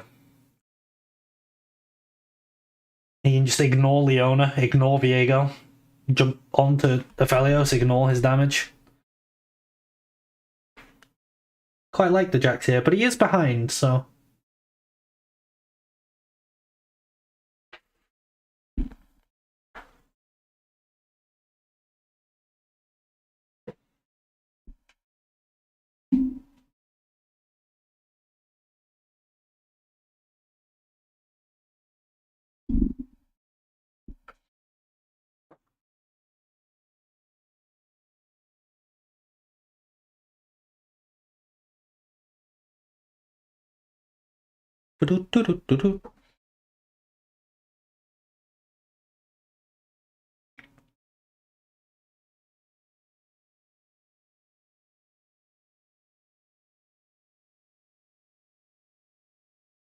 I wonder what Way's gonna build here. I think Eclipse is better than Goredrinker in this game.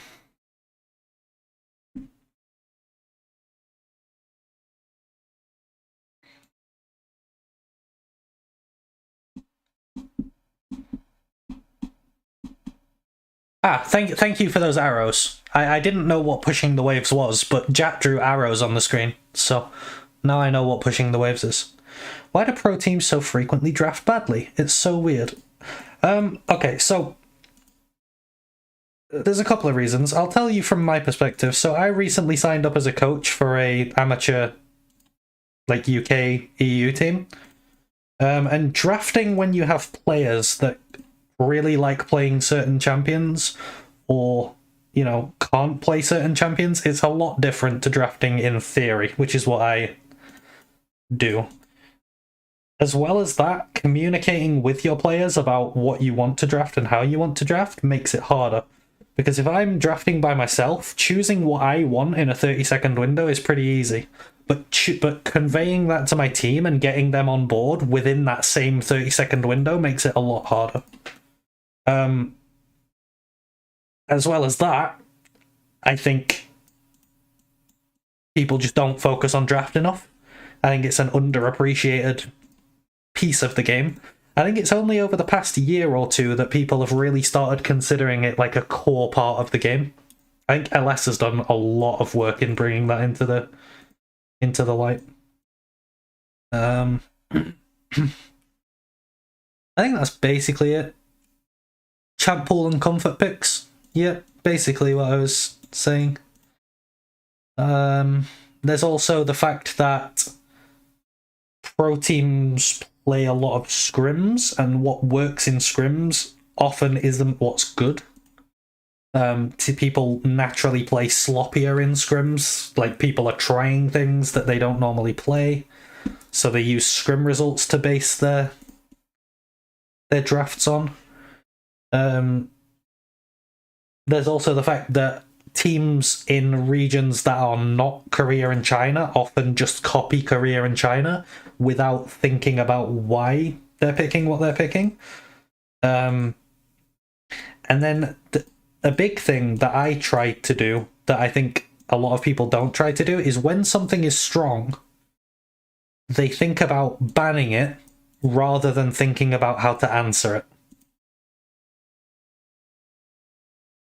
I think there's lots of answers that are missed because people focus on, oh my god, this is broken, let's ban it, rather than, I wonder what exists that could actually beat this thing. I think it's like a mindset thing. You lose to something and you just want to ban it. Oh, well, yeah, also, a lot of it comes off of player feeling. So, like, players might lose to something and be like, oh, that's broken, I don't want to play against it again. When actually, they could have just played bad, and it's nothing to do with the champion.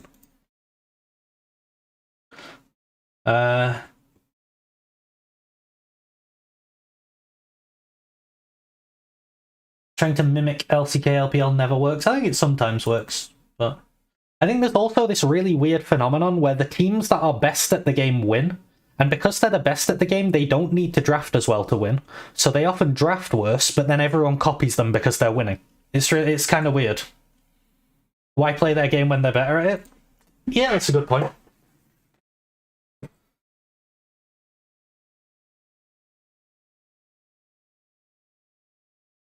I think the big concept people are missing is like thematic. Like people are pretty good at generally making sure your team comp is on theme, but what they're not good at, they're also very good at counterpicking for lanes, but they don't seem to counterpick the draft. No one seems to counterpick the theme. I don't know why their champ pools are so limited though. They play so many games, you don't need to have one trick level proficiency on every champ you play in order to do well. Yeah, I agree. I agree. I don't know. I couldn't tell you why that is.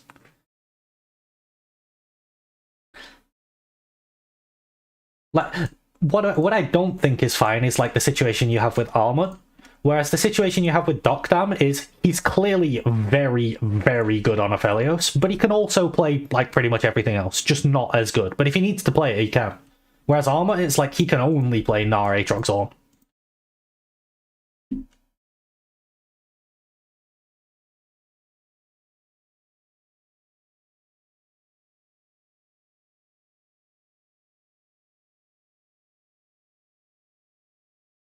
I think RNG kind of need to contest this. Like, they're getting out scared. Maybe they can just give it, but the problem they have is, right, so now what 100 Thieves should do is try and get out. And then they want to wait. They don't want to herald yet. They want to hold it until just before Drake spawns, drop it mid so that it has to be answered by RNG and use it to secure Mountain Dragon.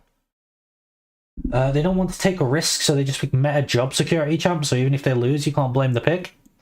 Yeah, maybe. Maybe. I don't know. I don't know.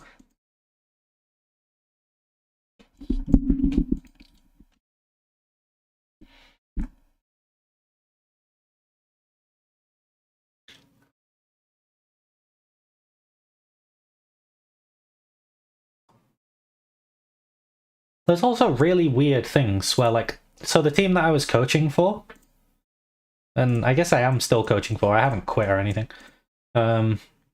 they, for some reason, to be fair, they have just changed their support jungle, so I haven't really coached them since the roster updates.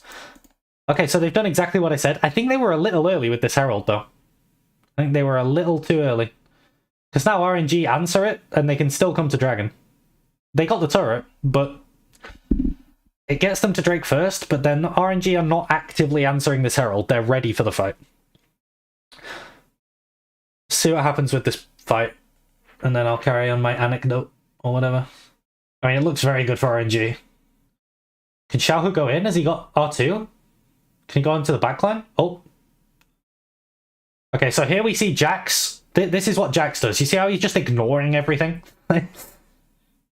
The Leona wanted to stun him, but she couldn't, because it just goes straight through his E. A single tier for NA. So yeah, the team that I'm coaching, for some reason, they just could not play Disengage. I don't know why. I tried telling them, you just let them come to you and you stand your ground, but they would always try to engage on the enemy. It's like, it's so deeply ingrained in people to play a certain way sometimes. I think that can be a reason people pick the same thing over and over again. That was a really nice Amumu ult. Yeah, Xiaohu has his R2 right now, but he just holds it. Very patient. Very, very patient. Yeah, Breathe just... The Leona Q goes straight into the Jax E. Nothing she can do to stop him. What's the dynamic like as a coach in League? I've only coached one set of guys, so... It's hard to say. The guys that I was coaching were all extremely respectful. So... Yeah, I can't say that it's not a respected role in my experience. They were all also very willing to play whatever champions I suggested. Now, they didn't always have a natural affinity for those champions, but I tried to tell them how to play it, and they were good at listening to the concept and like understanding the concept, so... Problem is players don't know who is the beatdown. Yeah, I mean, that's a concept that I think people do sometimes understand that.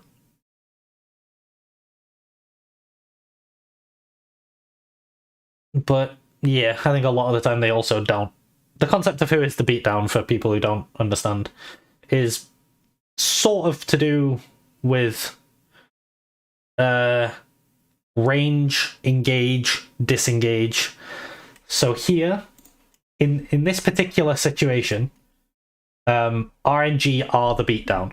RNG's champions have to run at 100 Thieves to do anything, and 100 Thieves want to just sort of kite back. They don't want to go in on RNG because they're outranging them. If both teams do nothing, or if both teams don't engage, 100 Thieves will win. So the job is on RNG to engage. That's basically the concept, as far as I understand it, at least. LS might have a different or better understanding. Graves is going Ball Drinker. That's interesting.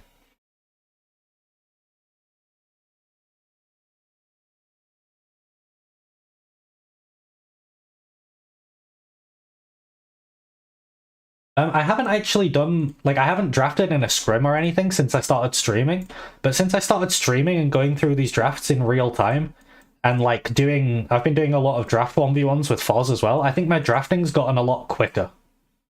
So that might benefit me in drafting for scrims. Basically, I got it right? Nice.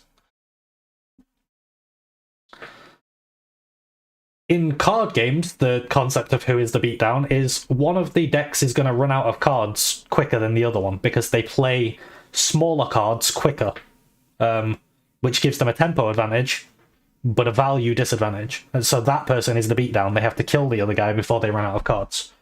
But there's no cards in League. There is range, I guess.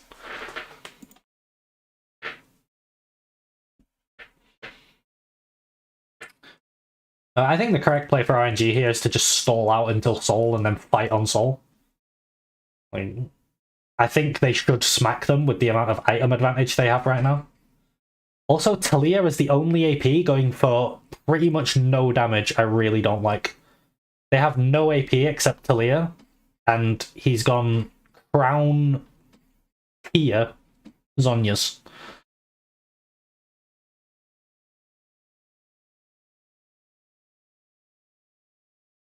I'm still waiting for that Gala. Oh, guys, did Gala get a pentakill while I was gone? I just realised. I never asked about that one. They're 2-0, so in theory it could have happened. Leona should have gone Ludens. Leona should have gone Locket. More reason for Jax to ignore Talia? Yeah, it makes Jax's life a lot easier.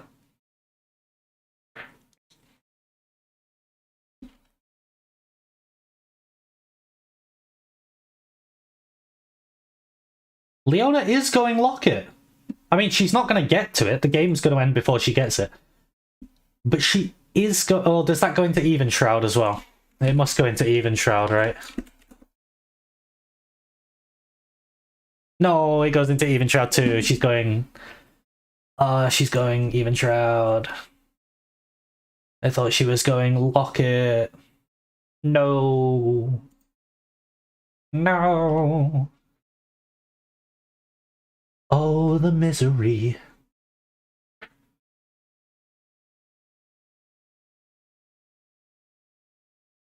Alright, there's Mountain Soul. Mountain Dragons on Jax and Graves are very scary because these champions have their own resistance granting abilities.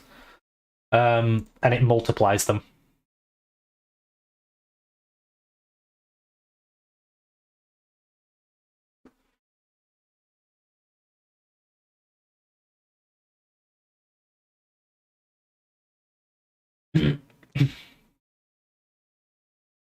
Oh, GG RNG. Oh, breathe, babe. Oh, Gala. Come on. No. They stole it. Gala's Penta. Ah, my Pickham's in ruins. My crystal ball.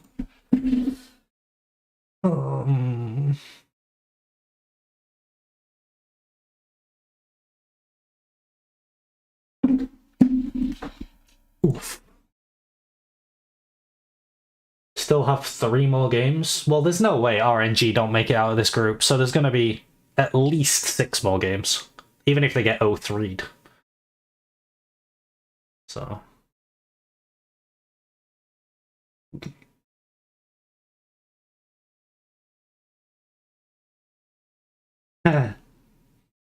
World's ends after groups. That's an NA mentality right there, thinking world's ends after groups.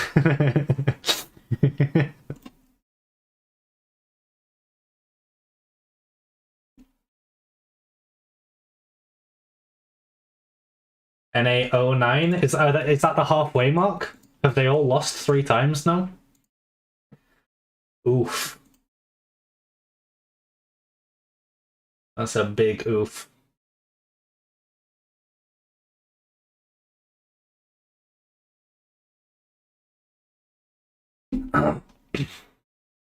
Yeah, the Mountain Drakes giving 9% extra resistances are really good for the Graves passive, like E passive, and the grit, and the Jax ult as well, multiplying them.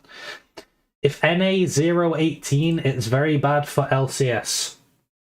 Yep. I can't really argue with that. Okay, Gala, Penta, come on, Gala. No, Xiaohu, you naughty boy.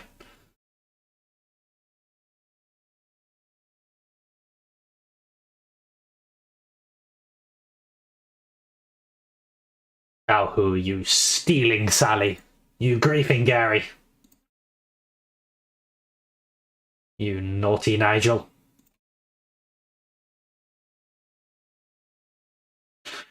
Alright, GG RNG.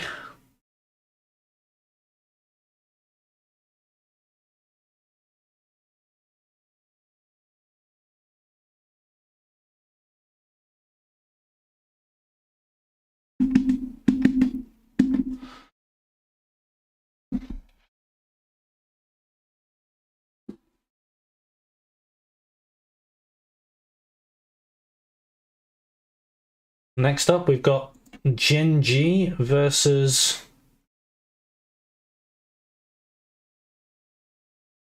Flying Oyster.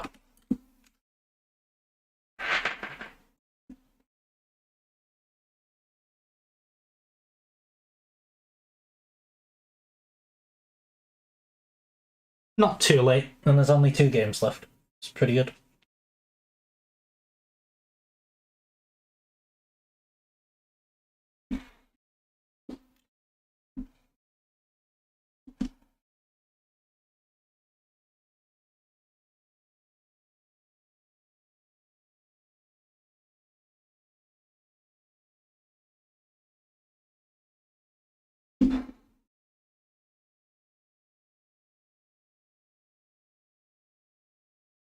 Hey guys, guess what happens on Wednesday?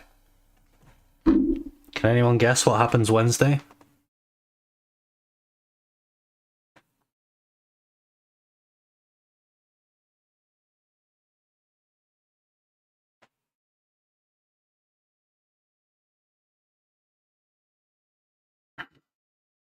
Wednesday is a very eventful day.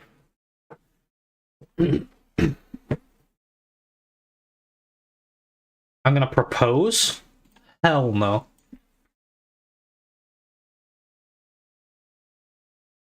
Hell no. Am I coaching a match? Nope. Well, not that I know of.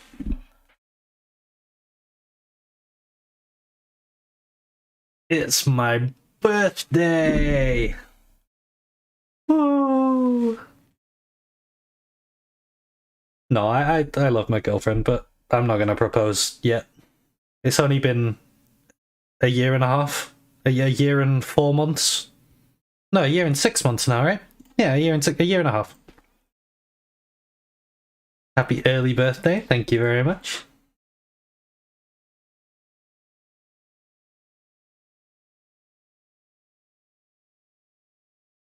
Thank you, thank you. I'll probably be streaming on my birthday. We're going out for dinner on Saturday for my birthday, so I might not stream Saturday. I'm going for a meal.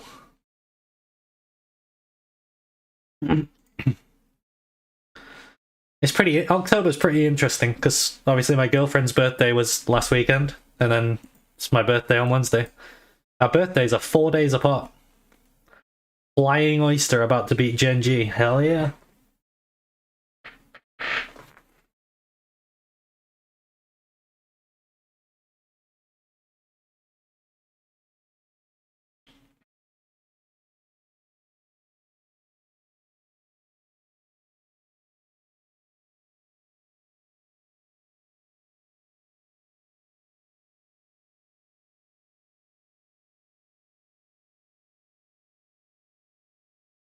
Why not merge 2 birthday into one big day?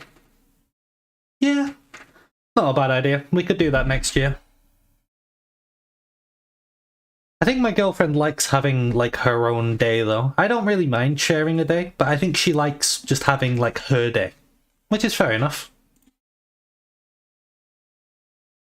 And I like to spoil her, so it gives me a good excuse to do that. I bought her I can't speak. I bought her 5 presents this year.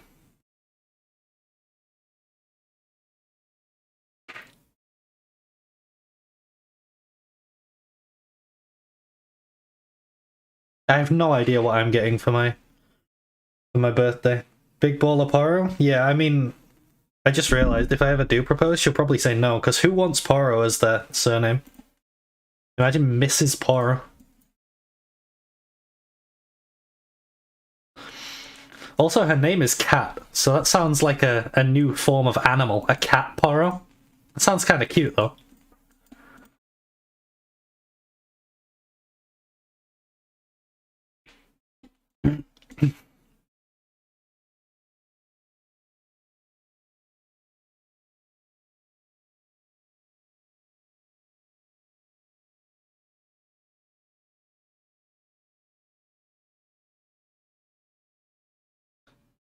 So you see the hair that the Chinese translator has with like the bangs that are parted? My girlfriend had that the other day, and then she has like, you know, in the hairline, like the widow's peak where it goes in a bit in the middle, she has that, and she like curled her bangs in so it made the shape of a heart on her forehead, and I took a picture and it's really cute. Most people can't do that because they don't have the widow's peak thing.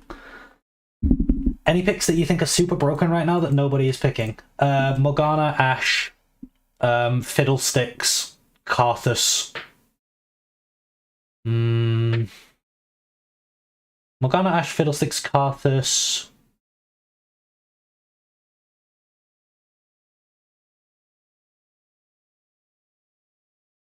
I'm not sure if there's anything else super broken.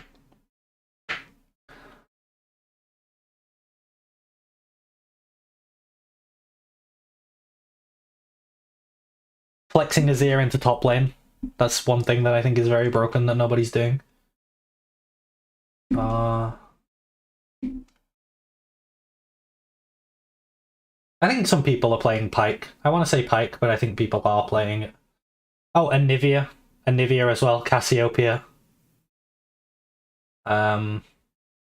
Kindred. Kindred is a very, very big one. Nobody's playing Kindred, and I think Kindred is very good. I'd say that's my list.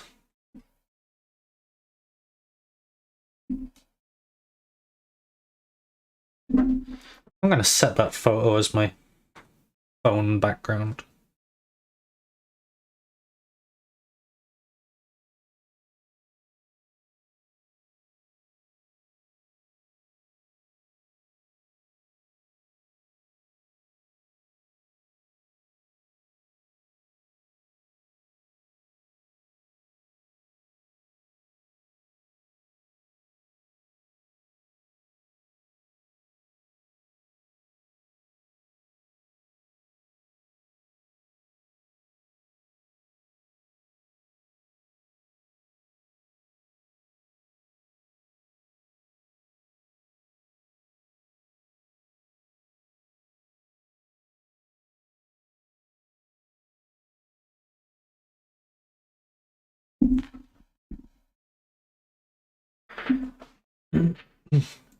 Ozzy gone? I'm trying to see some drafting. He is unfortunately gone.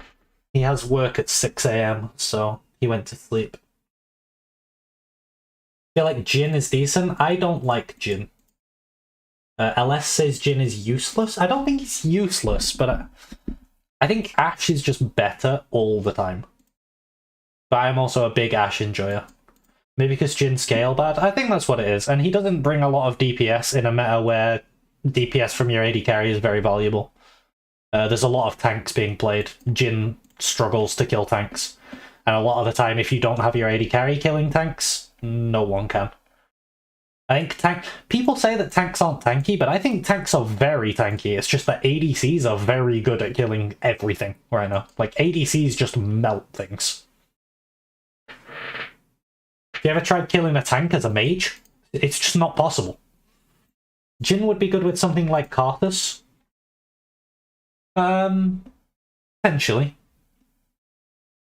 Potentially.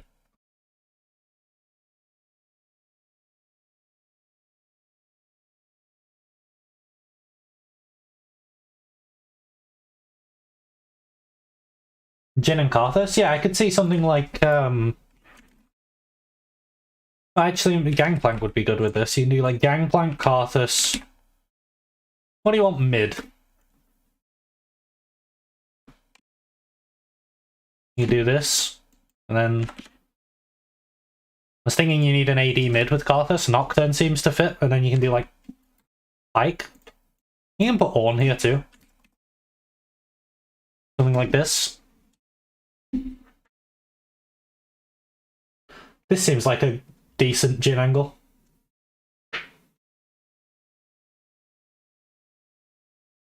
Yeah, Jin's good at finishing kills with his execute damage.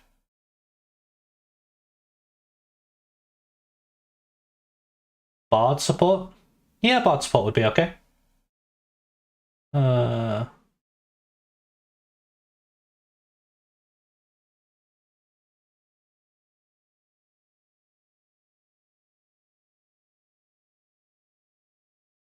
I think what we're really missing is something like this.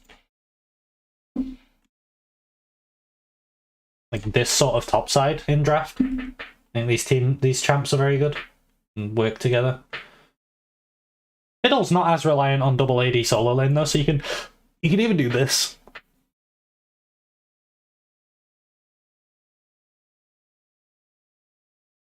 This would be good, but obviously you can't play that right now because Orianna is broken. Like, not overpowered broken, like bugged. You're not allowed to play her.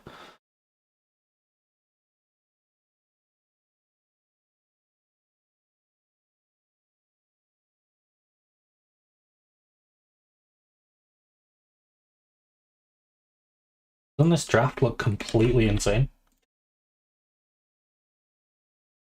Look at that. That's a draft and a half.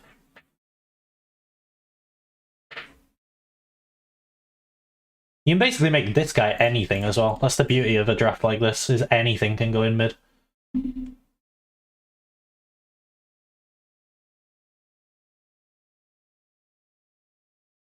Nothing looks bad. Like,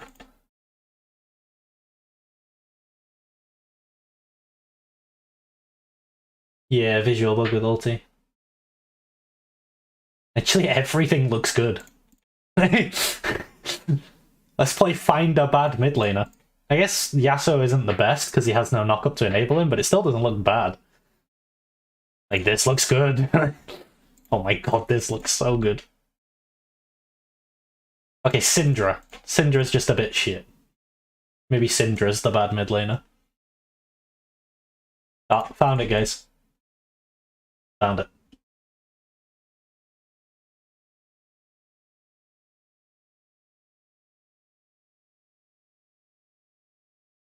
Like, even that looks good, you know?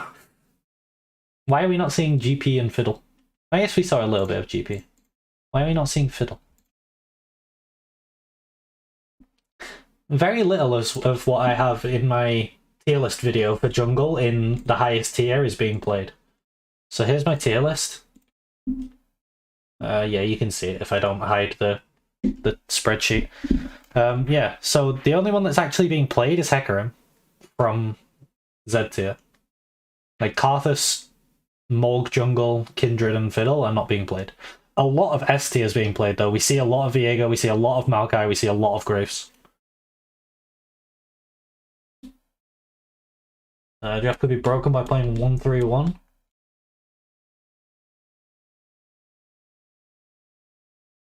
Yeah, I think Darius Jungle's pretty good.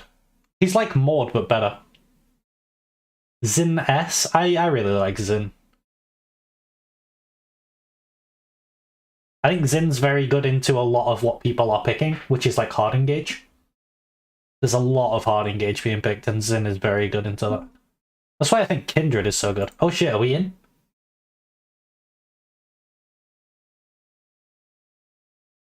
We're not in.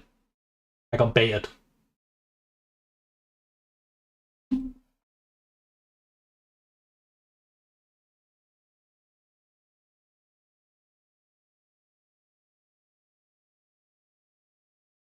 Alright, so I haven't seen any of the Gen G games. Foz thinks they're ramping up.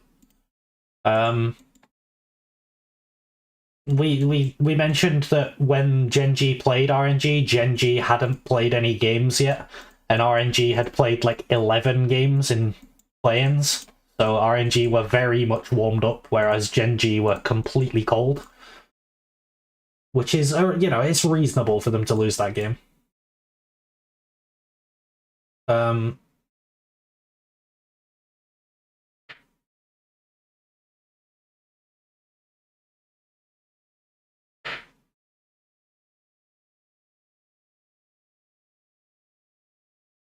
So we'll have to see how Gen G... They also picked the weird Singed pick that game. What is that jersey? Did someone get a child to paint something on their jersey? What is that?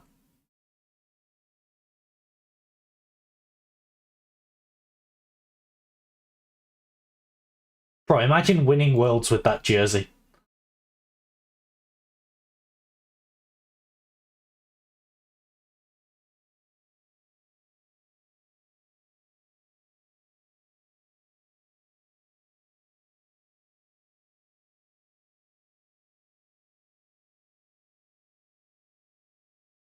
You know what? I think if you do this...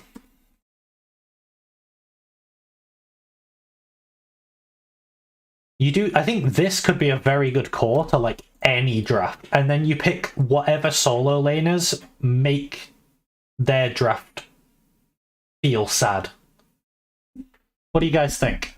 I think this as a core is like really good into a lot of things. I think you ban Kindred. Like, Kindred's really awkward for you to play into. Outside of Kindred, what's really hard for this to play into?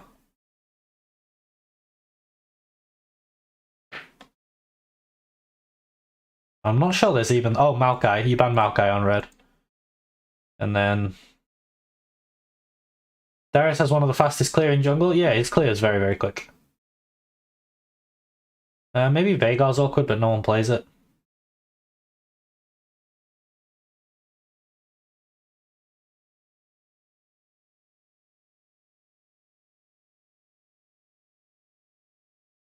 I mean, I would ban this here. But again, you can counterpick it in lane because you have R5, so... I'd ban Azir. I'd do this. These 3 bans and these 3 picks. This looks very strong on red side.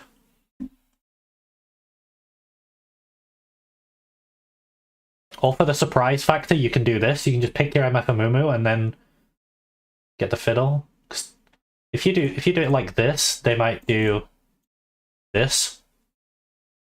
Whereas if you do it like this, there's no way they're gonna pick this here. And you just slam it there. I think it's pretty good.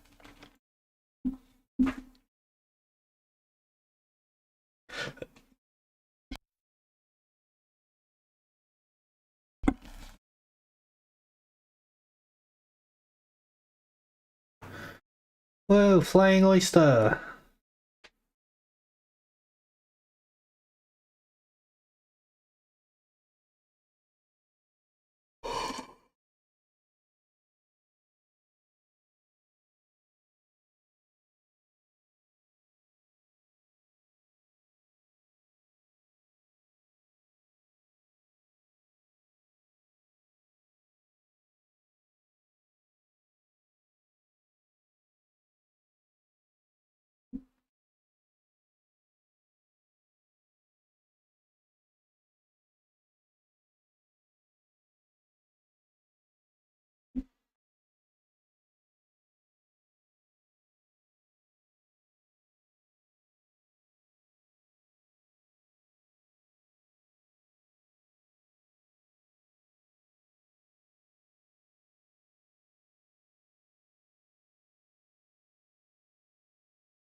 Okay, we're already in. Jesus. Maokai banned on blue. Okay. I'm interested to see what Gen G prioritize. Yumi Silas was starting to see a lot of. Let's see if they ban out Aatrox. Doran is very, very proficient on Aatrox. It's very comfort for him. Or at least it was in LCK. I haven't seen their games at Worlds. There's the Aatrox ban. Kind of called it. Let's see if they opt for... Ooh, Caitlyn. Okay. So I would now pick... Okay, I was thinking about this line. I would pick Morg, because Morg has a decent lane into the Lux, and then it allows you to draft Engage into the Caitlyn, and they can't go Morg. Like, you can go Morg Hecarim, and normally if you go Hecarim into Kate, they want to take the Morg to protect the Kate. But if you go Morg and flex it, they can't do that. Airborne Mollusk? Yeah. Generation Griffin versus Airborne Mollusk. Okay, I mean, so far, it's a turbo draft win. Oh my god, and blind Syndra. On the... Does he think the reworked Syndra's out? I mean, so far it's... Listen, Benjamin, I was explaining my reasoning pretty well. They just don't get it. Or maybe I just don't get it. They are, after all, the... Why is that Camille? I swear I pressed Lee. Huh? Camille instead of Lee? Yeah, I wish it was Camille instead of Lee. Okay, Maokai's banned, so they get Tesco Maokai. They grab the Lux. Is Morgana better than Lux here? No, maybe not. There's no way. Flying Oyster. Are they the biggest sinners of them all? Bro, they literally took Lee Sin, Syndra, and now they're sinning with Renekton. It's a sign. It's actually a sign. Oops. Diving Oysters. Lee Sin, Syndra, and Renekton.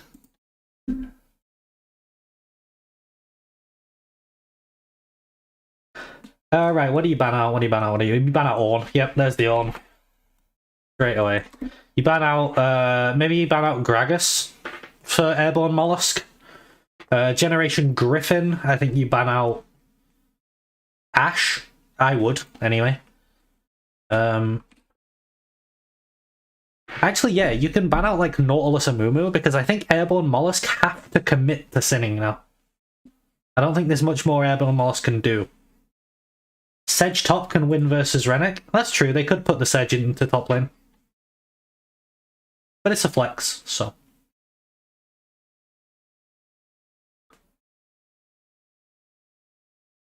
I mean, Kindred looks very good into Airborne Mollusk's comp. So they could flex Sedge top and pick Kindred.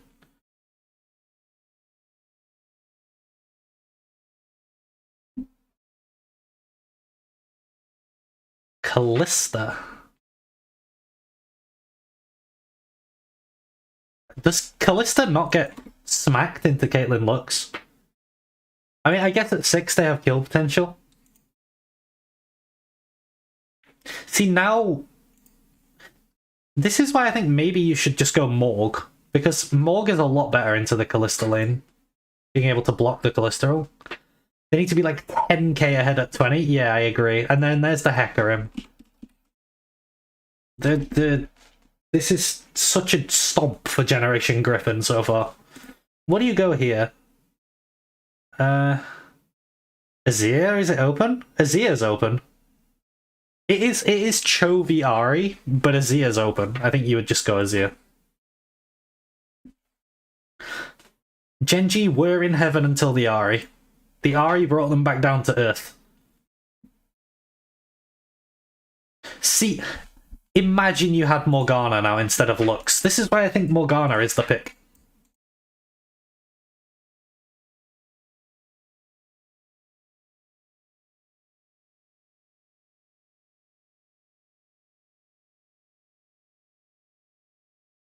I think this is a bit of a stomp for Gen G, you know?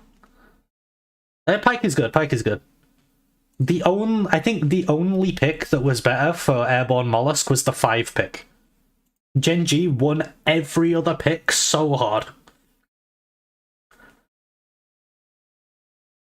You really like the Blitz Pike here? Yeah, I mean, it's like the best way of committing to what you've already got. There's no point trying to save it now, you may as well just go in as hard as possible. I respect the commitment. 85-15. The way to get it higher than an 85-15 would have been like an Azir or maybe not Victor. Oh my god, imagine Veigar here. None of them can deal with Veigar Cage. Or Cassiopeia. Oh my god. One of the main benefits of Pyke, Pyke is very, very good at snowballing. Pyke doubles the amount of gold you get. He's also one of the best roaming supports in the game. He just does a lot of damage. Any comp that has any way of getting people to low health sets him up really well. He's kind of similar to Viego in that regard, where he just has the reset mechanic. But yeah, the acceleration from his giving extra gold is like the main reason I value him highly. Basically what Benjamin said. Benjamin hit the nail on the head. Even Anivia. Yeah, Anivia's crazy too. This is like the perfect angle for all the picks that I love, like Anivia, Cassio, even Talia, Azir, Veigar. All these picks I really like. Oh my... Syndra lane. I was thinking maybe it's a Malzahar game. But maybe it's not. Yo, they could have gone Morgana mid. Morgana mid would have actually been crazy. Opinion on Hail of Blades Imperial Mandate Bard. Oh. Well. I feel like you've just asked me what my opinion of putting cheese on ice cream is. I don't really know how to react. It you know, maybe it's good. I wouldn't write it off. Who's Oyster? These guys not know who Airborne Mollusk are? Who the fuck is Oyster? I need to do timer, don't I? Give me a sec.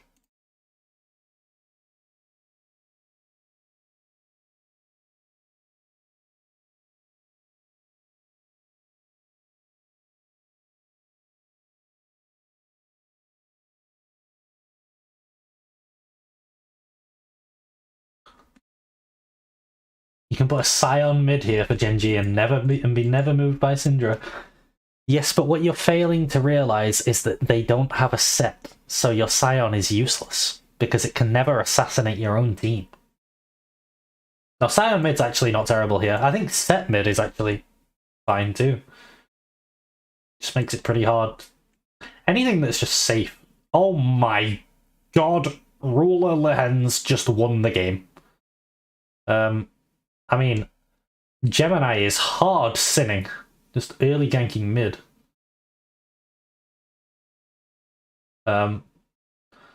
Renekton early game, guys. Ornn mid? Yeah. Tank mid seems good.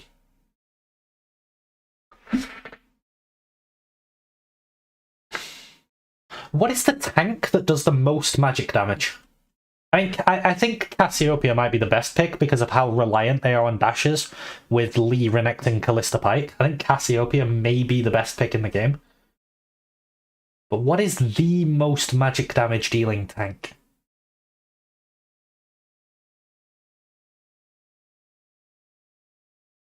Okay.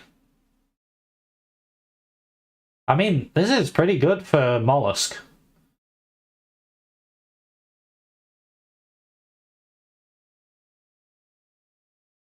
That is pretty good for Mollusk. Zac mid with Demolic.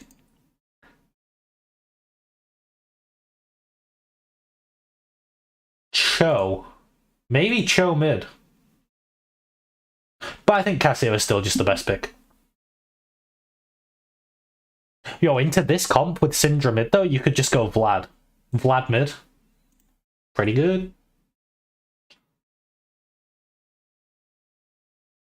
Yeah, so I mean, the bot lane of Gen G take a big hit. The top lane does as well, but Sejuani literally doesn't care. But Peanut gets to farm everything in the universe. So, Peanut is feeling good.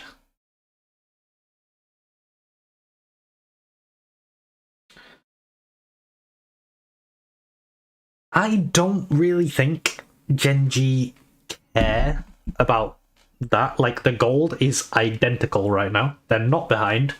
And as long as as long as Airborne Mollusk aren't ahead, they will lose. The best LCK draft you've seen this Worlds. I think it's the best LCK draft I've seen this Worlds. I have only seen 2 of them, though. So... Oh wait, no, those are all the DRX ones in play-ins. But yeah, this is probably better. This is a good draft. The only thing I would change is Ahri. Literally the only thing I would change is the Ahri.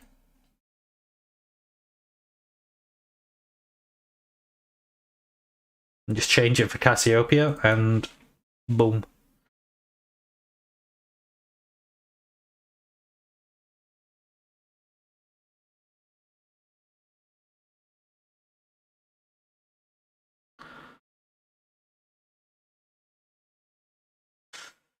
I think Peanut should be, after he clears that ward, and just go back to his top side. Unless he's going Drake, like, where is he going? Is he just going to walk all the way there? Instead of basing? I guess that's fine, to walk back into his top side. But I want to see this Hecarim doing what Inspired did. And just collecting money.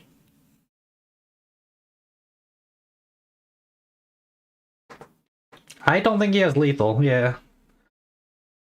But Sedge already lost TP, so... Sedge could be better. I mean, I don't mind the Sedge though, because Maokai was banned, and they used the... Like, they actually used the flex. They didn't pick Sedge and then immediately break their flex, like some people have done. Like, they actually flexed it. And held the flex to the end. So... This is one of the better Sedge picks we've seen. Also, they'd already showed, Lee Sin. No, yeah, they'd already showed Lee Sin. So you already knew it was going to be outscaling if you went jungle. Could be a better champion in theory. Maybe, maybe. Maybe I would have gone Morgana over Lux, but I don't even know if I would. I guess that's also a flex, so it's probably better.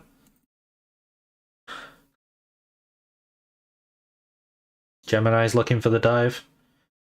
Actually, yeah, I think a lot of these dives wouldn't be an option if they had Morgana.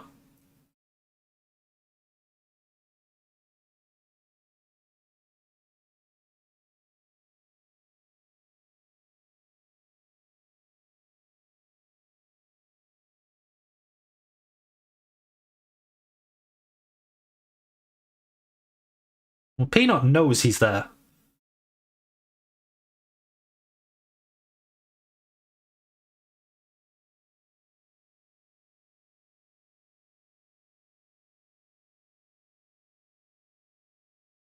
I arranged them, Morg. Yeah, that's true.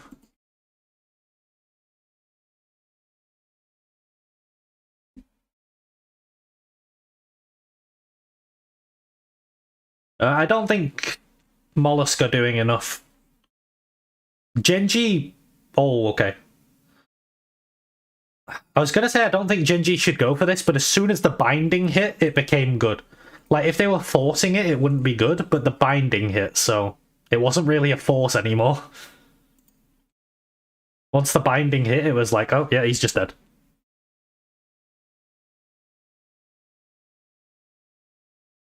By the way, Chovy just does not lose on Ahri. The game is over, the 15-minute team comp is behind. Yep. Have you seen this? Chovy's stats. Here is Ahri. The dude is 17-1 in his career on Ahri. Here, look. With a 13.5 KDA. 17-1 with a 13.5 KDA. Chovy just does not lose on Ahri.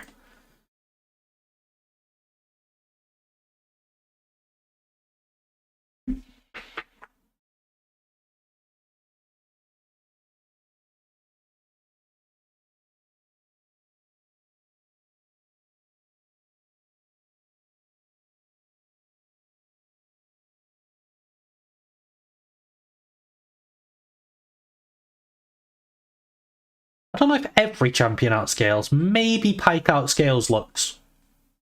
Just with the... Like, Pyke, once he's got a lot of items, starts deleting people from, like, half health with his ult. The problem they're going to have is that with their comp, they're not going to be able to get anyone to half health. So... Okay, well, Chovy hasn't faced RJS on Ahri yet. That's true. Syndra Ahri. Yeah, I guess Syndra does outscale Ahri as well. Like, very, very late game. Like, individually. Oh. That was a nice cue from Gemini.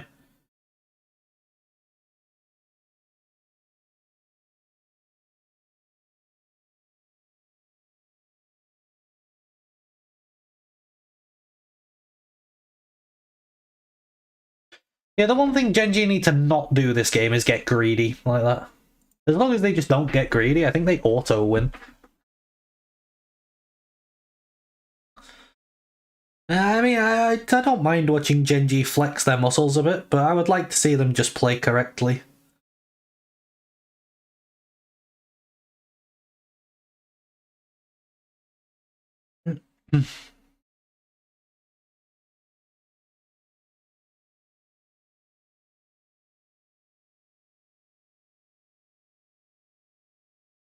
Oh, Chovy. Oh, Chovy. That was perfect.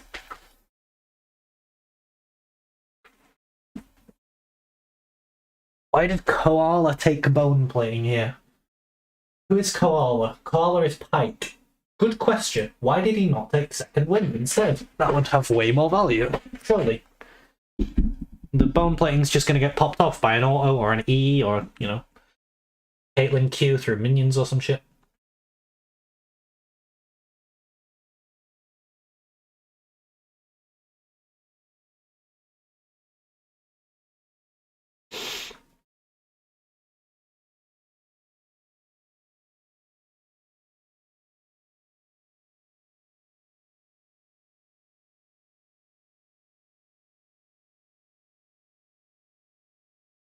One for one always favors the scaling team, so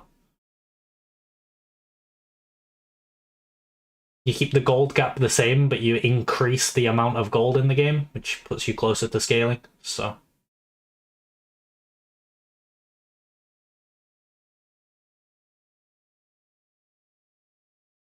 Chovy somehow up in CS while roaming a lot. I guess just Chovy things. Chovy's been bot like 3 times now, right? Why is Chovy up for CS when mission hasn't moved? How does he do this? Can someone please explain this sorcery that Chovy has, where he generates CS from nowhere?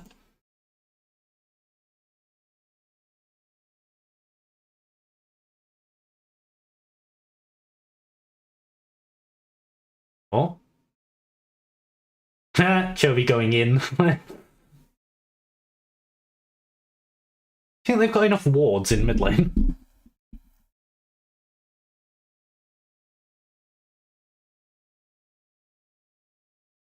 I swear, each minion just gives Chovy 1.2 CS instead of 1. Otherwise, how does he always have so much CS? They must give him 1.2 each instead of everyone else. Oh my god, that Lux combo hit both of them. That actually just hit both of them.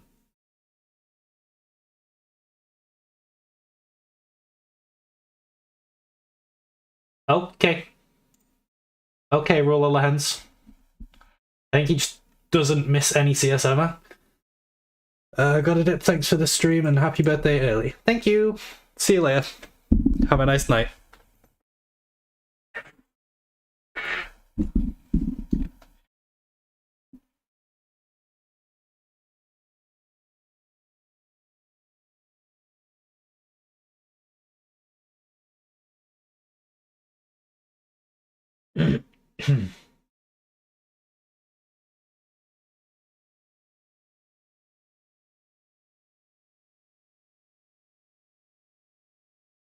Oh, they're looking for Peanut. Peanut has ult though, he should be fine. Like, they steal red. Not the end of the world. Good night, G.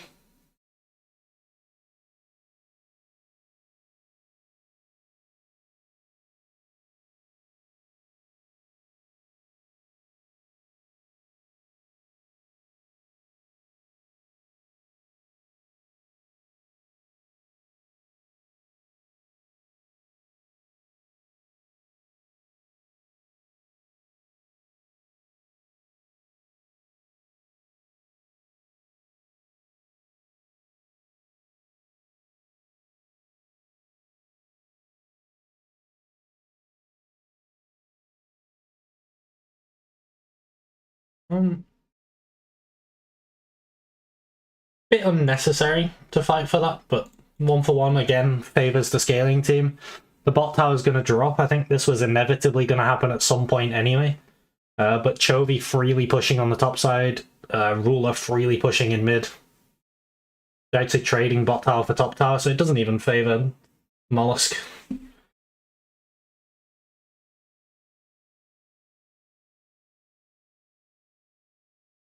What could CFO have drafted that would have given them more power early game here? I mean, Kalista Pike is the best of their picks. I think Jarvan is probably the best, like, pure early game jungler. He's just better at doing, like, dives, cheesy ganks, things like that. That or Rek'Sai as well. Rek'Sai can do some really cheesy early shit. For mid lane...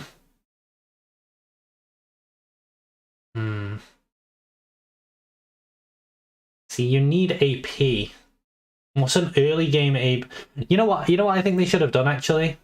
Yeah, Elise, maybe. But I don't think Elise is very good. I think they should just go for the Kalista Pike condition and play something like TF Nocturne, where they can, like, really hard enable it, you know?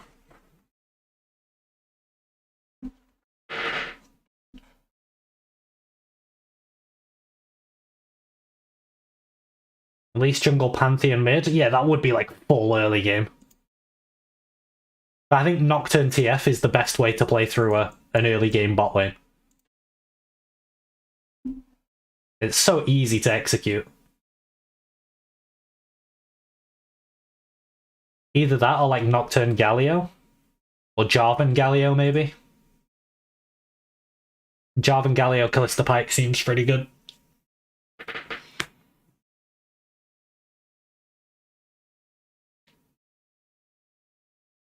You know what? I don't hate Renekton's build here. I just wish it wasn't tank mythic. But Black Cleaver Rush is something that's underrated into tank matchups for AD champions.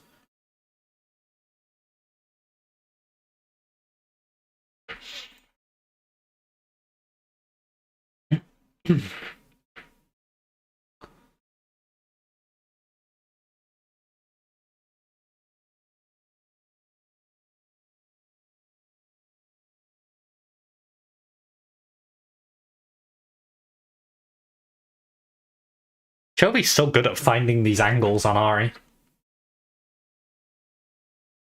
Don't think going tank is good on Renekton? No, there's no reason to go tank when you're getting outscaled this hard. You need volatility. Eclipse Gore?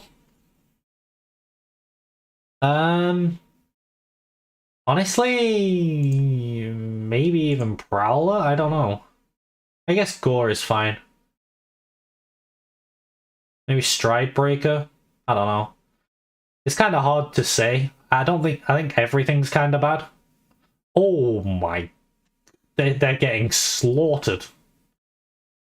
Their early game comp is getting slaughtered by the scaling comp, and it's not even scaled yet. Eclipse for damage, you just need to blow them up. Yeah, the problem I have with Eclipse is you can't really ever reach the Ahri or the Caitlyn or the Lux as Renekton. The Prowlers lets you get on them. But the Eclipse is for sure better in the lane. Like, into the sedge. This game is unbelievably over. I've not seen a game be this over in a while.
Oh,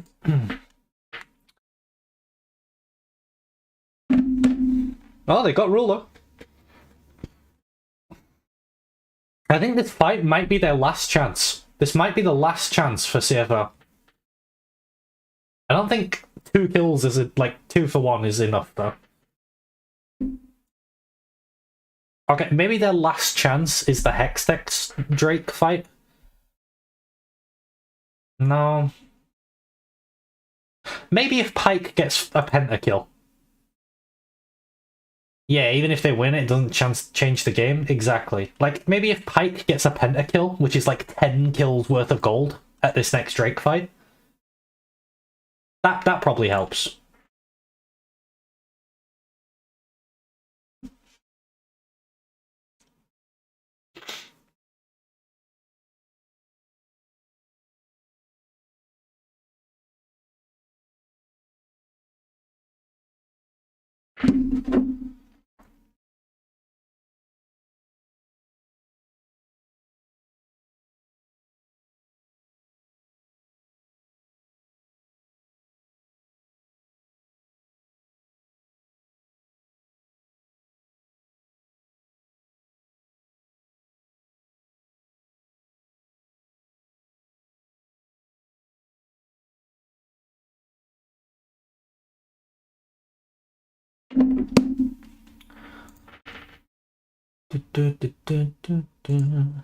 Aha.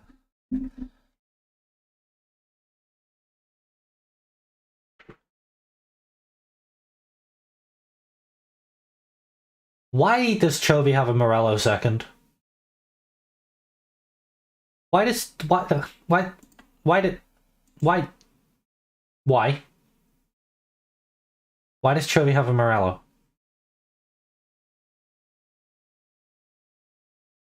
It's reduced 43 healing.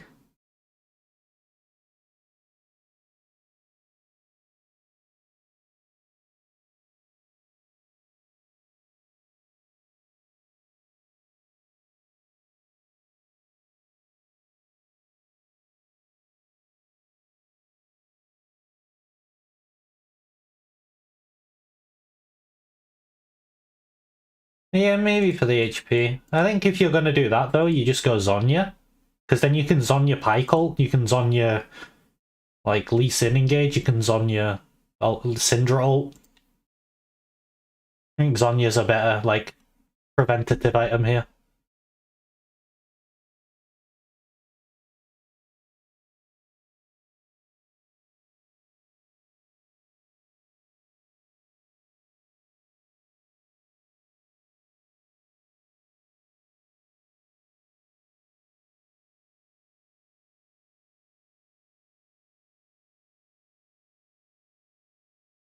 Huh? Is Freak saying that you don't kill anyone with Zhonya's, but you do with Morello? Zhonya's has 80 AP and Morello has 90. Is that 10 AP really the difference maker in whether you kill someone or not? Really? The 10 AP? Really? You're saying you do no damage over 10 AP? I'm not sure about that one.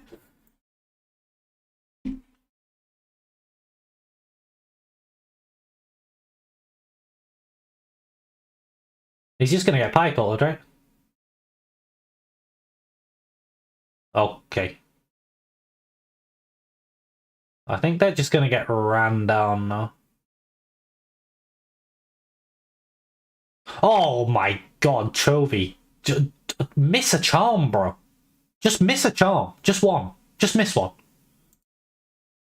Maybe he understands that as long as he doesn't die, feed his gold, the chance of winning is higher. Yeah, I agree. But again, I think that Zhonya's is just a better version. Oh, he has Zhonya's now. I mean, now he has 2 defensive items, so... But... Yeah. I think the most important thing here for Chovy is that he refuses to miss even one charm. He has decided... Chovy? He's not thrown his charm yet, so he didn't miss it. Chovy actually just went straight in. Misclick? I don't know. I think maybe he knew they couldn't go on him because he had his front line there. I don't know. It could have been a misclick.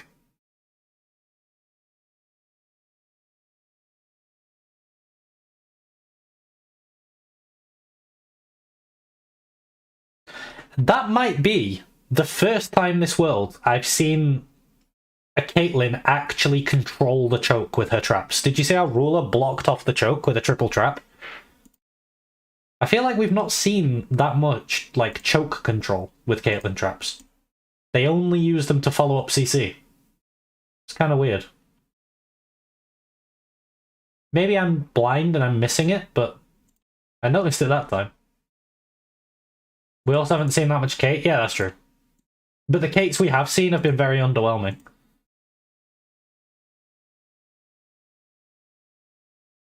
You know what? The Hull Breaker on Renekton, fair enough. Like, he may as well try to win through split push. Pretty sure Doran wins that trade. I think Sunfire Cape will just outdamage Frostfire Gauntlet. And Renekton's item will kill Sedge before Sedge's item kills Renekton.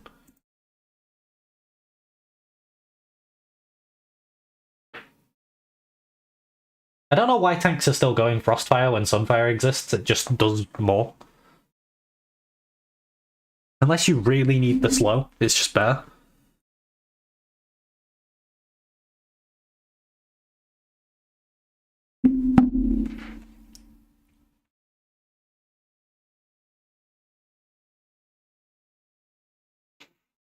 Ruler missed cannon minion, report him. Okay, Ruler has IE. I think the game is now completely over. How are they ever going to catch Chovy? They don't. Renekton goes Hullbreaker and they hope he somehow manages to end because Gen G stopped paying attention to him. I don't know. It's completely over for Oyster, Mollusk, whatever you want to call them. And Gen G, honestly, can just play this out slow. They can just go for Soul. They can literally just go for Soul in 8 minutes. And they'll win. There's no need to rush. And then people will say, oh, Gen G aren't good because they took so long to end. But, like, why rush when you can guarantee a win by chilling? There's just no need to rush. It's kind of the only way you can lose is by rushing into it. There's some cases where Frostfire is better, more lockdown. Cho really likes because he bursts instead of draining. Okay, yeah. I can see that. It's more upfront damage. See, there's just no reason for this fight to happen. Gen G will probably win it, but they don't need to take this fight. Yeah, so Gen G win the fight, but it's a fight that they don't need to win because they don't need to fight at all.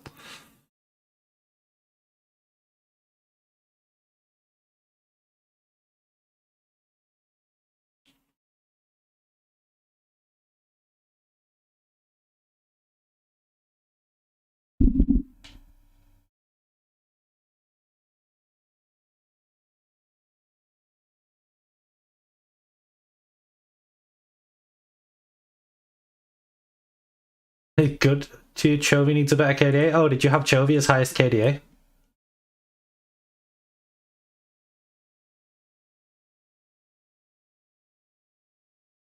You better hope he plays Ahri every game then, because whenever he plays this champ, he just doesn't die and hits every single charm.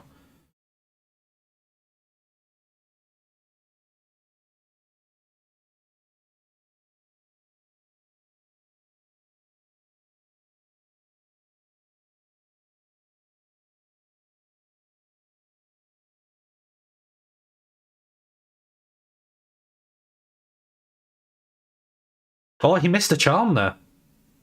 He missed one. Chovy's washed. Who else would get it? I had Ruler. Based on his form in LCK.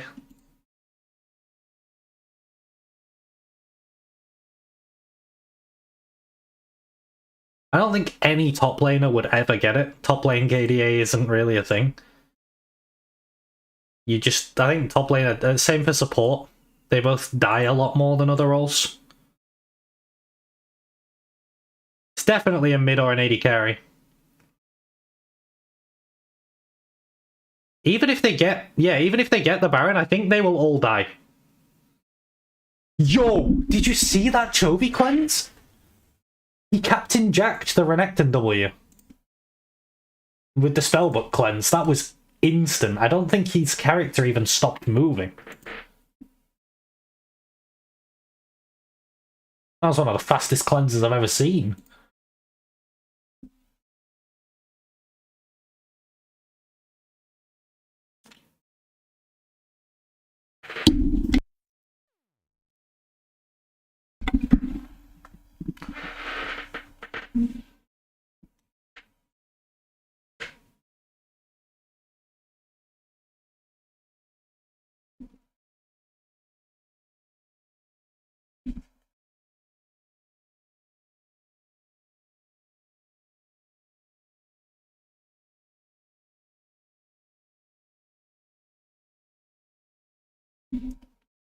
Doran, you okay there, buddy?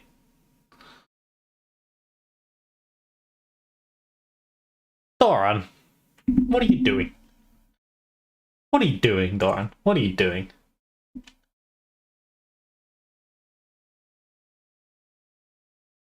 I think Gen G are having fun.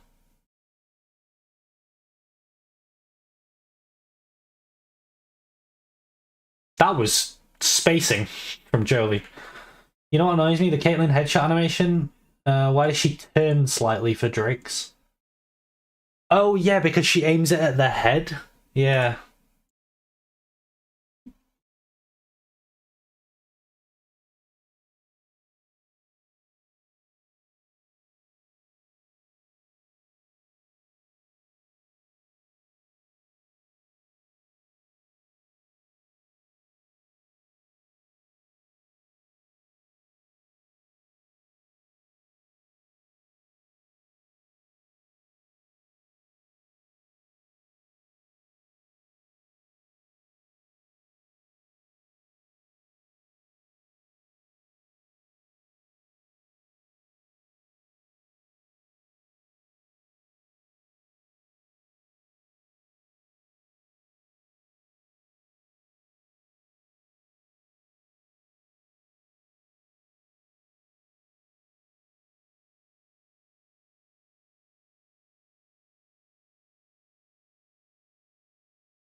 I don't know, bro. I don't know what Jet's talking about. I just fucked up my phone background somehow. I don't have buttons anymore. There it is. Set as wallpaper. Wallpaper. There we go. Fixed.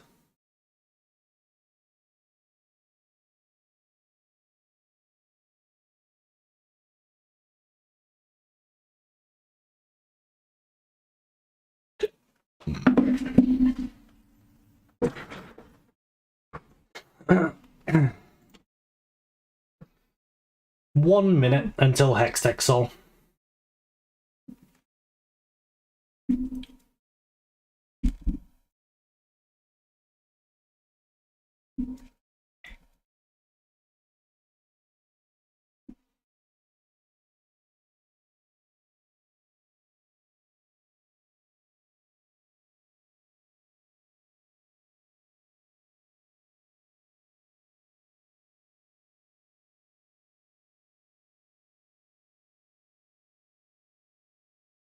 I wonder, has Ruler used a stopwatch this game? Because stopwatch is very, like, very game deciding against Syndra, Pyke, stuff like that.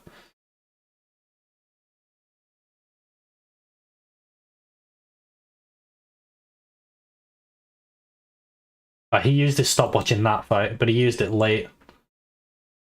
Bit of a mistake from Ruler.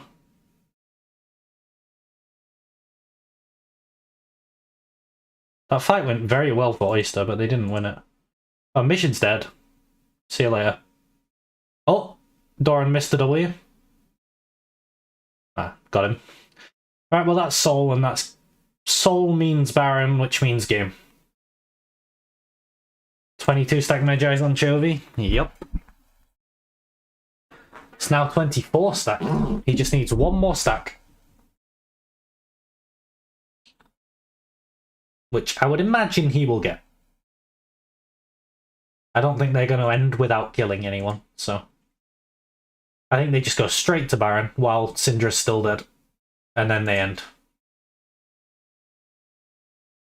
Now, do you do... Alright. Do they do it the clean way? Do they send one guy top to push the wave while the 4 guys mid, siege mid? If they can't get mid, they rotate into top. If they can get mid, they take mid and then rotate into top and then take top. Or do they just death ball mid? The not clean way. They're actually just going to kill them and end, aren't they? Right, Chovy 25 stack Magi.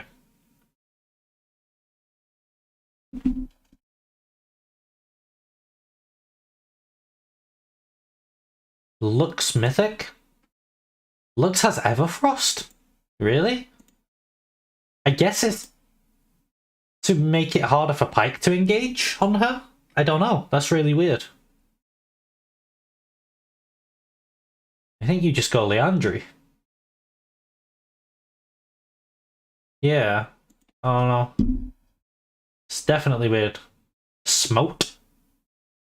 Is it Smote and not Smited? I guess it would be Smote. You got Smote. Yeah. Yeah, it's not righted, is it? It's wrote. So it must be Smote. Yeah, Everfrost on Lux is odd.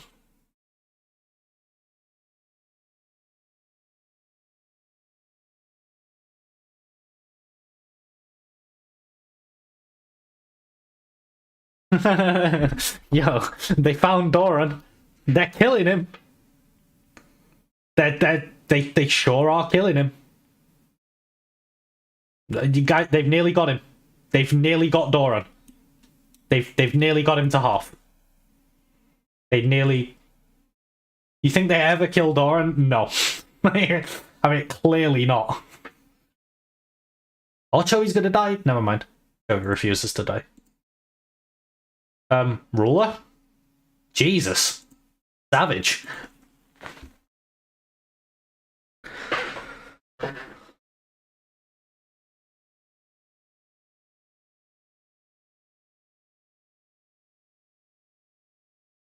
Well, there's your Chovy KDA. You got 18 KDA, but kind of infinite, so. Alright.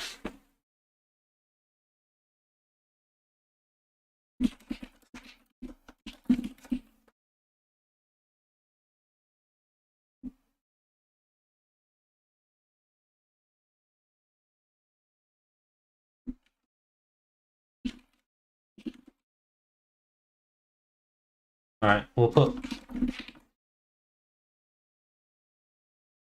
Actually, we'll do this.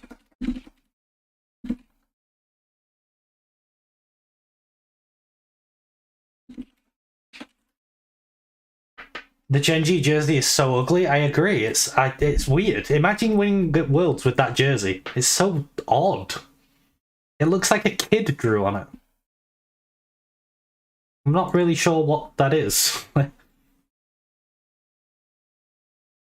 Yeah, you like what I put for the team names this time? Because both of their teams did have long names, and then they just renamed to their acronym. Like, GAM now is just GAM Esports. They're not Gigabyte Marines anymore. And DragonX are no longer DragonX. They just renamed to DRX. So, we have not Gigabyte Marines versus not DragonX. It's not even their colours? Yeah, I agree. It's just odd. Very odd. Gigabyte Marines was such a sick name. Yeah, it was.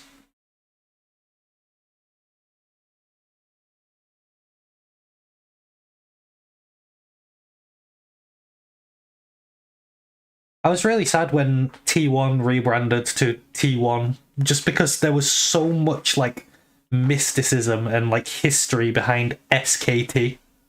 Like, you heard SKT, it's like when you hear Faker and you go, oh, Faker, you know? There was that with SKT. And then they became T1, and it's just, it's not the same. They lost something that day.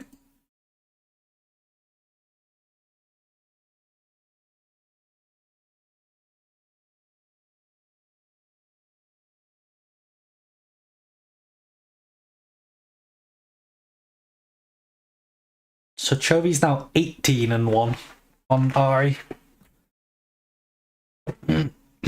Right, I'll be back in a sec.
Hello. I came back because I thought I should put the coffee break thing on the screen while I'm on a break. I'm not actually getting coffee though, it's a lie. But I am going for a break and then I'll come back for the last game.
Hello. I'm British, so tea. I mean, I do drink a lot of tea. I drink tea and coffee. Depending on... I don't know what it's depending on. I guess it's depending on the same thing of, like, whether you grab a Coke or a Sprite. You just grab whichever one you feel like drinking at the time. Sometimes I feel like a cup of tea, sometimes I feel like a cup of coffee. I know a lot of people that only drink one of them, though. My girlfriend only drinks coffee. She doesn't drink tea. But I know a lot of people that only drink tea as well.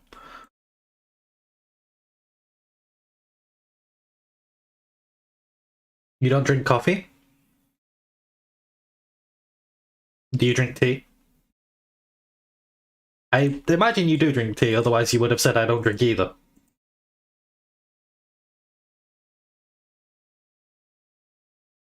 We drink it with milk? We do drink it with milk, yeah.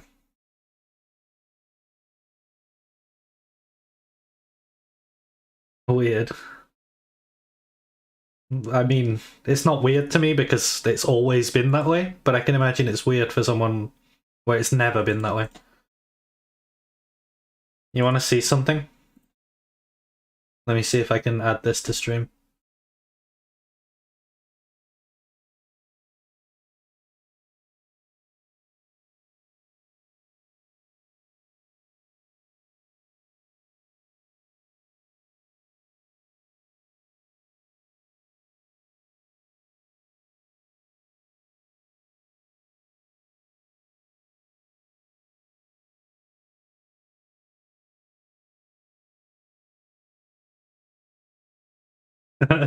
It's fucking brilliant. That is brilliant.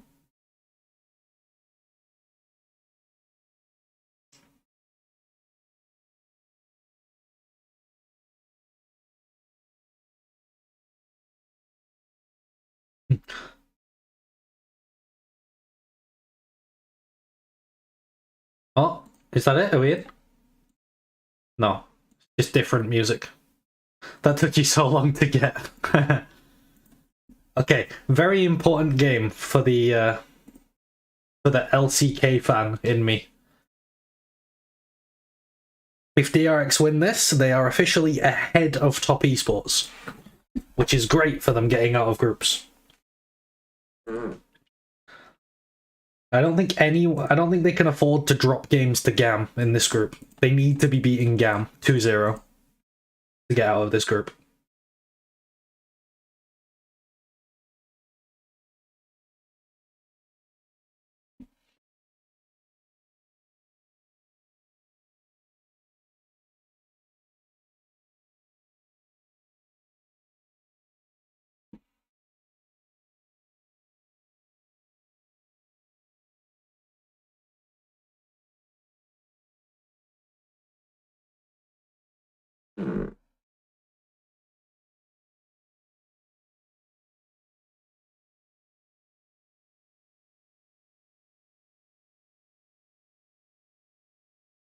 Why are they rolling a dice? RNG aren't playing.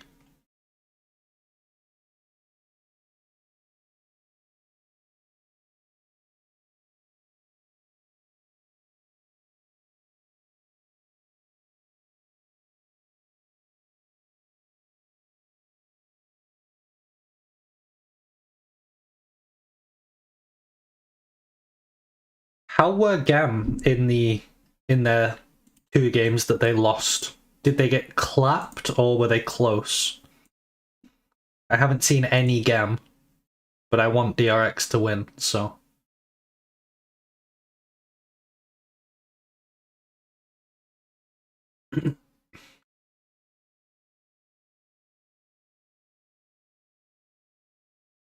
Pretty bad, although you turned off the rogue game. Okay. So I would imagine DRX are favoured then.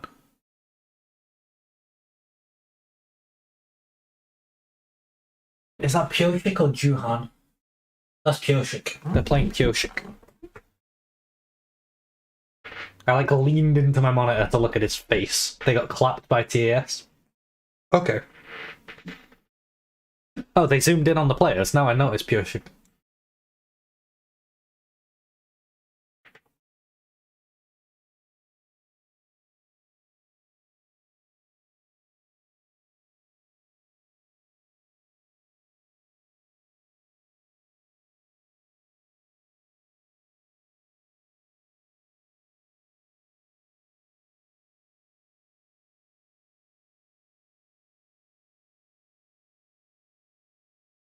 That's interesting, because Pyosik was really bad in LCK, and Juhan was a lot better. What did he play into top esports? Oh, he played Graves, right? Because there was the Pyosik 0830 meme or whatever. I can't remember the number. But yeah. Okay, there's Earban. Pretty reasonable on blue. Sedgeban is not Maokai, so I don't know about that one. Caitlyn on blue. Shows they're not willing to play it, I guess. But they're afraid of Deft playing it.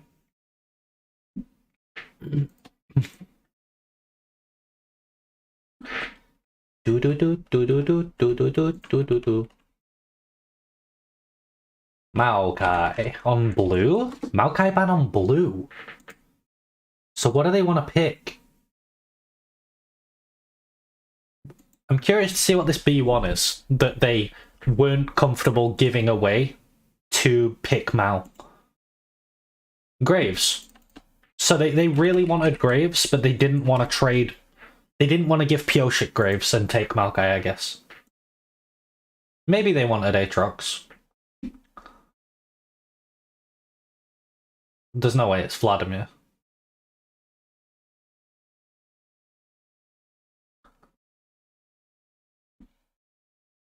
Is it?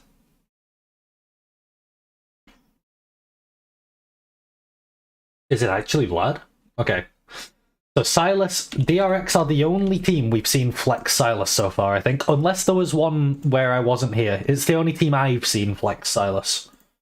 So I think early Sylas pick for DRX is better than any other team.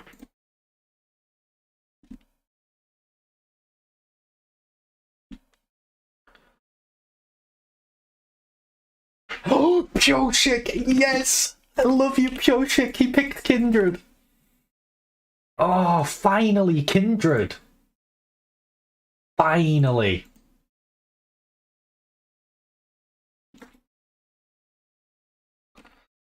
Isoliona? Kindred's looking really good here, honestly. You audibly gasped. Misfortune? Xayah? Xayah looks strong. Xayah looks very strong. Okay, Ornn. I guess they're saying we want Ornn and we don't think you have enough AD carry bans to remove our Xayah.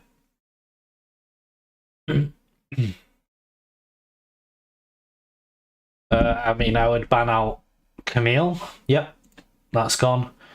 I would also ban out maybe GP. I don't know if the top laner plays Fiora from GAM. If he doesn't, then obviously I wouldn't ban it. If he does, I would ban Fiora. But if not, then maybe GP. Maybe Gnar. But I probably wouldn't get rid of Gnar. It's an option, though. Xayah's fine, but you don't have a strong side anymore. I think Xayah beats Kai'Sa hard enough to be strong side. It's a really good matchup for Xayah, and then thematically she's very good as well. Syndra. Interesting. Do they know something about the GAM mid laner that I don't? I know nothing about the GAM players. You want something to push as well with Kindred on your team? You could go... I don't really like Lucian Nami here. Aphelios. Yeah, Aphelios would have been okay too. Kalista? I don't know about Kalista. Tristana's pretty good. Deft Jinx though. Neela? Oh, it is a Neela angle. It actually is a Neela angle. Okay, MF. MF was the first one I said. No, Trist. Okay, Trist. Trist's okay. They hovered the Xayah? Yeah, I mean, I think he hovered every champion in the game there. I mean, Azia's banned. Maybe the Victor into Sylas is something we've seen fairly often. Jax into Ornn, okay. I think that gives Sylas a very strong ult, though. He really likes that, especially into this relatively low damage comp from GAM. Although it gets a lot higher damage if they pick Victor. Talia? Okay.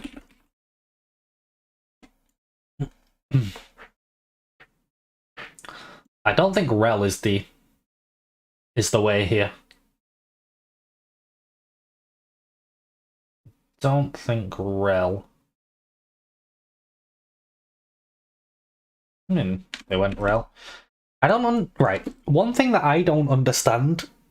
Taric would be nuts. Taric would be nuts. I agree. Taric would be insane. I don't understand why teams ever pick Rel when a Mumu is open. I feel like Rel just does what a Mumu does, but slightly worse. Like, a Mumu just does it better. So I don't really understand the Rel.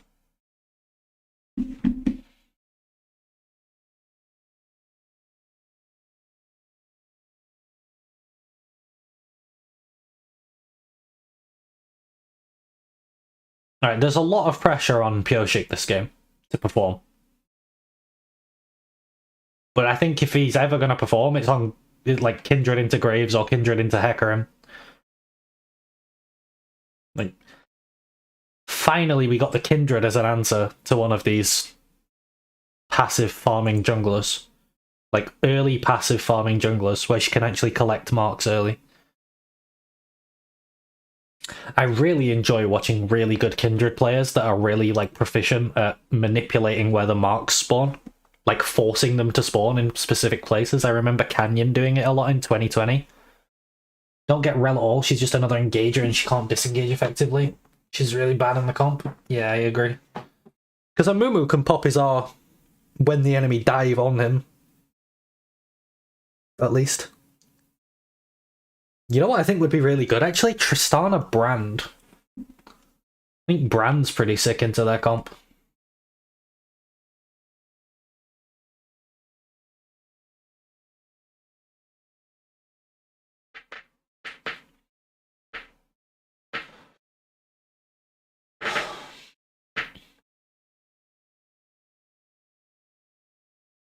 Yeah, let's see if Pyosik does some mark manipulation stuff. I'll try to... I don't know if you're familiar with it, but I'll try to explain what's going on with it.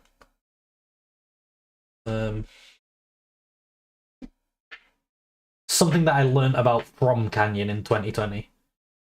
So, the marks, I believe, spawn every 45 seconds?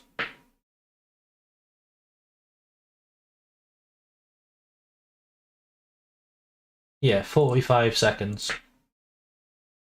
Soraka too? No, Soraka's good, yeah. I don't think you're really overrating her. I think she's good here. Oh, they're invading. But DRX are here.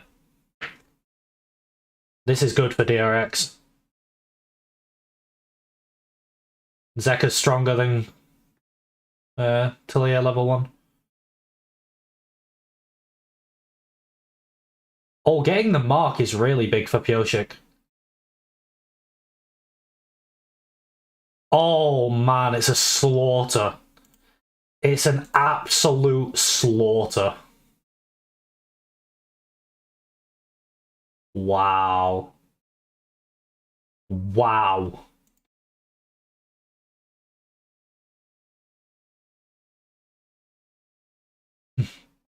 The game is over level 1. Yeah. I'll still try and go over Kindred stuff. So, when the first crabs spawn, one of them will get a Kindred mark on it, right?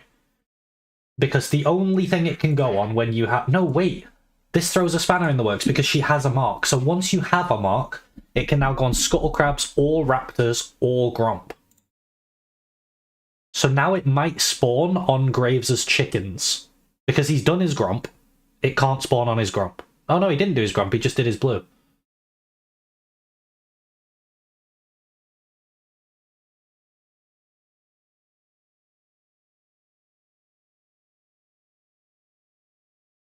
Did he only get one mark there? I think he did only get one mark, yeah. I think it's like 75 seconds before you can select another mark.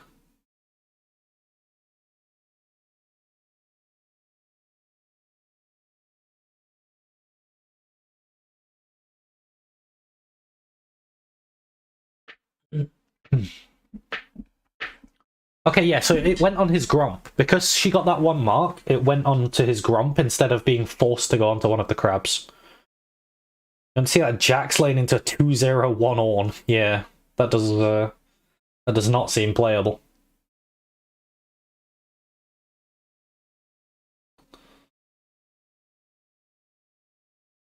Oh, that triumph on Pyosik. I didn't do timer, did I? The start of the game was a little bit chaotic, I forgot.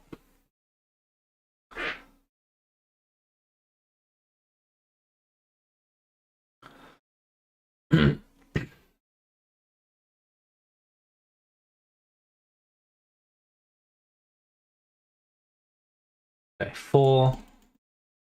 11. Okay, so Gromp... Levi is not killing his Gromp. And I think he's doing that on purpose. To slow down Kindred. Because that mark won't move until that Gromp dies. 45 seconds after that Gromp dies, it will go to either chickens or crab. The chickens and Gromp will be dead. Oh, chickens, Gromp, or crab. The chickens and Gromp will be dead. So the next one that spawns might be crab. He just didn't jungle that direction yet. Yeah, he's killing it now. So 45 seconds from now, it will go on... I guess his chickens will respawn and it will go on that, because the crab respawn time is longer, right? Yeah, so I think it's going to go on his chickens in 45 seconds. So Pyosik should know that. So he should try to get his team to shove the wave after next wave in his mid and bot lane so that he can go and take their chickens.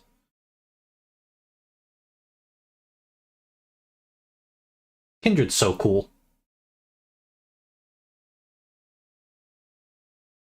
Such a brain champion.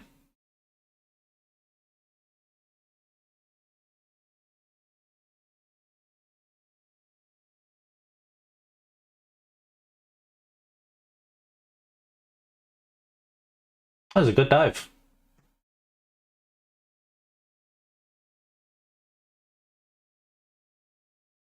Oh my god, top is getting destroyed. I mean, we know why he's getting destroyed, but he's getting destroyed.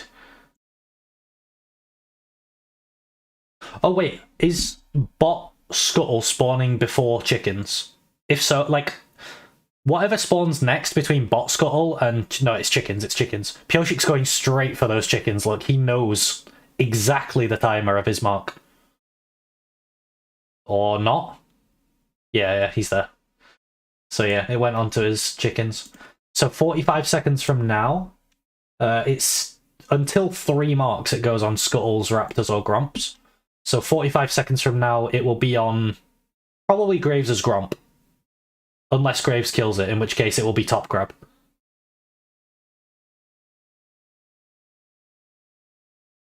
So 7:15. Or 7:15-ish. So the other thing is, I think maybe Pyosik left bot crab alive because if Gromp doesn't spawn in time, it will then go on the bot crab. Or even if it does, it has a chance to go on bot crab instead of Gromp. Like, Kindred players often intentionally leave crabs alive for 45 seconds so that they can get their mark to spawn on it. So it's 7:15, he's walking to the crab. It's either going to spawn on the Gromp or the crab. I think it went on the crab, right? Yeah, I think it went on the crab. I think he did the thing. It did, it went on the crab. Yeah, Pyosik did that perfectly. He left the crab up so that his mark could go onto it. So his next mark is 8:15. And it will go on top crab. So he's basing to go topside because top crab's going to spawn. And there's no chickens, there's no Gromp, there's no bot crab. So it can only go top crab. This is Kindred gameplay. It's so cool, man. I'm such a nerd. I love this shit. I don't even play Kindred. I probably should, because I love this shit.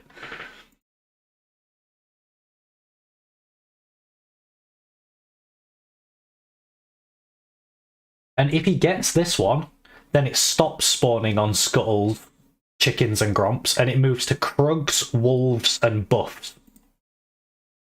So then he has to start tracking it on Krugs, Wolves, and Buffs.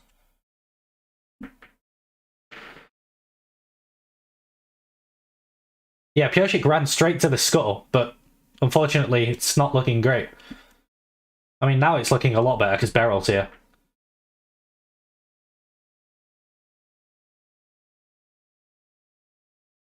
When does the crab spawn?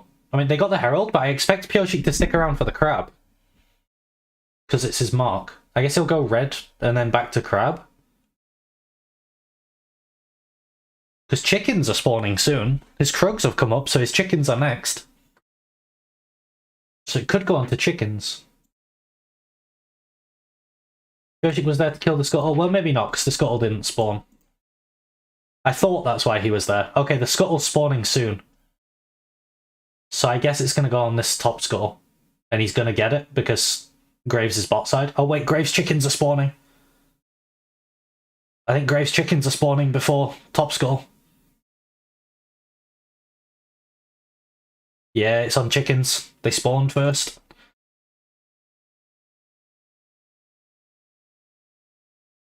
See, this is how you can tell that I'm not the Kindred player. Because I was just like trying to figure out where it was going to go. But the good Kindred players just always know exactly where it's going to go. And they play around it.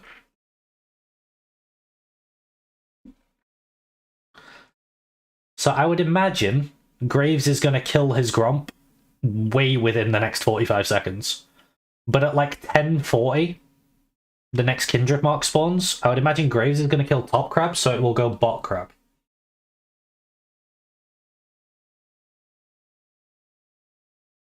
Yo, is Levi leaving his Gromp up on purpose to deny the mark? I think that's really good from Levi if he does. How is Ornn behind in CS? Yeah, I don't know, man. Okay, no, he's killing the Gromp. He's killing the Gromp.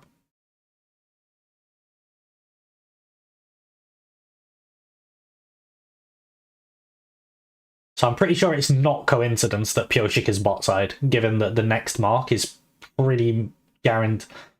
I mean, considering Gromp just died, it's guaranteed to either be chickens or bot crab, whichever spawns first, so. I guess Ornn's behind in CS because he walked bot to take tower. I mean, to be fair, it was an effective roam.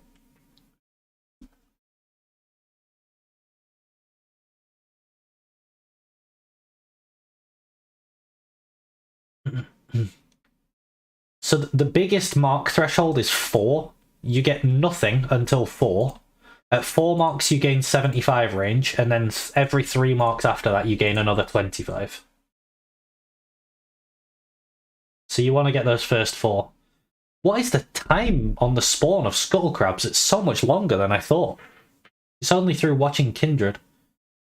Oh, I just saw a red assist ping on the location on the dragon, so I guess they're going Drake. I'm watching the minimap more this game. Infinite, or is there a cap? There is a cap. The cap is at 25 stacks, which puts you at 750 range. Yeah, 750 range is the cap. Okay, the chickens are coming up, so it's going to spawn on chickens. Yeah, there's the mark on the chickens. He's going to lose it. Additional or max range is 750. You get 250 additional range at 25 stacks. Oh, Kingen! That was sick. Kingen with the outplay. Weak side King. Weak side Kingen.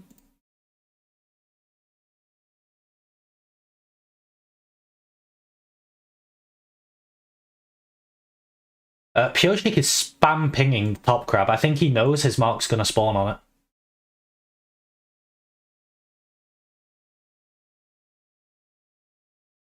I think he might break the shield and wait to let the mark spawn. Yeah, look, Pyosik's deliberately not killing the crab. He's waiting for the mark. Do you see that? He got the mark. Yeah, so he deliberately stalled the scuttle, and then it spawned on it, and he immediately killed it.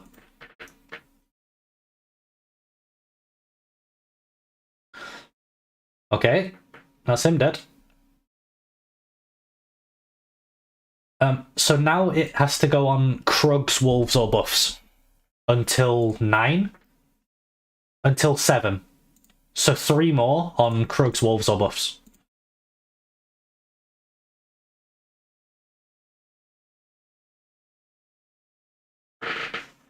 Really cool champ to watch.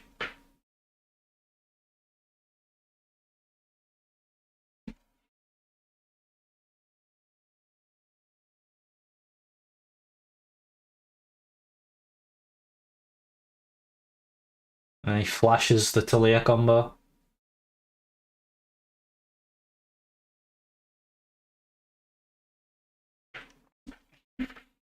Yep, it's on the Krugs.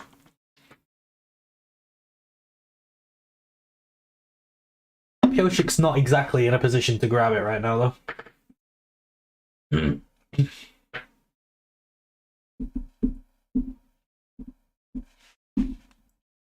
I think the flash was great. It was, yeah.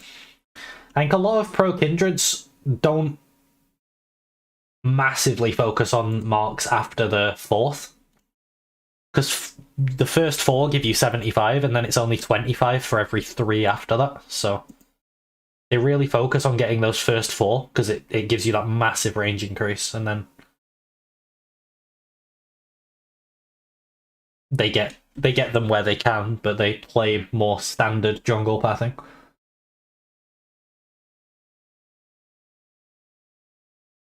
But Kraken Slayer, like...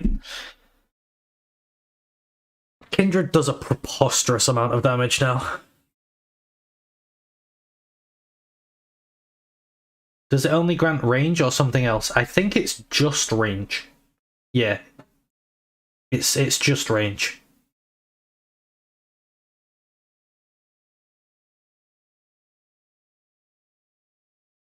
You never see her in gold? I never see her in high diamond either.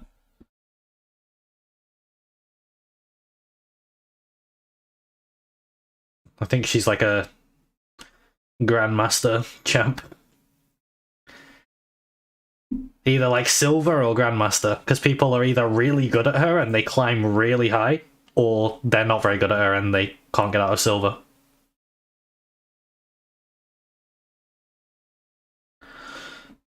I'm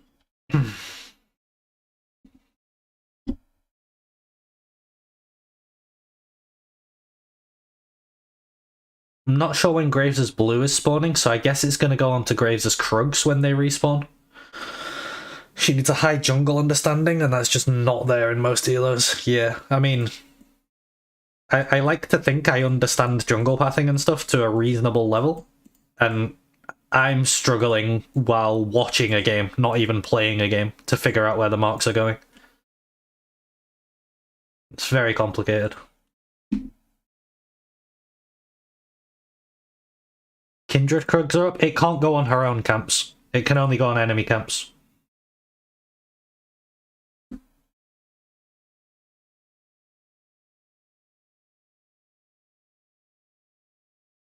It's always enemy camps, except Scuttle Crabs, I guess, which are neutral.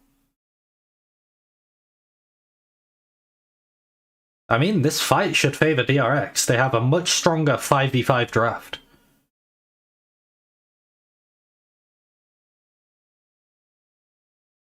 Oh, that's a big combo.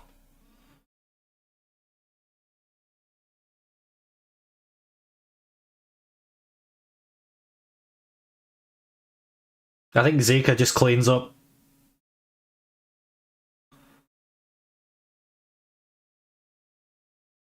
Triple kill for Zika. Quadra kill for Zika, maybe?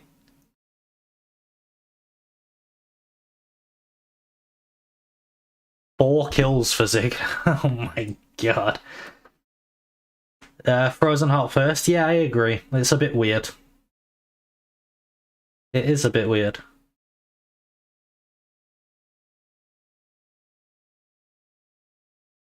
I think if you want to do something like that, Thornmail Rush is okay. Although Jax is kind of the only healing. So maybe not.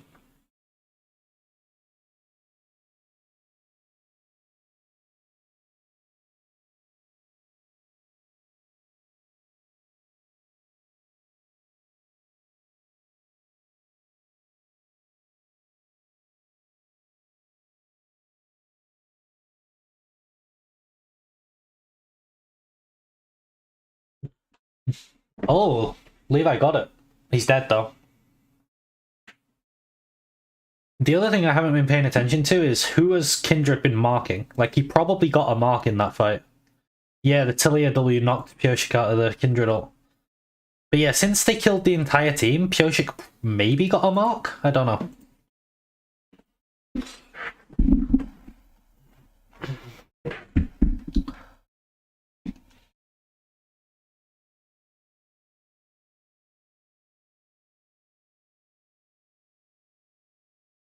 On Talia. Okay.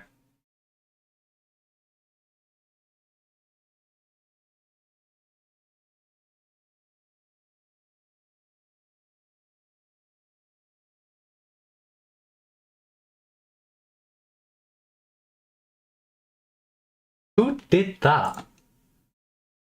Did Levi do that to himself? Did you see Levi's wolves where Talia Mark might have spawned? There was no big wolf. There was only the little wolves. Did Levi do that to himself to deny the mark? Why was there no big wolf?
Donate Frostfire, but some fires still be better. Yeah, the only reason I can think Frostfire is because it's cheaper, but he has a spare Ruby Crystal anyway, so I don't know. I think Sunfire is definitely better. Everyone's, even the AD carries jumping on you. You get a lot of value out of Sunfire. This melts. They have 2 AD carries. The Baron just disappears.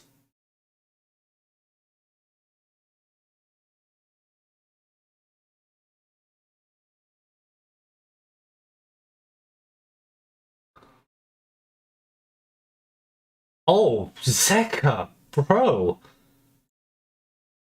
He got the Silas E onto the minion into Everfrost. Beryl into a bit. Zeka straight into the Leona W? I'm not sure about that one, bro. Little bit over-aggressive from DRX.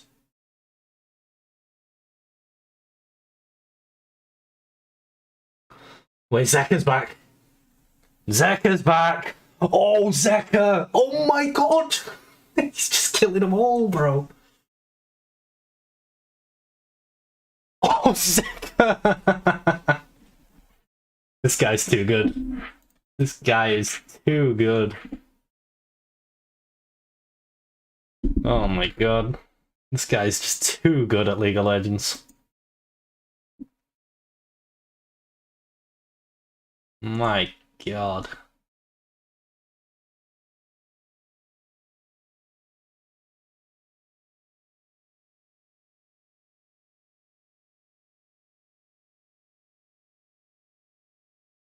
Wow.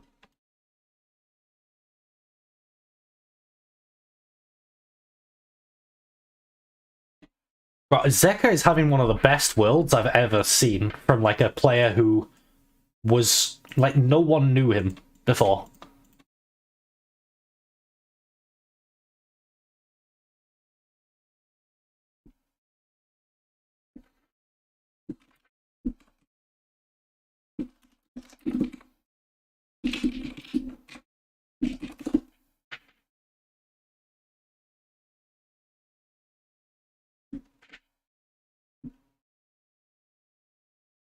Yeah, Zeka had enough.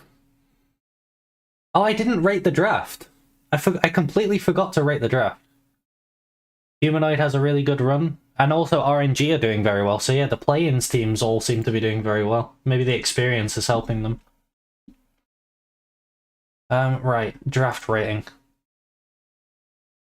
I mean, I definitely liked DRX more. 75-25 to DRX, I'm assuming. Like 25-75, blue to like blue-red, you know? Yeah. I mean, I really like the Kindred. I don't know whether I would have picked it so early, like immediately answering Graves, but I think it's fine. Obviously, Stylus Kindred Ornn is a lot better than Graves Kai'Sa Leona. Then responding with Trist, like Trist is okay. There's other things I like more, but it's not bad. The only thing I don't like about DRX is Rel. I think there's just better picks than Rel. But I think I like the entire rest of DRX's comp more than Yam. I also think that DRX are simultaneously outscaling while having decent lanes. Like the Trist Rel's pretty good into the Kai'Sa Leona, but it also outscales. Ornn also great, Rel is bad. Yeah, exactly. The Rel is the issue. Jax is a bit of a X factor for Gigabyte Marines. Or not Gigabyte Marines, rather, for GAM. And then Talia's actually pretty good into Silas, Kindred, Ornn, Trist. Like, her rocks have a lot of value. Her W can push people out of the Kindred ult, as we saw. There's definitely win cons. I think it's like 30-70. I don't think it's quite 25-75. So I'm going to go 30-70. DRX drafting has been fairly consistent and fairly good. Like, they just sort of win. They don't smash, they just win a lot, from what I've seen. I haven't seen the top esports game or the Rogue game, though, so yeah, but I mean, I'm happy with the games I watched today. Every LCK team won, so good for an LCK fan. The Rogue one was bad? I see. Alright, well, thanks for joining again. I mean, you're here literally every stream, so thank you very much. Good night. I'll see you in the next one, if you're around. Good night to anyone else who's watching. I see 5 people, even though it's just Benjamin in chat. Don't worry if you don't feel like chatting, I really don't mind. I'm just glad that you watch and I hope you enjoy. And yeah, I'll see you in the next one. Good night, everyone.